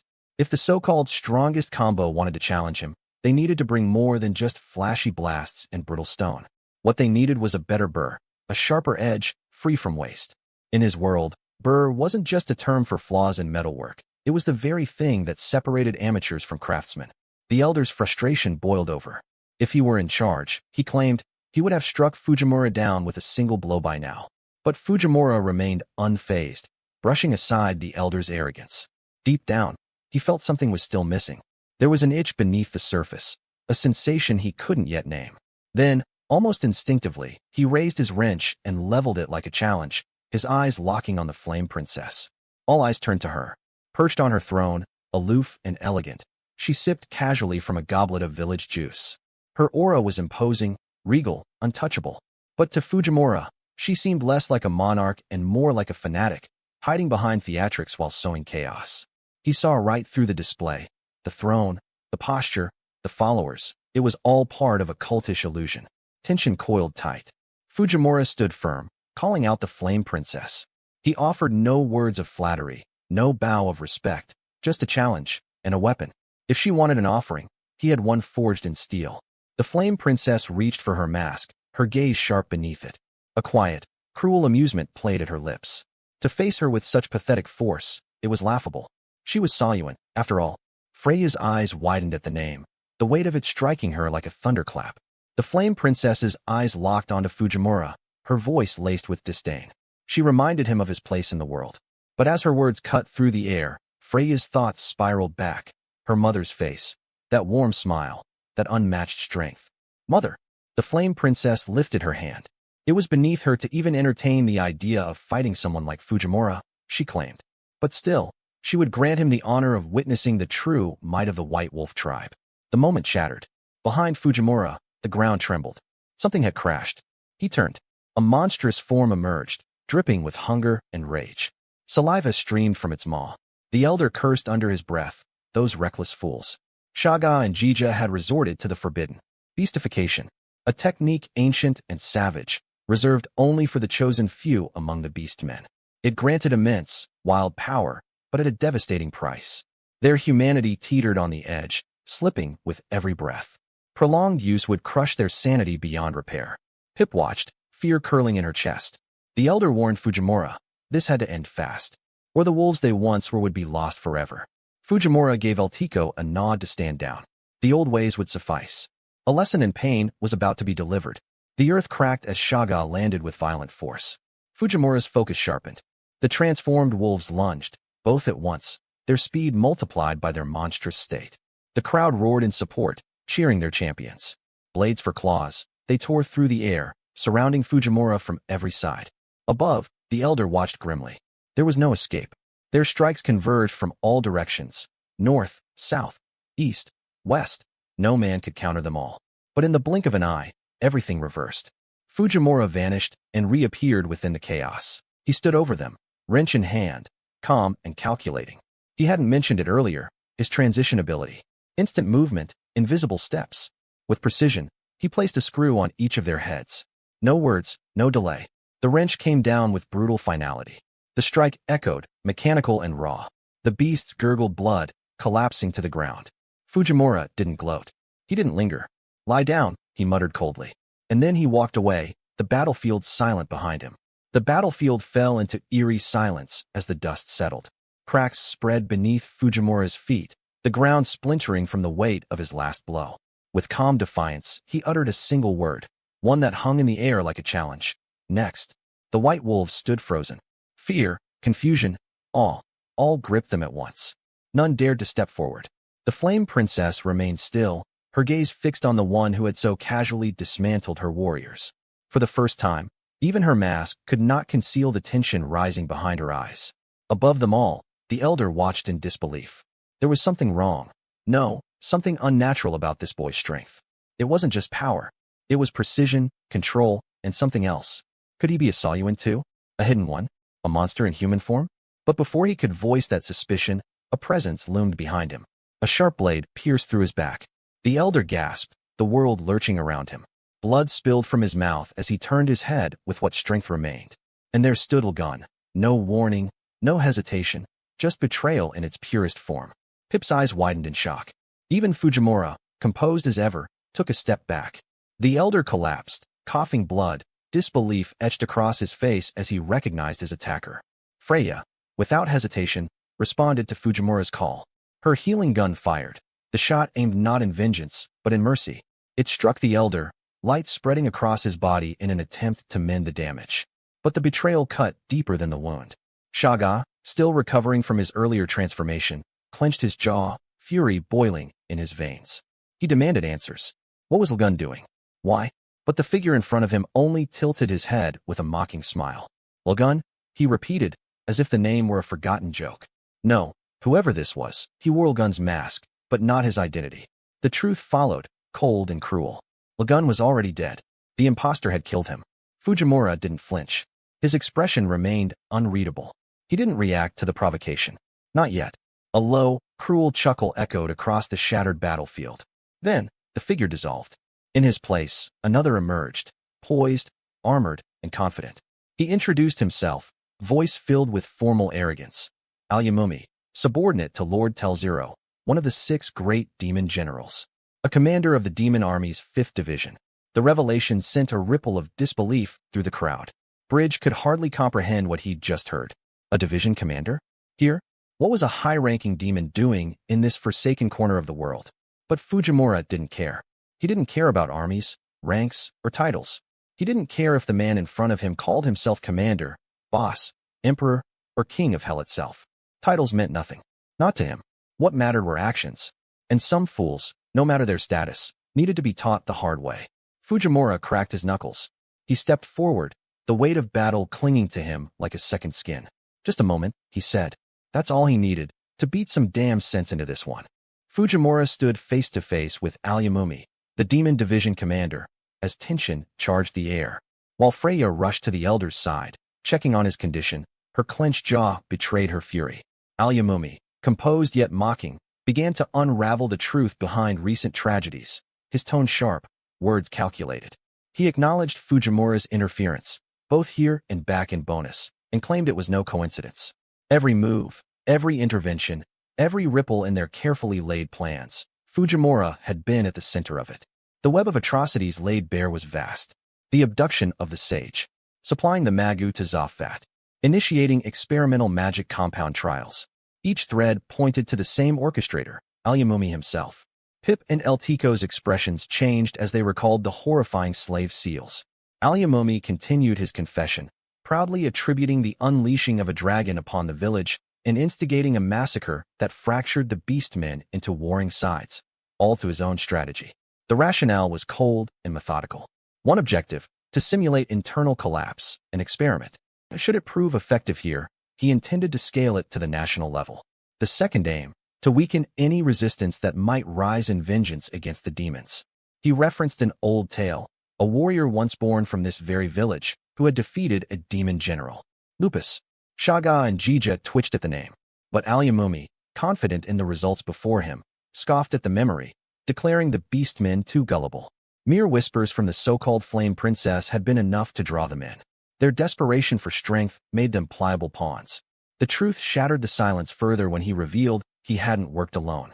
The success of their ruse hinged on the vice commander's masterful deception. All eyes turned to the Flame Princess, Freya's mother, whose face twisted, peeled, and reformed into the demonic features of her true identity. Horror washed over Freya. The vice commander, Zaif the mimic of the 5th Division, revealed himself, speaking with the dispassionate detachment of a scientist discarding an experiment. There was no need to salvage Plan A. They could erase the humans entirely and begin anew. Aomumi, seemingly bored with the facade, announced that the real entertainment was about to begin. As he turned to Fujimura, his grin widened. The ground trembled. Thick vines slithered up from below, and an army of grotesque demons emerged, mouths gnashing, antennae twitching, monstrous and mindless. The white wolves were paralyzed by the sudden eruption of violence. One demon moved faster than their eyes could track, and in a blink, heads of the white wolves near it were severed, spinning through the air. Panic surged through Freya. Blood darkened the soil. Aomumi, unmoved, proclaimed the start of a banquet, a celebration drenched in blood. In a gruesome display of power, he commanded one of the demons to sever its own head. The creature obeyed without hesitation. Its lifeless body knelt as blood surged in torrents, pooling like ink in the dust. Aomumi lifted the demon's head and declared it a witness, an offering to mark the culmination of his years of experimentation. Through the sacrifice of a high-ranking demon, he announced, a new creation could be birthed, a hybrid entity forged of demon blood and scientific ambition. His research at Bonus had refined the process. Unlike the unstable elf, Eltiko, these hybrids were perfected, absolute, entirely under his control. The blood pool rippled. A massive shadow stirred beneath the surface. From it rose a beast with monstrous claws and a form large enough to eclipse the battlefield. The demon dragon Roniga, named after the black dragon that had once devastated the village, had returned, reborn through blood and blasphemy. The elder, upon seeing it, felt his strength vanish. He sank to his knees, consumed by despair. To him, it was the end.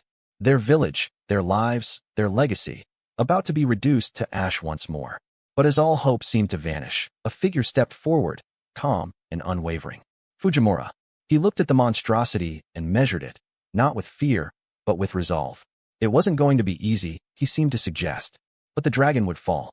Freya, confused yet moved, questioned his words. They were allies, weren't they? Why did he sound like he stood alone? And then something clicked in Fujimura's mind. A fragment of the past, his comrades holding the Fujimura manufacturing banner high, standing with pride. That memory lit something in him. The determination to protect, to fight, to forge a future, no matter how bleak. With a fire rekindled in his eyes, he declared not just a fight, but a reckoning. One that would show the demons the true strength, spirit, and craftsmanship behind the name, Fujimura Manufacturing. Freya's reaction was swift, confused by Fujimura's phrasing. They were comrades now. Why refer to himself as if he stood apart? She couldn't understand why he would isolate himself with such words when his allies were still beside him. The elder, observing the scene unfold, silently questioned what spirit burned within these youths that made them capable of standing and resisting even in the face of such overwhelming terror. Alyamumi, ever watchful, smirked as the dragon's massive maw gaped wide. The elder, his thoughts weighted with dread, questioned whether even a monster like this could be confronted by mortals. Yet Alyamumi didn't doubt it. From his time observing the events at Bonus, he knew these people were far from ordinary. Especially Fujimura, an anomaly wielding alien strength sourced from technology seemingly divorced from this world. A true irregularity. Alyamumi placed a hand on the earth, his demeanor calm, almost satisfied. He had made preparations the moment he entered this forest for this very confrontation. The ground trembled as a surge of magical energy pulsed. A magic circle unfurled beneath their feet. Freya immediately recognized the spell work. Alyamumi, smiling, enacted his plan with surgical precision. His way of eliminating potential threats was simple: cut them off at the root. With a booming chant, the spell was triggered. The surroundings shifted. Fujimura blinked. What was once the battlefield had transformed. They were now within what looked like the remnants of some ancient, secluded place. Alyamumi chuckled at the success of the spatial separation spell, division complete. Though still within the vast bounds of the Great Vern jungle, the spell had effectively scattered their party across the territory. Fujimura was now isolated, with no clear idea of where his allies had been sent. Elsewhere, Freya, Eltico, and several beastmen stood before the rampaging demon dragon. In another area, Pip, Jija, and Bridge found themselves squaring off against the vice commander, Zafe. Back in Fujimura's sector, he turned at the sound of movement, only to find the elder was the only other one transported with him. Fujimura, unimpressed, considered his luck poor. To him, the elder was hardly ideal backup. The elder, however, was resolute, quietly affirming the odds they now faced. Fujimura could only hope the others were holding up. Alyamumi, savoring the moment, mocked Fujimura's concern for his allies. He knew that Fujimura's transition ability required prior exposure to a destination or access to the coordinates of a magical stone held by one of his companions. And even then, locating those coordinates required time Alyamumi wouldn't grant. The implication was clear: unless Fujimura defeated him right here, there would be no saving the others. Fujimura accepted this reality. With a brief transmission through his device, he reached out to the others, explaining the situation. He wouldn't be able to regroup anytime soon, but they could still stay in touch. If things turned for the worse, he urged them to retreat. Freya and Pip acknowledged his message. With that, Fujimura prepared himself for battle. Before launching into it, he posed a question. Of all the demons that had emerged today, where did Alyamumi rank in terms of power? The answer came with no hesitation. He was the strongest among them. A true division commander. That, Fujimura thought, was the best news he'd heard, because it meant the biggest threat in the forest was right in front of him, and Fujimura had a clear target. Despite being paired with what he called a dud, his opponent was no disappointment. A jackpot. Alyamumi found his attitude both amusing and bold. He invited Fujimura to prove that claim. Fujimura's energy shifted. He invoked his second gate, body hardening, his frame pulsing with reinforced power. In his hands, the familiar tools, his gad and chisel. There would be no drawn-out exchange. No speeches. He intended to end it all with one decisive strike. Alyamumi, intrigued, acknowledged the attack by name, chisel impact. He expressed genuine interest in witnessing the tool's mysterious power. With barely a beat skipped, Fujimura launched upward and activated his transition ability midair, vanishing and reappearing above his foe. Alyamumi extended his arms to catch him, but the gad connected, Fujimura's weapon embedded into his form. The chant echoed, chisel impact. A brilliant flash followed, then a deafening explosion. The elder shielded himself from the blast. As the dust cleared, he stared in shock. Alyamumi remained standing. Fujimura's expression tightened. Though a devastating blow had been dealt, Alyamumi had only lost an arm. The commander stood unfazed, commending Fujimura's strength, now understanding how he had managed to destroy the Magu so efficiently. But such an injury, he stated, was minor. His body would regenerate with ease. To truly end him, Fujimura would need to obliterate his entire form. The elder was stunned by the revelation. Fujimura, even more so. Even after severing an entire limb, it wasn't enough? So this was the level of power that defined a division commander. He rolled his neck, the weight of reality settling on his shoulders. This opponent, out of all he had faced, was, without a doubt, the most formidable. And for the first time in a long while, Fujimura admitted it. Aoyamumi's tone remained mocking, curious to see what Fujimura would try next. For Fujimura, there was no time for witty comebacks. His thoughts were racing. At the pace things were going, his only path forward was to keep hammering away at Aoyamumi, wearing down the demon's regenerative ability. It would be a battle of endurance, where the first to exhaust their mana would fall. The pressure was mounting. Victory hinged not on raw power alone, but on who would last longer. Aoyamumi, recognizing the plan, praised Fujimura's insight, but twisted the scene for his own amusement. His gaze shifted to the elder, and his finger followed. A cruel glint flickered in his eye as he signaled his next move. The elder barely had time to react before Aoyamumi presented a small black sphere in his palm. Fujimura's instinct screamed. His eyes widened in alarm the moment Aoyamumi began his chant, Koketsu, black blood. The elder stood frozen for a split second too long. Fujimura didn't hesitate. He lunged and grabbed the old man, carrying him through the air in a frantic, narrow escape. The orb exploded where the elder had just stood moments ago. Anger spiked through Fujimura's voice as he scolded the elder. There was no time for hesitation or stubborn pride. Whatever strength the elder once had, Fujimura needed him to act like he still had it. But then, amid the smoke and chaos, a grotesque form clung to Fujimura's back, another Magu, its grip tightening. Without a second thought, he shoved the elder out of the blast zone. The creature latched onto Fujimura, and in an instant, swallowed him whole. The elder cried out, his voice cracking in horror. Aoyamumi laughed coldly. The scene had unfolded exactly as he predicted. He always knew Fujimura would throw himself in harm's way to shield someone else. That kind of human instinct was, to Aoyamumi, laughable. So predictable it was almost pitiful. But the Magu began to tremble. Its thick form quivered unnaturally before dissolving completely. As the grotesque shell faded, Fujimura stood revealed at its center. Smoke clung to him. He was alive. The elder's breath caught, stunned by what he was seeing. On Fujimura's cheek, a new mark had appeared. Evidence of contamination. The affliction had taken root. Fujimura muttered to himself, annoyed. No one told him there would be two of those cursed things. Aoyamumi grinned with satisfaction, explaining the deeper effect of the Magu. It wasn't just a monster. It cursed its victim by draining their mana. With that curse now seeping through his body, Fujimura was cut off from his primary lifeline. He couldn't teleport, couldn't communicate, couldn't rely on his magic to escape or aid his companions. To remove the curse, there was only one solution: destroy the Magu's source. But that source was under Aoyamumi's control, and between them stood the demon commander himself. Aoyamumi speculated aloud. Would Fujimura have some desperate plan tucked away? Or would he once again lean on his feared transition ability? That power, more than anything else, was the most unpredictable.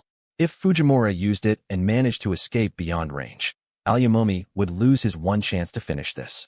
But within the bounds of the forest, escape was unlikely. He would hunt him down like a shadow. Fujimura's eye narrowed. His right eye gleamed faintly, indicating that at least some of his power still remained functional.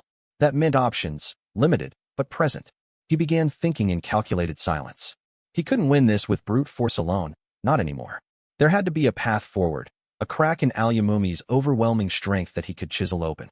As Aoyamumi raised his hand, two orbs of energy materialized above his palm.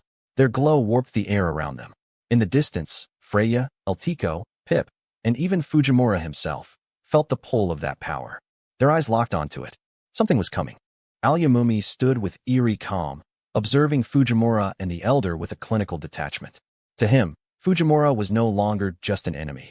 He was a valuable research specimen, one that needed to be tested, prodded, and broken down to the last fragment. Here, separated from the others, with no interference from allies or chaotic battlefield noise, Aoyamumi intended to savor this dissection.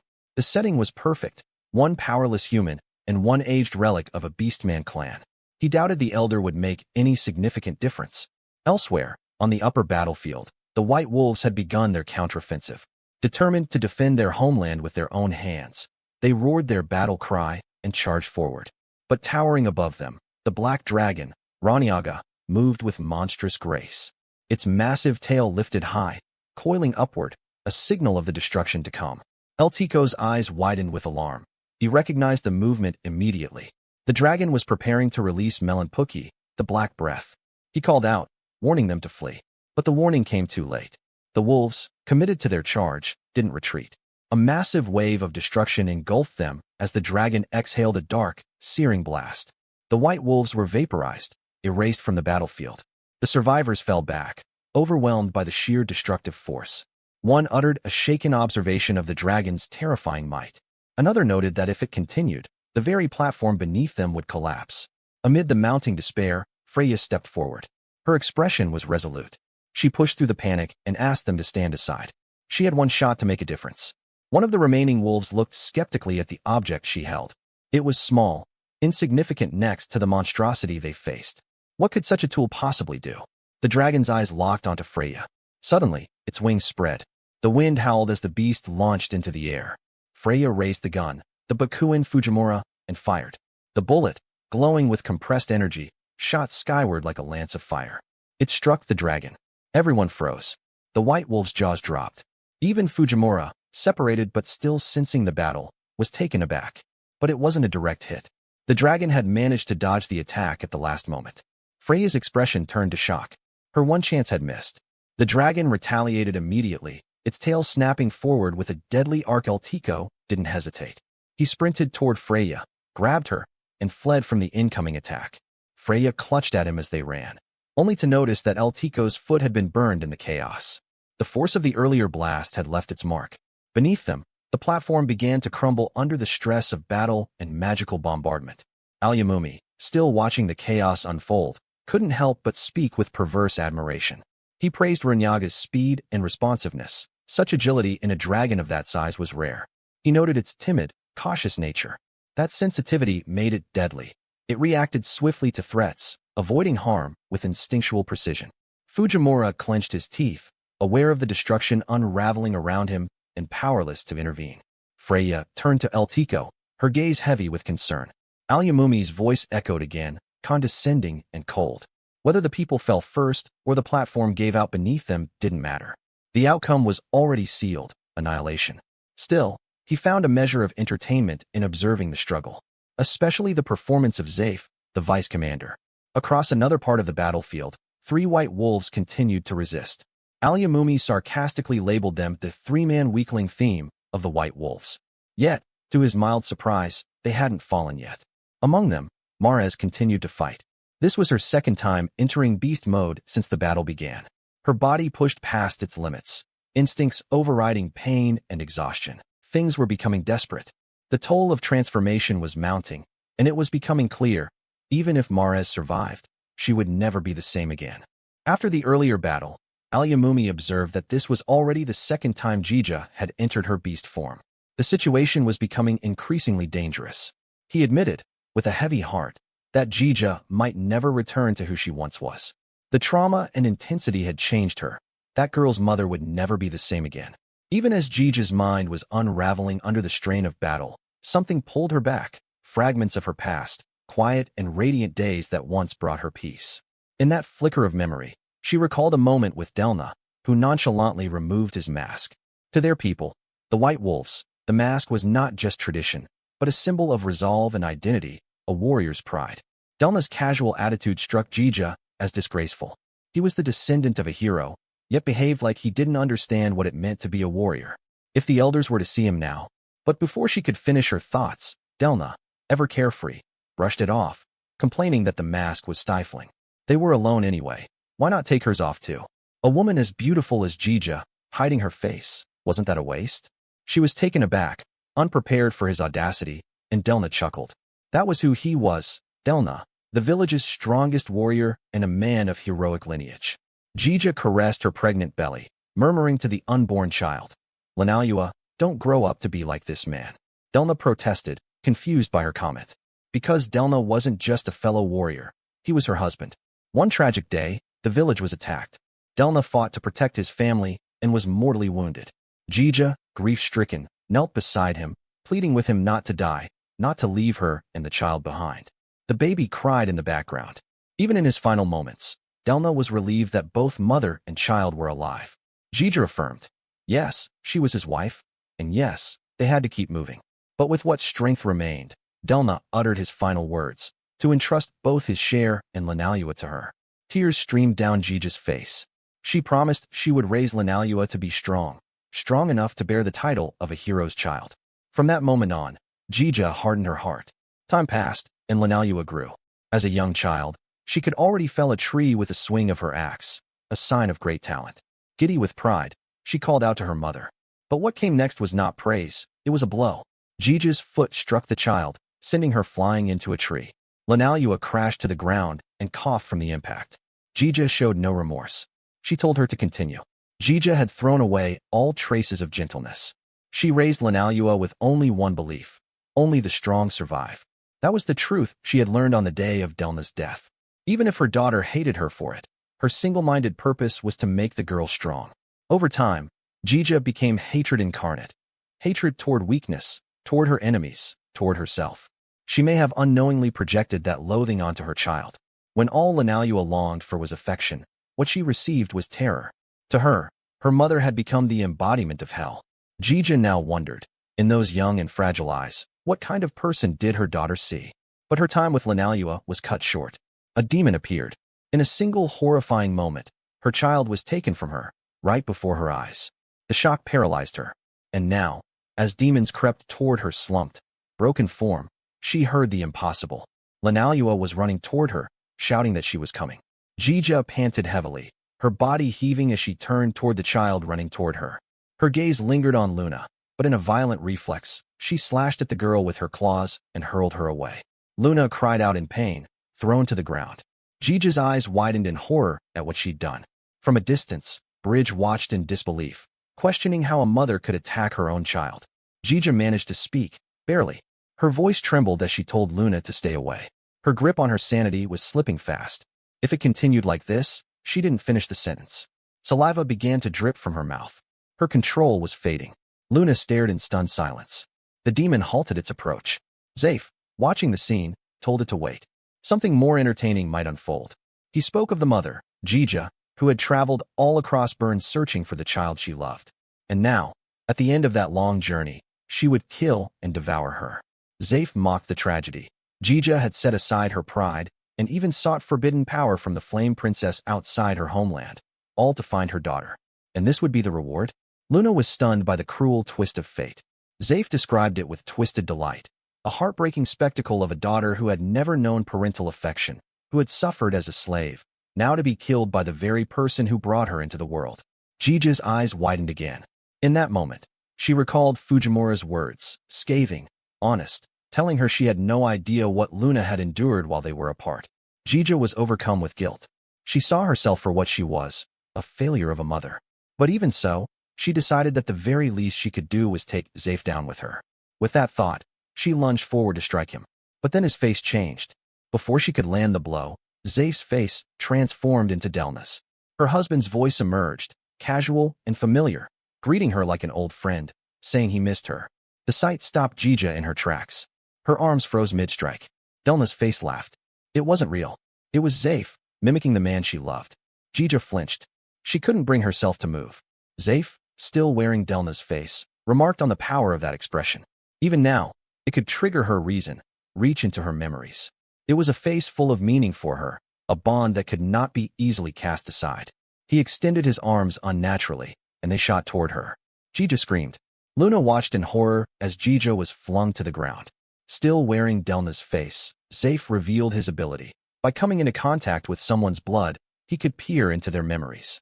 From those memories, he could flawlessly recreate their voice, face, anything. Jija lay wounded on the ground. Zaif admitted it wasn't a fatal blow.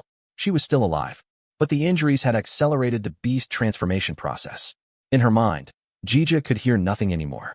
It was too late. Reason and sound faded as the beast took full control.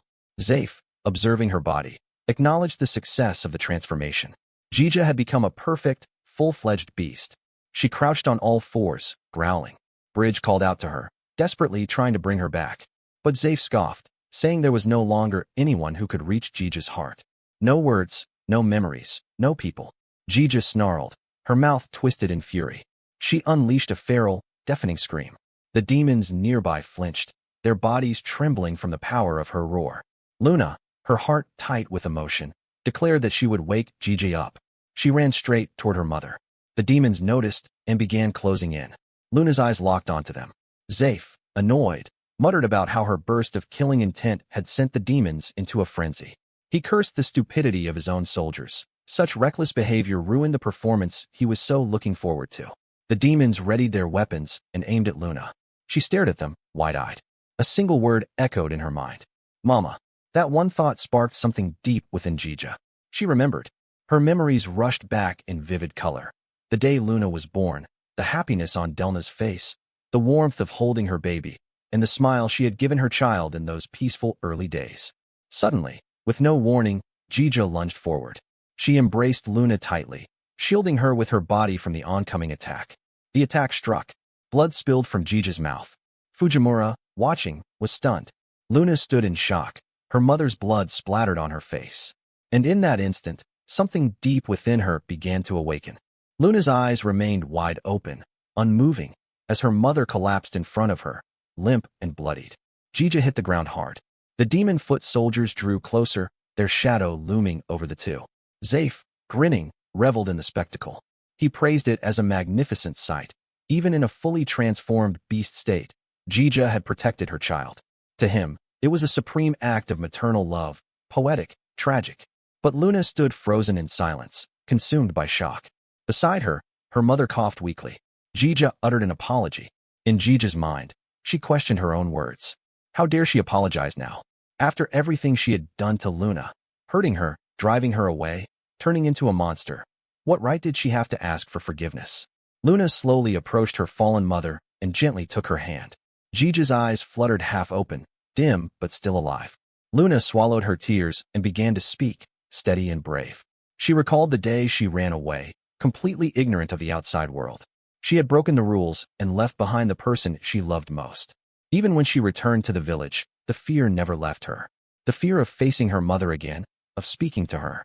But now, standing there with her hand in her mother's, there was something she had to say. Even when they were apart, she never stopped thinking about her. Not for a moment. Her love for her mother remained unwavering. Tears streamed down her face as she wept. Her voice cracked, and she cried harder, apologizing for running away. The truth was simple and pure.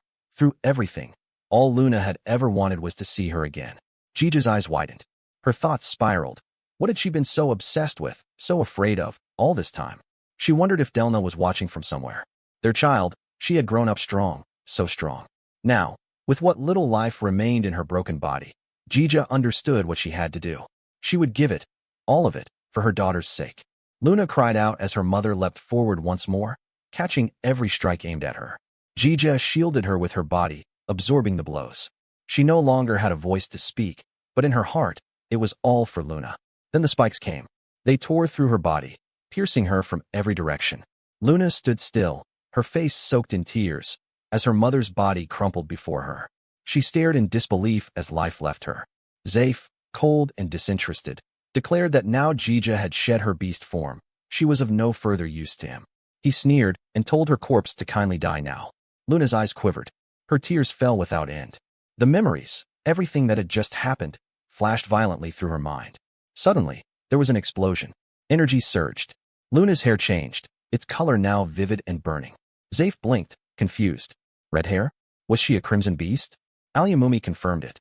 Indeed, it was true. The legendary beast man who long ago defeated one of the 6 demon generals and escaped with one of the demon king's arms. He had been of the White Wolf tribe. The very same blood now flowed in Luna. A mutation like her was a nightmare for demons. An anomaly. A threat. And yet, Zaif tried to brush it off. Just a fairy tale, right? But Luna had already begun to chant. Reversion auto-strengthen. With resolve burning in her veins, she picked up the axe. Zaif felt something unfamiliar, a surge of overwhelming bloodlust directed at him. He couldn't comprehend it at first, but the feeling worsened when he saw the axe in Luna's hands. That axe, the very weapon once wielded by the hero. He began to suspect the unthinkable. Could she truly be the crimson white wolf of legend? Luna stood tall, chanting her vow. She would never forgive Zaif. Jija lay motionless and bloodied on the ground, her body still. From where she lay, she looked up at Luna with a faint smile. In her fading consciousness, she knew Manhwa would continue forward. The blood of her father, the hero, would guide her now. A quiet memory played in Jija's mind, sitting under a tree with Delna, her head resting on his shoulder. Soon, she would be with him again. Bridge, witnessing the moment, closed his eyes silently. Luna's expression darkened, her rage and resolve radiating like a storm. Zafe, unshaken at first, mocked her. Yes, Luna was unlike the others. But still, what could a mere child possibly hope to do? And since this now involved a commander like himself, it was only right that he end it personally. Crimson Beast? He scoffed. Just a ridiculous myth. In the end, she was still just another beastman. And just like he killed her mother, he would now take her stinking beast life as well. But before he could even finish speaking, it was already over. Luna had moved, lightning fast. Zafe's head was severed cleanly, unable to even register the strike. His skull shattered, his body crumpled to the floor. Bridge was frozen, beads of sweat trailing down his face in disbelief. Luna, cold and composed, told him to stay put. She called him pretty boy and said that Chibi, referring to herself, smelled something good. They needed to head to where Fuji was, immediately. No one else would die under her watch. Without waiting for a response, she grabbed Bridge and dashed forward, dragging him with her. Alyamumi watched them leave and didn't try to stop them. He simply stood still, murmuring to himself. That was truly something. Witnessing the birth of a legend in a place like this. If he had one regret, it was targeting such a promising child. He then slammed his foot to the ground, rallying the remaining forces. If hope was to be crushed, it would be crushed with overwhelming numbers. The demon horde emerged, a massive parade of countless enemies lining the path ahead. Bridge looked on in horror, shouting in disbelief. They just kept coming, endlessly. But Luna remained determined. She whispered her promise. Just wait, Fuji. She remembered the first time Fujimura offered her bread, the simple kindness of that moment. And now, she would repay it. This time, she vowed, Pip will protect Fuji. The dragon soared upward with a powerful flap of its wings, opening its mouth to release a thunderous roar. Freya fired a shot at it, but the dragon evaded, twisting its massive body midair. Freya was stunned. Her shot had missed. Without hesitation, the dragon retaliated, swinging its enormous claws down toward them. El Tico narrowly avoided the blow, gritting her teeth in frustration as she moved. Freya called out to her, worry in her voice. The force of the strike caused the ground beneath them to crumble. A sharp cracking sound echoed, the dragon's tail. Shaga signaled a warning. It was about to strike again. The dragon's tail lashed out violently, releasing a spray of black blood that rained down over the battlefield. The platform beneath them began to shake and buckle from the stress. Shaga noted grimly that at this rate, the platform wouldn't last much longer. Up above, El Tico whirled through the air over the demon dragon, letting out a fierce scream as she launched her superstorm kick. But just as she descended, the dragon's tail lashed backward, intercepting her path. She realized too late, it was targeting her. The tail struck her midair and sent her crashing into the earth. Dust and debris flew as El Tico hit the ground. Still, she pushed herself up, coughing from the impact. Freya observed her closely. El Tico still hadn't fully adjusted to her new body, and yet she was fighting with every ounce of strength she had left, straining herself just to protect Freya. It was draining her fast. Freya gripped her weapon tightly. She had only a few shots remaining. If only she could land one. Shaga stepped up beside her, urgency in his tone. He asked her to listen. Right now, their only real chance of winning lay in that cylinder of light. He'd been watching it closely and noticed something important. Whenever the dragon released its black flames, there was a slight pause, a brief delay, a gap they could exploit. Freya repeated it aloud, a gap? Shaga nodded. It was a risky tactic, but it was something. The only problem was, without a decoy, they wouldn't be able to take advantage of that opening. Just then, another white wolf joined them, calling Shaga a dumbass. If what they needed was a shield, then he'd do it. Vigil would be their wall. He was confident that his mother had given him this massive body for exactly moments like this. He remembered how, as a child, others mocked him for his size. But now he was proud of it. If it meant saving the village, he'd push himself again and again without hesitation. Shaga was touched. Freya looked on in surprise. El Tico stretched out her hand toward Vigil. He met her eyes and extended his hand in return, grasping hers. But as she held on, El Tico's grip tightened. Too much. A loud crack rang out, and Vigil screamed in pain. Everyone was caught off guard. Freya stared in confusion. El Tico, unwavering, told him to step aside. This fight is hers. Freya called after her, but El Tico stood firm. She explained that, out of everyone present, she was the strongest. Shaga couldn't argue with that. But he reminded her, this wasn't just about being strong. She couldn't dodge. She would have to take it head on. All of it. Freya repeated Shaga's warning in her mind. She had to take all of it. El Tico acknowledged with confidence. Her plan was simple. If she gathered every ounce of her wind energy into one concentrated point, she might be able to withstand a single attack. Just one. And besides, she had Freya there, someone to keep her going. That was enough for her. She believed she'd be fine. Freya's eyes widened at Eltico's trust. She clutched her healing gun, her eyes now full of resolve. No matter what happened, she promised she would be right there, to heal Eltico without fail. Eltico smiled at her, then surged skyward, her body launching toward the looming dragon. As she neared it, she gathered her wind magic into a sphere around her, a swirling shield of power. Alyamumi, observing from afar, noted grimly how reckless the move was. Still, he gave the signal to Roniga. The dragon's tail twitched with a popping sound, readying itself. Alyamumi ordered Roniga to bring her down. Without hesitation, Roniga launched another volley, an eruption of black blood hurtling toward Eltico's wind sphere. Fujimura, witnessing it, cried out in panic, calling for Negi. The black blood collided with the swirling sphere midair. A violent clash of energy ensued. Inside the sphere, Eltico focused her mind, thinking of Freya. She was Freya's shield, and she would protect her no matter the cost. Gritting her teeth, she bore the force of the attack. Blood poured from her mouth. Then, at the exact moment, she signaled Freya. Now? Freya immediately took the shot, aiming straight at Roniga. The bullet flew through the air. A deafening roar echoed across the battlefield. Alyamumi's eyes widened in disbelief. A massive explosion erupted in the sky. Eltico's body fell from above, unmoving. But before she hit the ground, Vigil caught her in his arms. Freya screamed and rushed toward them. She raised the healing gun and fired at Eltico. The beam of energy surrounded her, and Eltico's body twitched. Her eyes flickered open. Freya lit up with joy. Eltico, still dazed, glanced toward the dragon and whispered, "They'd done it." Freya cried tears of relief and embraced her tightly. Eltico finally allowed herself to relax. With a heavy crash, the dragon collapsed to the ground. Shaga quickly gathered everyone's attention. First things first, they had to get off the crumbling platform before it gave way. Alyamumi looked on with a smirk. Then, a deep growl echoed. Shaga heard it. Freya looked up, and her face turned pale. It couldn't be. The dragon was still alive. The attack, Bakuin Fujimura's ultimate move, had no effect. The dragon remained alive, untouched. From afar, Alyamumi and Fujimura observed the battle. Alyamumi let out a mocking laugh, ridiculing how even Fujimura's strongest strike had failed. On the screen, they could see Pip dragging Bridge while being chased by foot soldier demons. Pip spun and slashed them with her weapon, then dashed forward, taking another down with swift precision. Bridge narrowly avoided an attack, fear written all over his face. Pip grimaced from the exertion. Alyamumi commented coldly that while Pip may indeed be the legendary Crimson Beast, she was still just a child, newly awakened. She'd burn through her energy soon enough and fall like the rest. If Fujimura wanted to help, now would be the time. Though with how the Magu was draining his strength, Alyamumi doubted he'd be of any real use. Fujimura clenched his wrench and moved forward, but Alyamumi intercepted him and grabbed him effortlessly. Fujimura struggled in his grip, coughing, while Alyamumi smiled with sadistic pleasure. He reminded Fujimura that he was a precious sample, a prize to be saved for last. Alyamumi wanted to savor their fight, to drag it out, and watch as Fujimura's allies died one after another. In his twisted view, Fujimura was already the loser.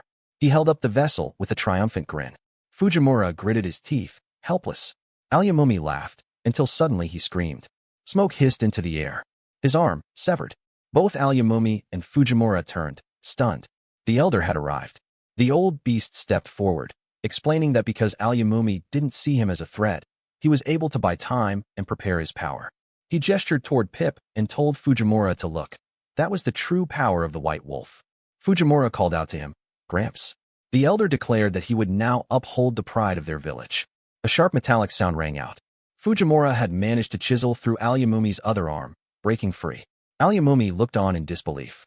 Fujimura slid in front of him with a smirk. He thanked the elder, jokingly apologizing for ever calling him a dud.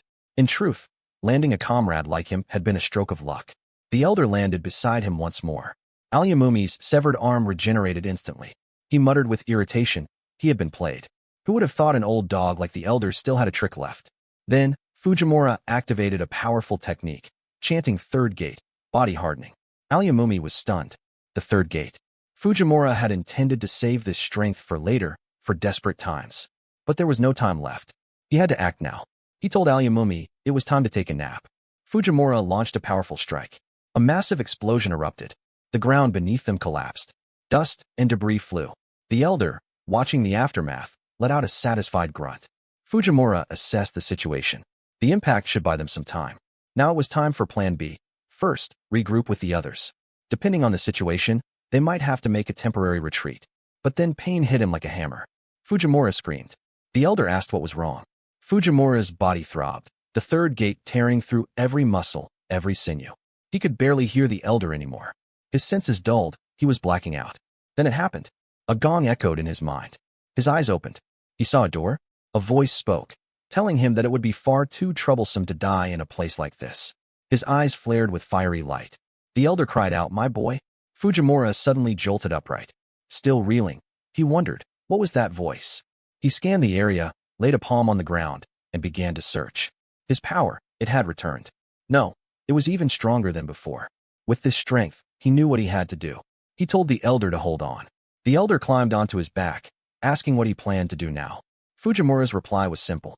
They were going to fly out of here and smash through every bit of trouble in their way.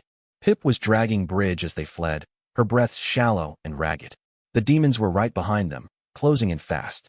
Bridge, panicking, cried out. He could see the demons gaining on them. He shouted to warn Pip, yelling that there was one right behind her. Still clutching her weapon, Pip turned and slashed through another wave of enemies. Her strength was failing. She collapsed to one knee, bruised, bloodied, and panting hard. Bridge looked at her with wide, tearful eyes, realizing they couldn't go on like this. Ever since their encounter began, Pip had been shielding him, fighting with everything she had in that small, battered body. Pip trembled as she tried to stand again. Another demon loomed in front of them. It raised its massive arm to strike. Pip, unable to move fast enough, stared up at it weakly. In that moment, something flashed in her mind, Fujimura's warm smile. She whispered his name, Fuji. As if answering her call, Fujimura suddenly appeared, cleaving the demon's head off with a clean slash. Pip looked up at him in disbelief, her face covered in bruises and blood. Fujimura apologized for being late, telling her not to worry anymore. They'd finish things quickly and go home for a hot meal. Pip rushed forward and hugged him tightly. Bridge burst into tears as well, calling him master. Fujimura swiped his hand dismissively and thought to himself, it really would have been too much of a hassle to die in a place like this. That strange voice from before echoed again in his mind.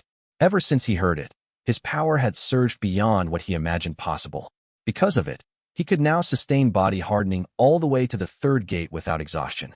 He didn't understand the reason behind it, but with power like this, they could fly to their next objective with no issue. Next stop, the young lady and Nagajiji. Meanwhile, the fight between El Tico and Roniga raged on. Both sides were gasping for breath, drained. Roniga once again unleashed its devastating black blood attack. El Tico dodged and shielded Freya in her arms. El Tico was beaten, her energy nearly depleted. Freya watched her anxiously. What should she do? El Tico was clearly at her limit, and the crumbling platform wouldn't last much longer either. Shaga clenched his jaw, taking stock of the situation. He shouted at the humans to escape to safety. The White Wolves rushed into battle, charging forward with resolve. Shaga declared they would buy time for the others, even if it cost them their lives. El Tico may have been wounded, but Shaga had faith she could accompany Freya safely during the retreat. Freya shouted after him, demanding to know what Shaga was saying. Shaga explained. This entire mess had been orchestrated by the enemy, and they had all fallen for it. The burden of that failure was theirs to carry, but Freya and El Tico had managed to fight through it and reunite their client. Their clan always repaid its debts, and now was the time to return the favor. Just then, someone new entered the scene. Their voice rang out, mocking gently. They were all such a bunch of idiots. If they really wanted to do the group a favor, then they'd better make it back alive. Freya turned in shock. She recognized that voice. It was Fujimura and the others, safe and alive. Fujimura smirked and said if they died now, all they'd accomplish was ruining the taste of his booze. Freya called out his name, her heart lifted. Then she noticed something different. Pip. Something had changed about her. Pip stood tall and said proudly, she was a hero now. The elder's eyes widened in astonishment. A hero? Fujimura turned to Freya and said, enough talking. Hand over the Baku Fuji. He was going to take care of the big one. Freya stood frozen, confused and doubtful. She stammered that it wouldn't work. Not even guns had any effect on the beast. Fujimura responded calmly. He'd seen it himself. Then, without ceremony, he reached into his pocket and pulled something out, a single bullet. He held it up and explained. This was a real bullet. The genuine article. Crafted from the true core, along with a standard core and a magic stone. It wasn't ordinary. This one was special. A last resort. Made for when they were cornered with nowhere left to run. Freya blinked in disbelief. Something even more fundamental than a core? Fujimura nodded. He found the material while doing repairs. It was beyond what they even knew existed. Freya then asked. If he had something that powerful, why hadn't he told them sooner? Fujimura explained. That bullet was incredibly dangerous. One shot, and it would likely destroy the gun. Worse, it was unpredictable, untested. A true double-edged sword. If something went wrong, it could explode in her face, literally. That was a risk he wasn't willing to force on a kid or a lady. He held out his hand and asked for the gun. But Freya didn't move. She clutched the weapon tighter. Fujimura blinked, caught off guard. Freya spoke firmly. Her dream was to become a hero. If she ran now, she feared she'd lose the will to go on entirely. So she begged him, please, let her be the one to take the shot. Fujimura stared into her eyes. Determination. Fear. Resolve. After a moment, he gave a small nod and tossed the bullet to her. She fumbled slightly, but caught it tightly in her hands. He told her, go ahead and give it her best. And not to worry. If anything went wrong, he'd be there to clean up after her. Freya, moved by his faith in her, eyes misting with tears, thanked him. Then, across the battlefield, Ronaiga let out another thunderous roar. Fujimura turned back to face the threat and announced, one shot left to settle the game. He and the others would hold the beast at bay. All Freya needed to do was aim and let it rip. He added with confidence that once she pulled that trigger, he knew she'd hit dead center. Freya nodded, lips pressed in a firm line. Then Fujimura called to everyone. Let's haul ass. Pip, Eltico, and Fujimura all charged at Ronaiga from different angles. Meanwhile, Freya's heart pounded as she loaded the bullet into the gun. The moment it clicked into place, the weapon erupted with energy. Flames flared from it. Freya was stunned. Just inserting the bullet sent the gun berserk. She looked around. Pip was slashing through enemies. Eltico and Fujimura were fending off monsters with everything they had. She closed her eyes. She remembered Fujimura's words. Even if it explodes, even if it all goes wrong, stand tall. Her heartbeat rang in her ears. She thought of the first time Fujimura gave her a weapon. Her first step forward. And she made her choice. She would overcome this fear, not just for herself, but for everyone fighting beside her. For the right to stand next to Fujimura as an equal. Across the field, Ronaiga's tail began to swell again. A bud-like segment popped ominously. Shaga yelled, here it comes. The timing was now. Pip, Fujimura, Eltico, all launched their simultaneous assault.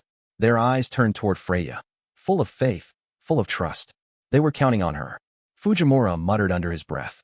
Go on, young lassie. Show them what the power of a hero looks like. Pip, Fujimura, and Eltico launched a synchronized attack, their eyes filled with trust in Freya. As destruction unfolded around them, Freya focused, aiming at the mouth of the dragon, Ronaiga. She fired her shot with determination. The force of the shot cracked and broke her gun, and the weapon crumbled in her hands. The bullet flew upward toward the dragon. However, Ronaiga evaded the shot, leaving Freya and the White Wolf stunned. But Fujimura remained calm. He knew the bullet was designed to track and react to the strongest nearby demonic power. True to its design, the bullet shifted in the air and struck Ronaiga.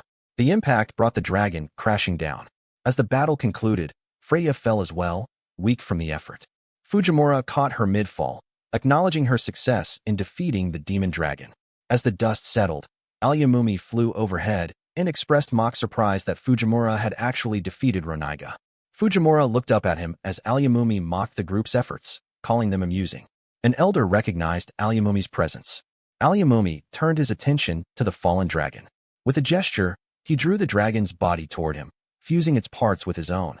Freya watched in horror as the transformation took place. The sound of a pendant clinking signaled the completion of the fusion. Alyamumi had merged with Ronaiga's corpse. He commented that such strength should have been expected from just one of his arms, suggesting that if he had fought from the beginning, things would have ended swiftly. Vigil realized the disturbing implication. Ronaiga had only been a fragment of Alyamumi's power. Alyamumi gave Fujimura a twisted ultimatum. Run now, but no, it was the only chance he'd get. Everyone Fujimura left behind would be killed. Alyamumi wondered aloud how many people Fujimura could even save at once. Fujimura refused to flee, saying that someone like Alyamumi needed to be put in his place. Fujimura asked Eltico to evacuate the injured and urged the able-bodied to descend on their own. Freya realized that Fujimura intended to stay behind and was horrified. Fujimura declared that he would stop Alyamumi himself. Freya was ready to assist, but Fujimura made it clear Alyamumi was after him specifically, and this fight was personal. Fujimura explained that, as a craftsman, he couldn't leave a job unfinished. He invited Alyamumi to join him for a change of scenery where they could truly let loose. Alyamumi accepted, grinning. They departed to the moon. Everyone left behind was filled with worry. On the moon's surface, Fujimura confronted Alyamumi, armed with only his wrench. Alyamumi warned him to come with the intent to kill. If he lost, his friends and village would perish. Fujimura acknowledged the stakes. In Fujimura's mind, he considered opening the fourth gate, but realized the situation called for pushing beyond limits. He activated body hardening and opened the fifth gate, shedding concern for limitations. With fiery resolve, he was ready to show Alyamumi the strength and spirit of a battle-hardened old man. Fujimura activated his body-hardening technique, unleashing a surge of power. As he charged forward, he delivered a powerful slash that cleaved Alyamumi in half. However, to everyone's shock, Alyamumi's body began to reconnect, his flesh knitting itself back together until he was whole again. The sight left Shaga stunned. The regenerative ability was back at its peak, making Fujimura's attack ineffective.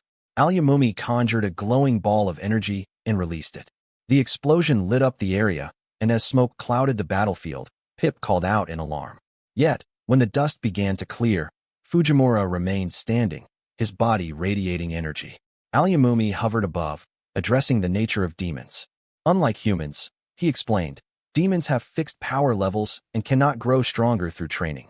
They are akin to tools. But he had defied that rule. Through a long process of experimentation, he discovered magic synthesis, a technique that allowed him to evolve by fusing with other life forms. His eyes pulsed with power as he claimed that, by taking in anything and everything, he would surpass even the limitations of a demon and ultimately reach the power of a god. Alyamumi's form shifted again, becoming increasingly inhuman. Declaring himself a god, he produced a bud resembling that of the dragons, which suddenly released black blood aimed at Fujimura. Fujimura dodged as the liquid sprayed across the field. Alyamumi proclaimed that a god could make anything possible.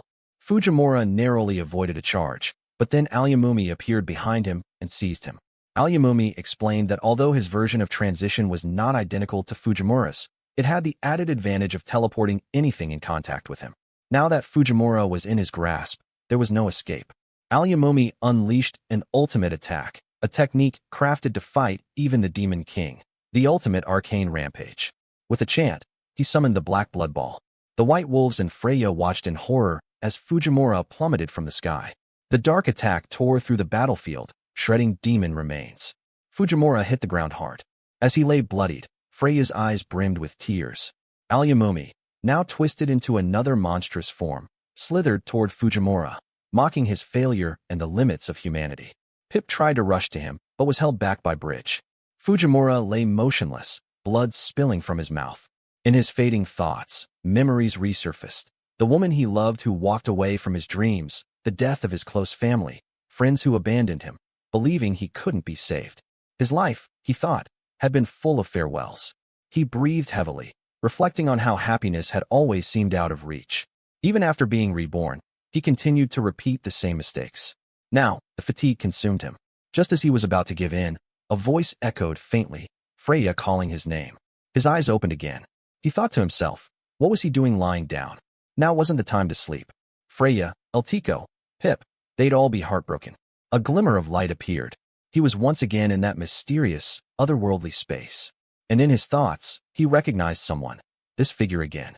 A mysterious voice commented on the absurdity of Fujimura dying in such a place.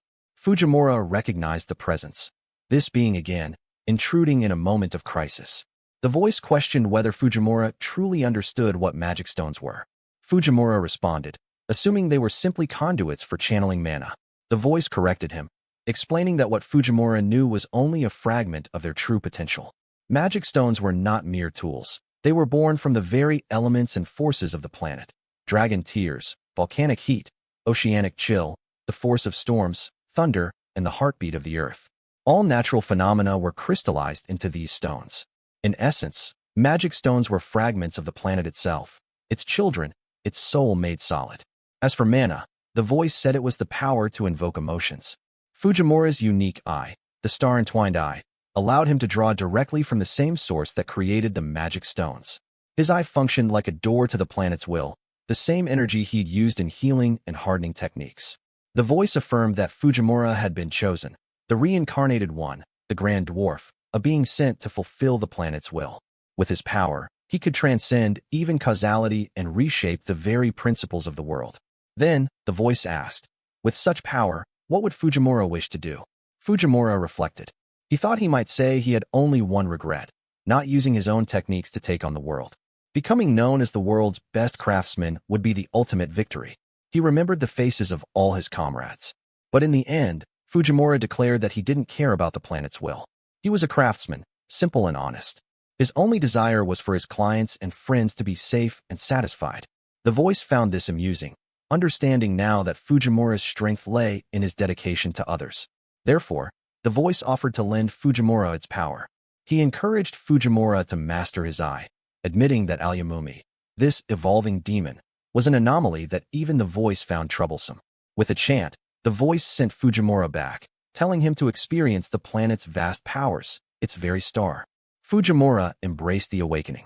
He looked forward to testing the potential of this overwhelming power, to see what might be possible when such divine strength was guided by the precision of his own craftsmanship. For the first time in ages, he felt genuinely excited about the possibilities. The ground trembled as his form transformed. Fujimura gained an adult body, more powerful and refined. Cigar in hand, he joked that his nicotine was now fully charged. He declared Alyamumi finished. Freya and Bridge were stunned by the dramatic change in his appearance. Fujimura remarked on the sheer might of his new form. It even created clothing that fit perfectly. Material creation was now within his grasp. It seemed there was nothing beyond his ability. Alyamumi responded by attacking, wrapping Fujimura tightly in his limbs. But Fujimura merely stared at him, unfazed. Alyamumi admitted that he had suspected Fujimura would become a serious threat, and now, he was determined to eliminate him, no matter what. Before launching his final attack, Fujimura asked Alyamumi one last question. He wanted to know if the real Flame Princess was still alive. This shocked Freya. Alyamumi, grinning, confirmed that she was imprisoned in the Demon King's castle, located deep within Edzuma. However, he added that by the time he encountered her, much of his memory had already been damaged or lost. Freya's eyes widened at the revelation. Alyamumi dismissed the importance of the information, saying it wouldn't matter anyway. His goal was to annihilate them all.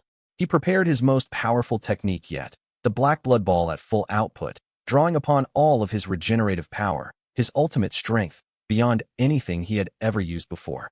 But Fujimura calmly replied that it was already over for Alyamumi. From the very moment Fujimura had looked into his eyes, the outcome had been sealed. He activated his eye technique, Iron Turning Eye. Alyamumi's body instantly transmuted into iron. Fujimura muttered that Alyamumi should watch out for rust, because he had accelerated time slightly. Now, that iron body would corrode rapidly from exposure to air and moisture. As predicted, Alyamumi's iron form deteriorated and crumbled into pieces, dissolving into the ground. Fujimura remarked on the slight delay in the collapse, but noted it couldn't be helped. After all, he was just talking to a pile of rusted scrap now. Behind him, Freya was calling out, running toward him with the others close behind. Fujimura turned and acknowledged the arrival of the whole group, but suddenly his strength gave out, and he collapsed. Freya rushed to him in panic. Due to the immense strain from the power he had used, Fujimura fell into a deep sleep and remained unconscious for a long time. While he rested, the White Wolves had finally come together as a united force and assisted in resolving the aftermath of the battle. The whole group stayed close, keeping watch over Fujimura. Eventually, Fujimura stirred. His body trembled as he awoke, confused and irritated. He asked why he had returned to his childlike form, and more importantly, where his smokes had gone. As he groaned in pain, everyone embraced him. Freya wept, and Fujimura gave a quiet sigh of relief. Reflecting on their loss, Fujimura mentioned it was unfortunate that the lantern crystal had been destroyed, but he added that maybe another one could be found somewhere in the world. Freya agreed. Turning to the elder, Fujimura told him to stop holding back and share what he knew.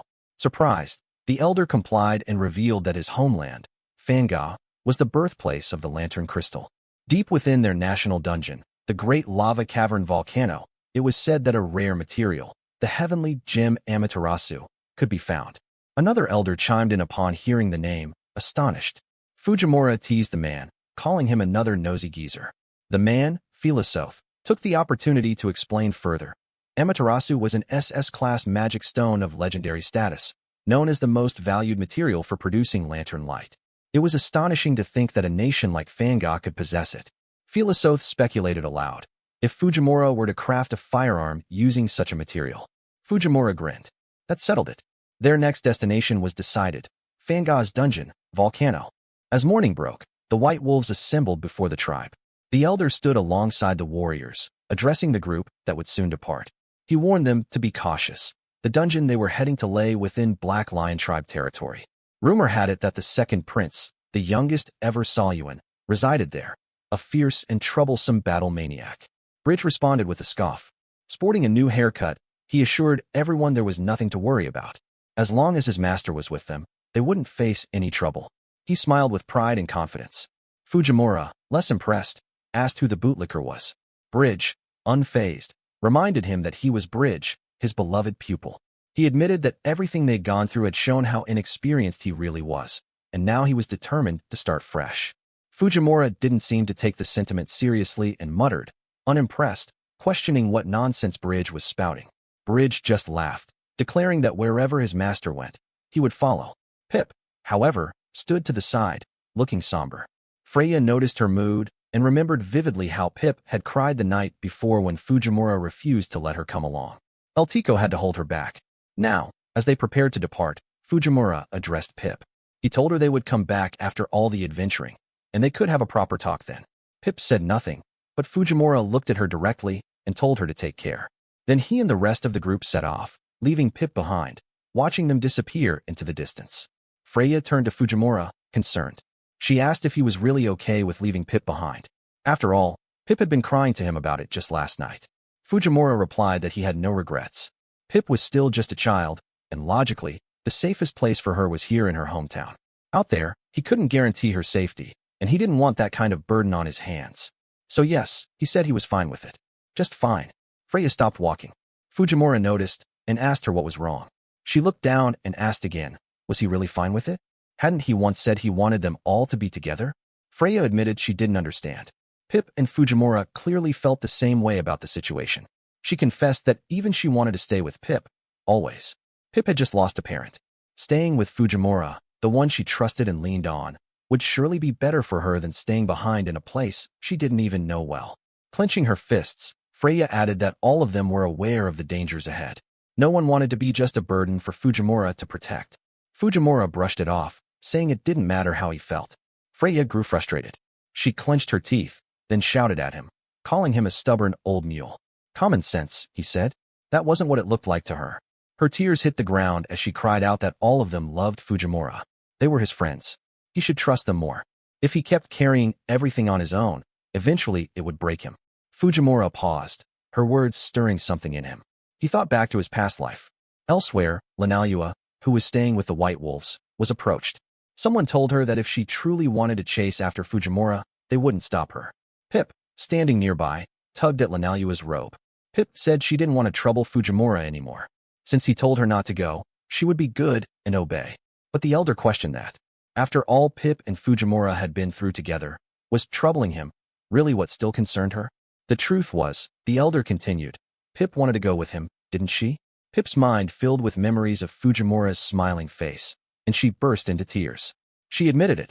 Yes, she wanted to go, but she believed she couldn't, because she was just a stupid kid.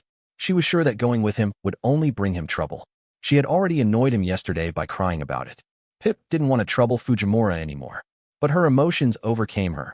She cried out, her voice filled with pain. The White Wolves turned in alarm. Vigil, startled and unsure how to react, suddenly noticed something. He called Manhwa's attention and pointed into the distance. Pip turned to look where Vigil was pointing, and her breath caught. A familiar silhouette stood there. Her eyes widened in disbelief. It was Fujimura. He stepped forward, pausing awkwardly as if unsure what to say. He stammered, trying to find the words. A lot had happened. Happy things, sad things, solemn and painful things. But through it all, he had been watching over Pip. Despite everything, she had managed it all on her own. And she had done incredibly well. Pip's eyes remained wide with emotion. Freya gently interrupted, noting that wasn't quite everything, was it? Fujimura mumbled again, finally admitting it. He was sorry. Things just hadn't felt the same without Pip around. Then, with sincerity, he reached out his hand and invited her to come along. He told her not to worry. No matter what happened, he would protect her. He would do whatever it took to keep her safe. Pip's eyes overflowed with tears. Her elder placed a comforting hand on her shoulder and told her to go. He encouraged her to follow her heart. She was still a child, which meant she had every right to cause trouble while she still could. One day, she would make up for it, and her parents would surely agree. Especially her father, a man who lived as freely as the wind.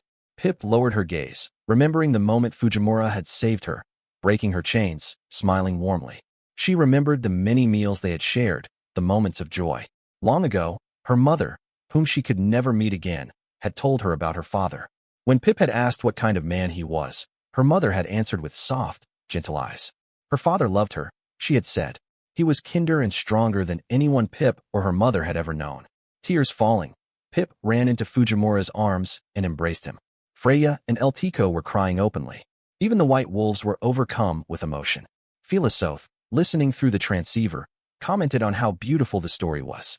Freya looked up at the sky, lost in thought. She remembered the fateful day she met Fujimura, the day he made it possible for her to chase her dreams. Since then, their journey had been filled with encounter after encounter, each one changing them in different ways. She believed Fujimura would continue to help others shine, just as he did for her. But she also knew the road ahead wouldn't be easy. Their journey wasn't all sunshine and rainbows. Hardship and sorrow still awaited them. Yet, despite everything, they would keep going. The journey, and the encounters along the way, would continue. This, surely, was what people called life.